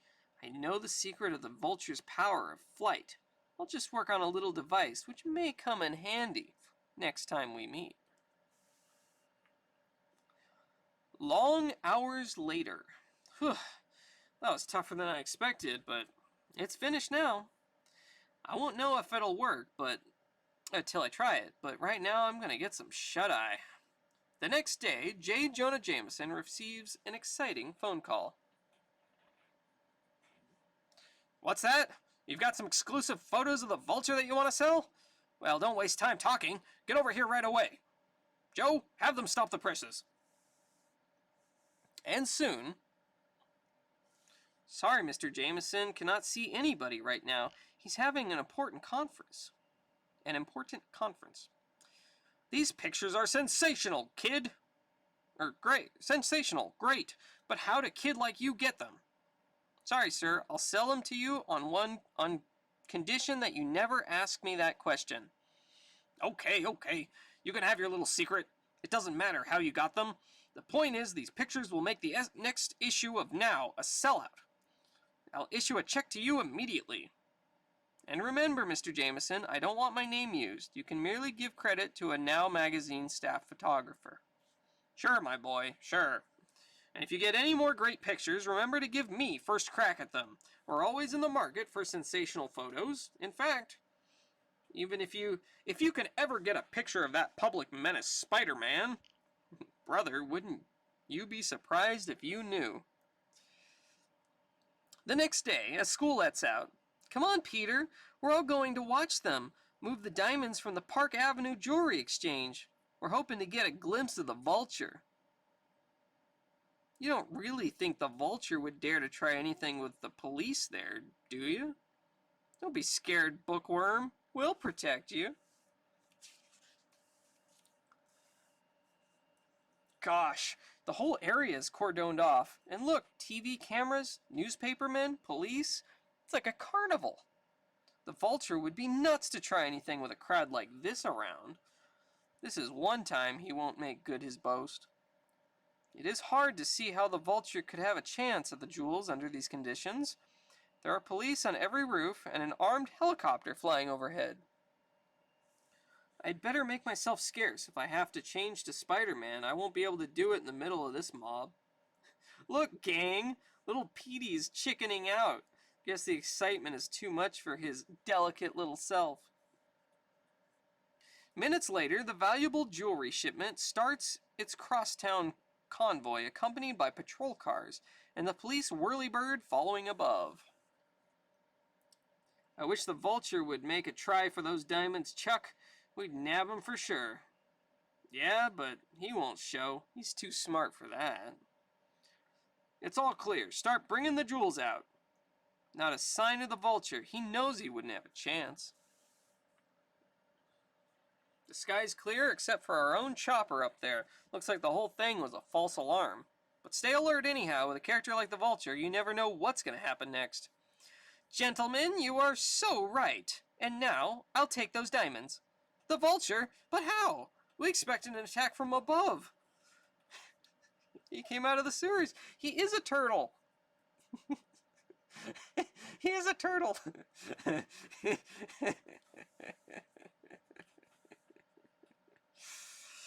Before the startled officers can fire, the wily vulture plummets back underground, dropping the manhole cover into place above him. Then...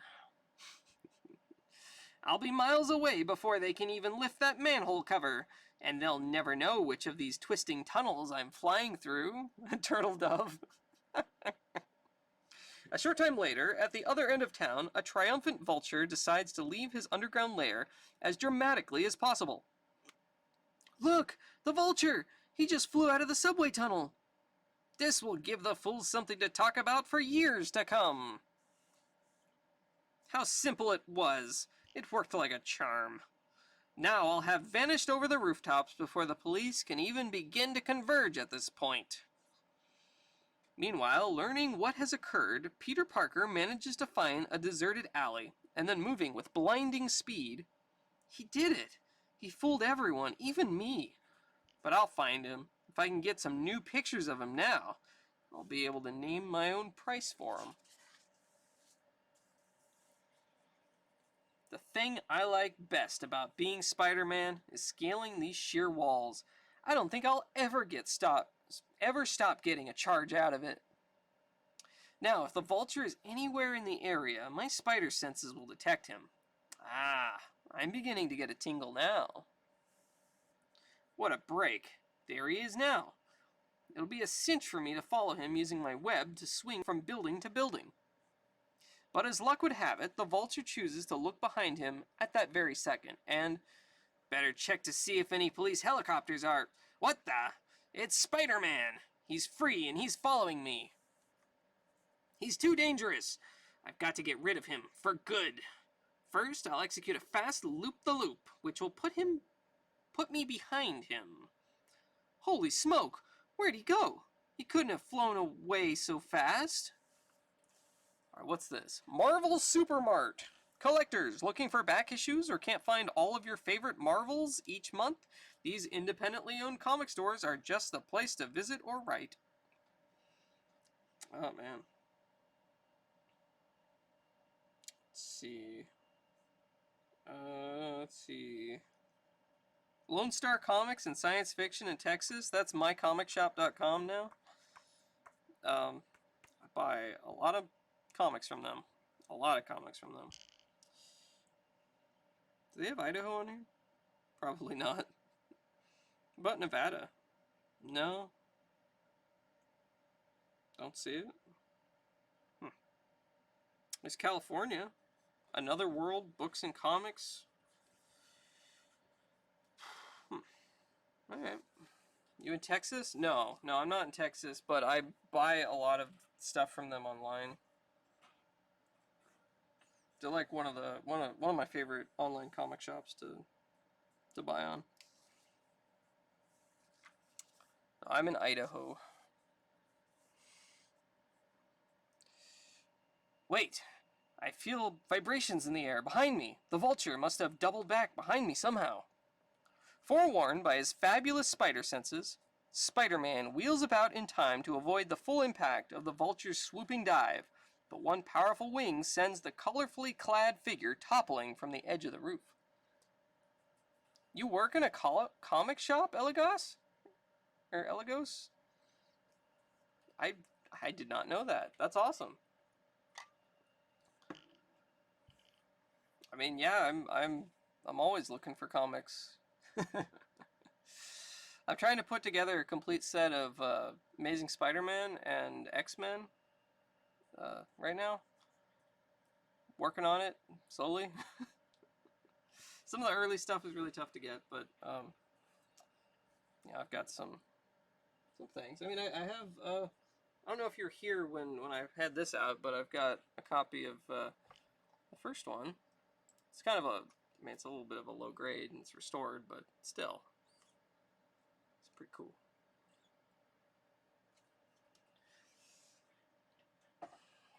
But yeah, that's awesome. I did not know you worked at a comic shop. So cool.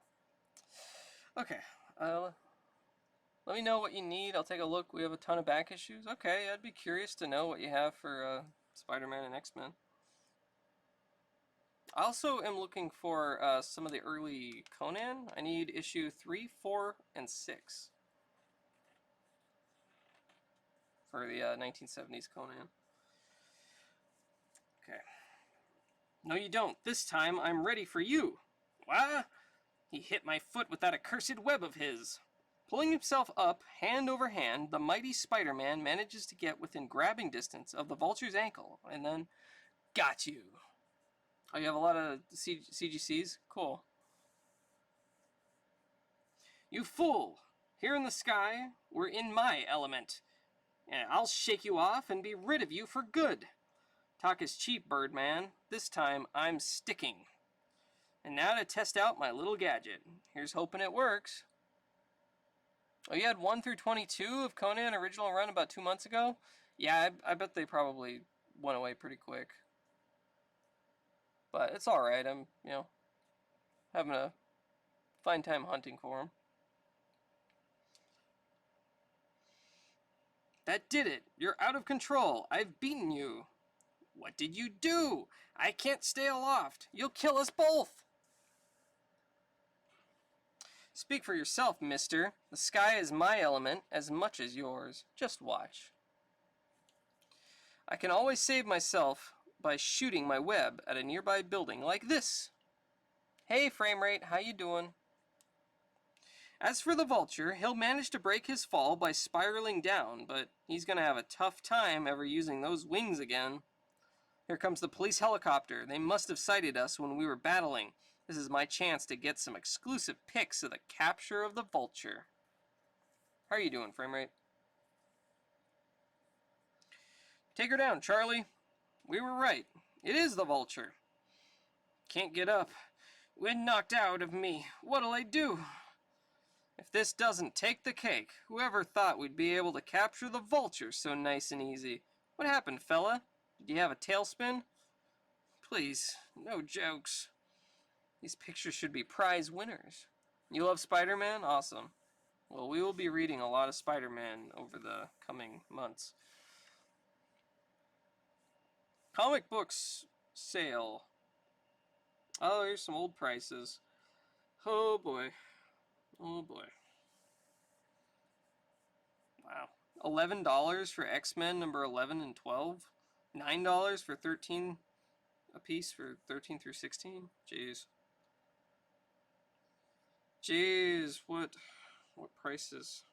What prices? Where's Spider-Man? There's Spider-Man. That's... yeah. Wow. Wish I could get those prices nowadays. Whew. Alright, let's continue here. That does it. Now to get these shots to Jameson and ask top dollar for them. Let's go, Birdman. We'll get you to headquarters and find out once and for all how you managed to fly the way you did. You know the guy who runs that? Mile High Comics? Really? Yeah, they're pretty, they've been around forever. They're still pretty big. That's cool. I bought a few things from Mile High Comics, but not too much. I think I bought some old Strange Tales from like the Silver Age Strange Tales stuff with the Nick Fury and Doctor Strange. I bought some of those from Mile High, and some BattleTech comics. That's right. Yeah, I bought some BattleTech comics there too. Anyway. If they asked me, I could have told them. The absence of noise gave me the clue. I suspected that he had discovered a way to harness magnetic power. That's why my gadget made him fall. It's an anti-magnetic inverter. And it worked. You got unlimited comics? Yeah, some of those people have been around running these businesses for, 30, 40 years. They've got amazing collections. Then as the next day dawns, tell me, Parker, are you a magician? How does a teenager like you manage to get pictures that our best staff photos would give their eye teeth for? Remember our deal, Mr. Jameson? That's my secret. Now, if you don't want the pics... Are you out of your mind? With pictures like these, I can almost stand living in the city with Spider-Man. Take a bonus and go out and buy yourself some records. He thinks I'm just a typical teenage kid. Good. That's the way I like it. And this wad of bills he paid me is what I like also. And upon reaching his home, Aunt May, this money means you're not going to have to worry about anything again. I paid the rent for a full year, and tomorrow I'm buying you the newest kitchen appliances you ever drooled over. Oh, Peter, I'm so proud of you. It's just like your Uncle Ben always said. You're the most wonderful boy in the world. While in a lonely cell, the Vulture has a slightly different opinion of our hero. I wouldn't be here if not for that accursed Spider-Man. But sooner or later, I'll get free, and I'll develop a flying power that he cannot overcome. It will be my turn to gloat. The end. Doo-doo-doo. Up next, we have The Uncanny Threat of the Terrible Tinkerer. Alright, so this will be our last story for the stream today. Hopefully it's good. We'll see. We'll see. He looks so harmless, and yet the Tinkerer is one of the greatest menaces I've ever faced. Everybody loves a bargain, but sometimes it can be dangerous to accept a bargain which is too good to be true, especially if the bargain is being offered by someone like the Tinkerer, who... But wait, let's see how it all began, and how it took Spider-Man to finish it. Story by Stan Lee, art by Steve Ditko, lettering by Artie Simek, and coloring by Andy Yanchus. Oh, but before we get into the story, wow, real laser holograms, the Sunray hologram, and Atlas body in 7 days, poem set to music. Old Marvel and DC, 40 cents and up, many below guide. Golden State Comics. Write your own ticket. As a charter subscriber, you can decide how much you want to save. A 12-issue subscription would cost $7.20 on the newsstand, 60 cents a copy, but now it can be yours for only $6.50 a copy. But here's the best part of our offer. If you order 2 titles, you pay only $11. You save 24% over the newsstand price of $14.40. And he doesn't even need 250 guys. Yeah. If you order 3 titles, you pay only $16. You can save 26% over the newsstand price of $21.60. Plus special benefits, immediate cash savings, saving up to 26%. Additional savings, always the lowest prices on renewals. Refund guarantee. You may cancel at any time if you're not satisfied. Just indicate on the savings ticket below how much you wish to save, enclose remittance, and mail. We'll do the rest. Write your own ticket. Marvel Comics. They've got Amazing Spider-Man, Avengers, Captain America, Conan, Daredevil, Defenders, Dennis the Menace, Doctor Strange, Fantastic Four, Ghost Rider, G.I. Joe, Incredible Hulk, Iron Man, Marvel Tales, Marvel Team-Up, Marvel 2-in-1, Master of Kung Fu, Peter Parker, Power Man, ROM, Spider-Woman, Star Wars, Team America, Thor, and X-Men. Okay, let us begin our story here. A story has to start somewhere, so let's begin ours in the science lab of Midtown High, where we find Peter Parker hard at work while... Gosh, I thought class would never end today. I couldn't bear looking at one more test tube or Bunsen burner. Quiet, you'll break Peter's heart. He can't bear to be parted with them. There's the boy I was telling you about, Doctor. He's Peter Parker, our top science student. Peter, Professor Cobwell has asked me to recommend a student who could help him with some research over the weekend, and I was wondering, gosh, a chance to work with the most famous electronics expert in town? I'd be delighted, sir. Thank you, my boy. I have some urgent experiments to perform, and will appreciate your assistance. Here's my address, son. On your way over tomorrow, please stop at the radio repair shop and pick up a small radio for me. I had some new tubes put in it. Sure, I'll be glad to, Dr. Cobwell. Minutes later... Oh, hey, thank you very much for the follow, beloved Fever. I appreciate it. Well, so Teacher's Pet is gonna help the nice little doctor with some experiments this weekend, eh? While us other dumbheads waste time having dates and living it up.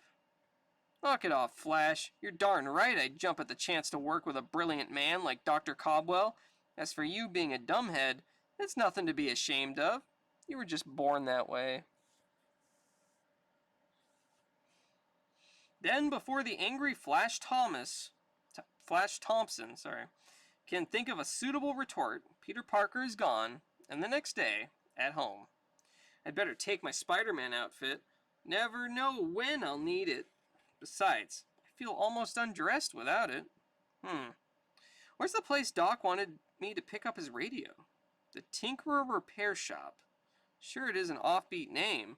Wonder what kind of kooky character runs it. Dumbhead, yeah. Yeah, Dumbhead. The drawing of this guy is great. Inside the shop. I'm the Tinkerer. What can I do for you, my boy? I'm here to pick up a radio for Dr. Cobwell. Dumbass.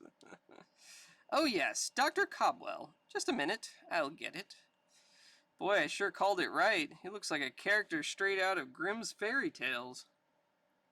Then suddenly, strange, my spider senses pick up odd electric impulses. Must be coming from his testing equipment. I've got to stop getting so suspicious all the time. The Tinkerer looks about as dangerous as a second-hand cream puff. While in a soundproof basement workshop directly under the shop, Dr. Cobwell is ready for his radio. It is one of special jobs. Good. I have just finished it. You may have it now. I have inserted our special device. He will never suspect that this is now much more than a simple radio. So far, none of our special customers suspect what we have done to their radios while we were supposed to be repairing them. Naturally, our plan must be completely secret until we are ready to strike.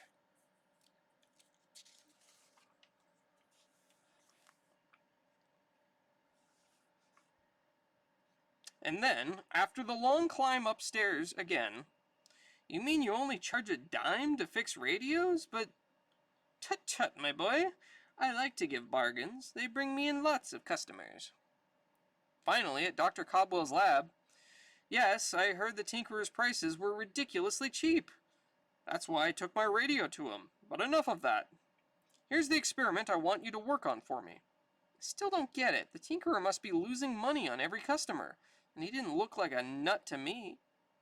So what's his angle? Nobody ever gives anything for nothing. This is batty. I've got to forget the Tinkerer and concentrate on what I'm doing. But something about him keeps sticking in my craw. Wait, I know. Those electrical impulses which I sensed in the shop. Now I sense them here. The part of me which is Spider-Man is reacting suspiciously to them. I've got to check this out.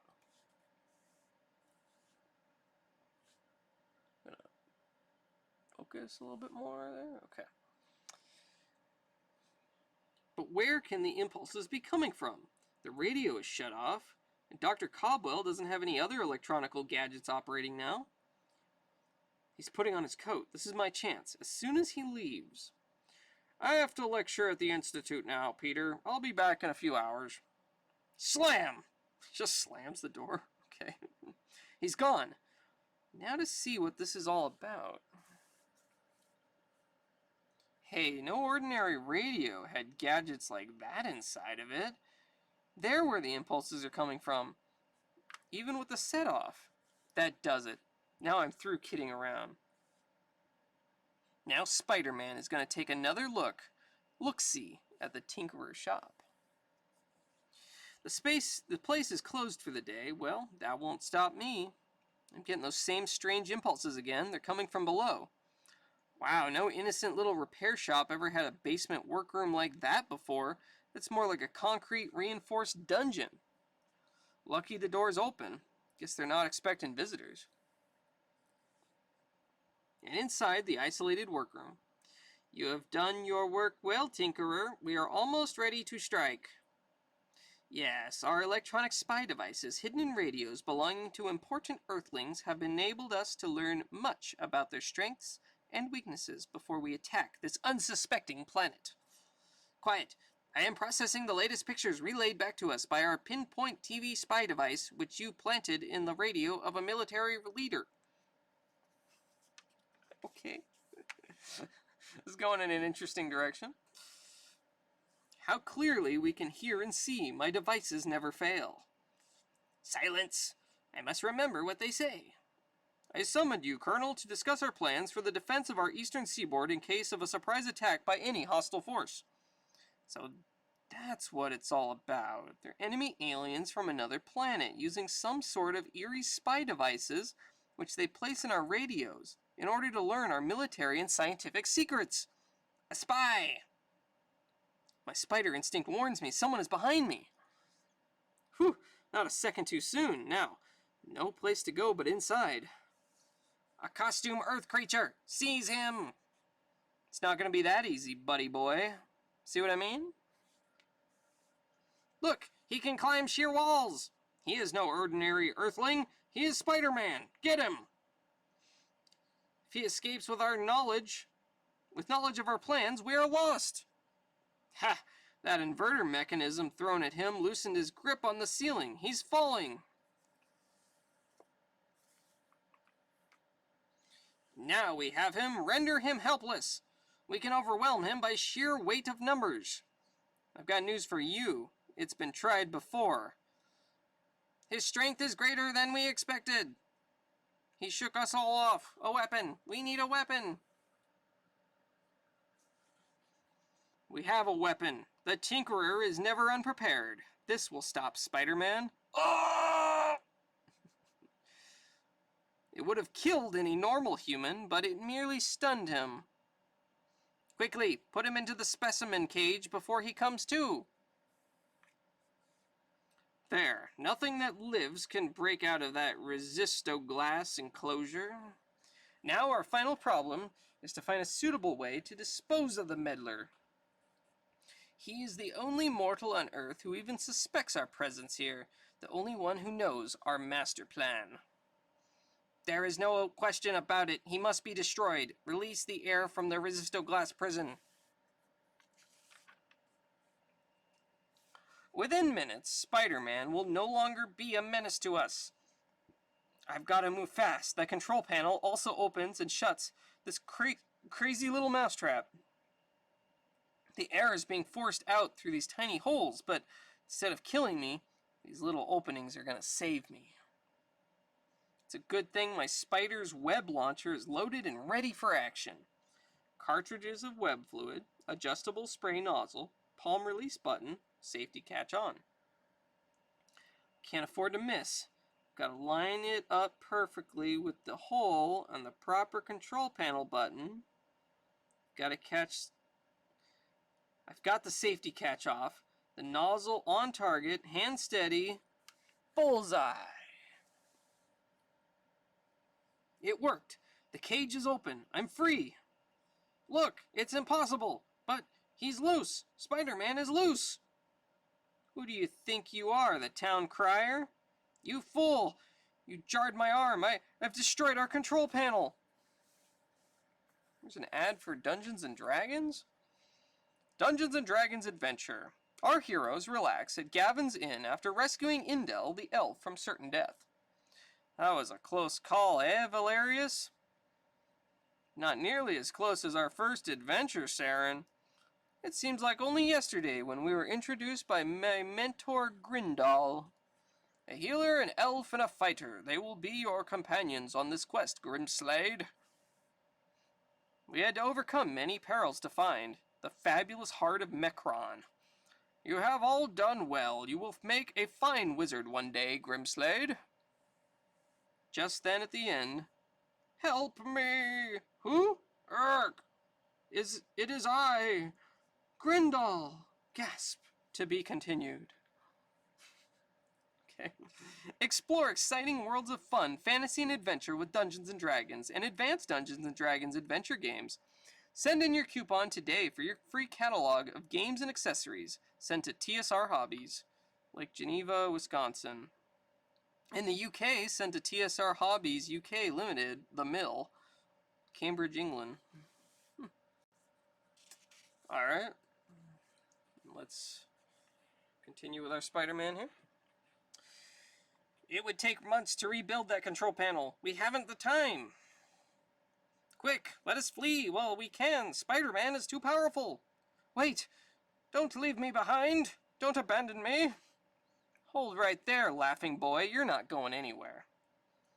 They were just doing their duty to whatever planet they were from, but you're a traitor. The smoke, the burning control panel, put the whole place on fire. Stop struggling, Tinkerer. I'm trying to save you. No, let me go. Take your hands off me. Nobody touches the Tinkerer. Can't see. The smoke. It's blinding me, choking me. I've got to get away. Oh, just in time. Couldn't have lasted much longer.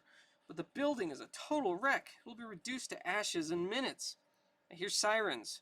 Fire engines. Someone must have turned in an alarm. I've got to disappear. Look, it's Spider-Man. Maybe he started the fire. But why? Meanwhile, a strange spacecraft begins to streak away from Earth. Safe at last. Press the button which will destroy all our spy devices by remote control. It is done. We can never again return to Earth. They will be on guard from this day on. These aliens are kind of lame. And back at the laboratory of Dr. Cobwell. I've re-examined the radio and it's perfectly normal now. No devices, no impulses, nothing. Here comes Dr. Cobwell. He looks excited. My boy, I just saw the most startling sight. As I was returning from the lecture in my car, I glanced skyward and I could have sworn I saw a spaceship of some sort fading into the atmosphere. Really? What did it look like, sir? Well, it was sort of... Oh, what am I saying? I must have imagined it. Nobody would believe me anyway. I have no proof. People will think I'm a typical absent-minded professor. Forget it, Peter. Let's get back to work. Sure, Doc. And yet, I was so sure. I know how the doc feels. If not for this mask I yanked off the Tinkerer at the last minute, I might not believe it myself. But I'd better never mention this to anyone. It would be too hard to explain how Peter Parker knows so much about the Spider-Man's adventures.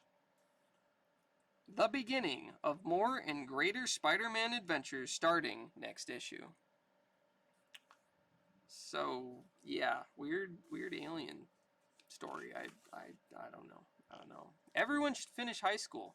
Now you can finish in the comfort and privacy of your home without classes with 80-year-old American School. Write for free information on low-cost home study program. Alright. Comic books for sale. Tropical fish. 3 mil comic bags. Want to sell grit.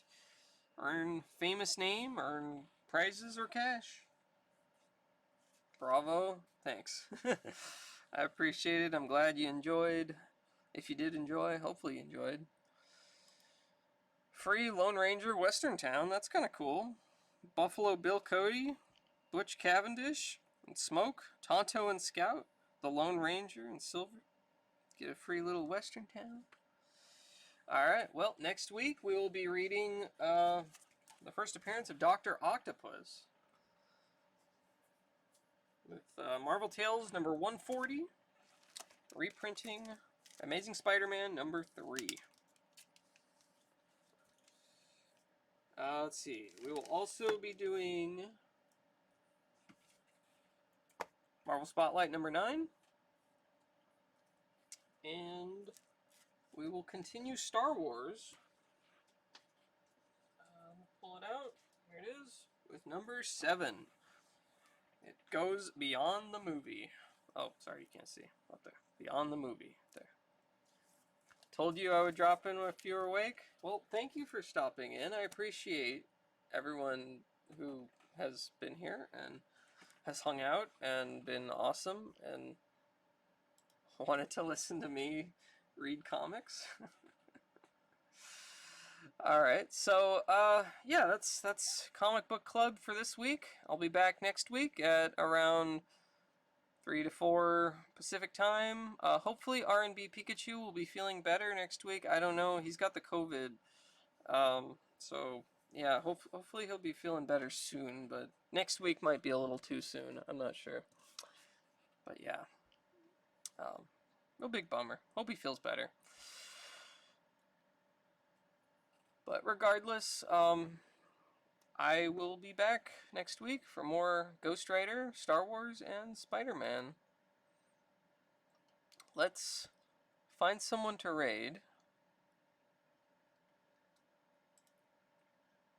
You have a good night too, Magnum Force. Hope you sleep well. Alright, who is streaming? Who is streaming? Let's see here.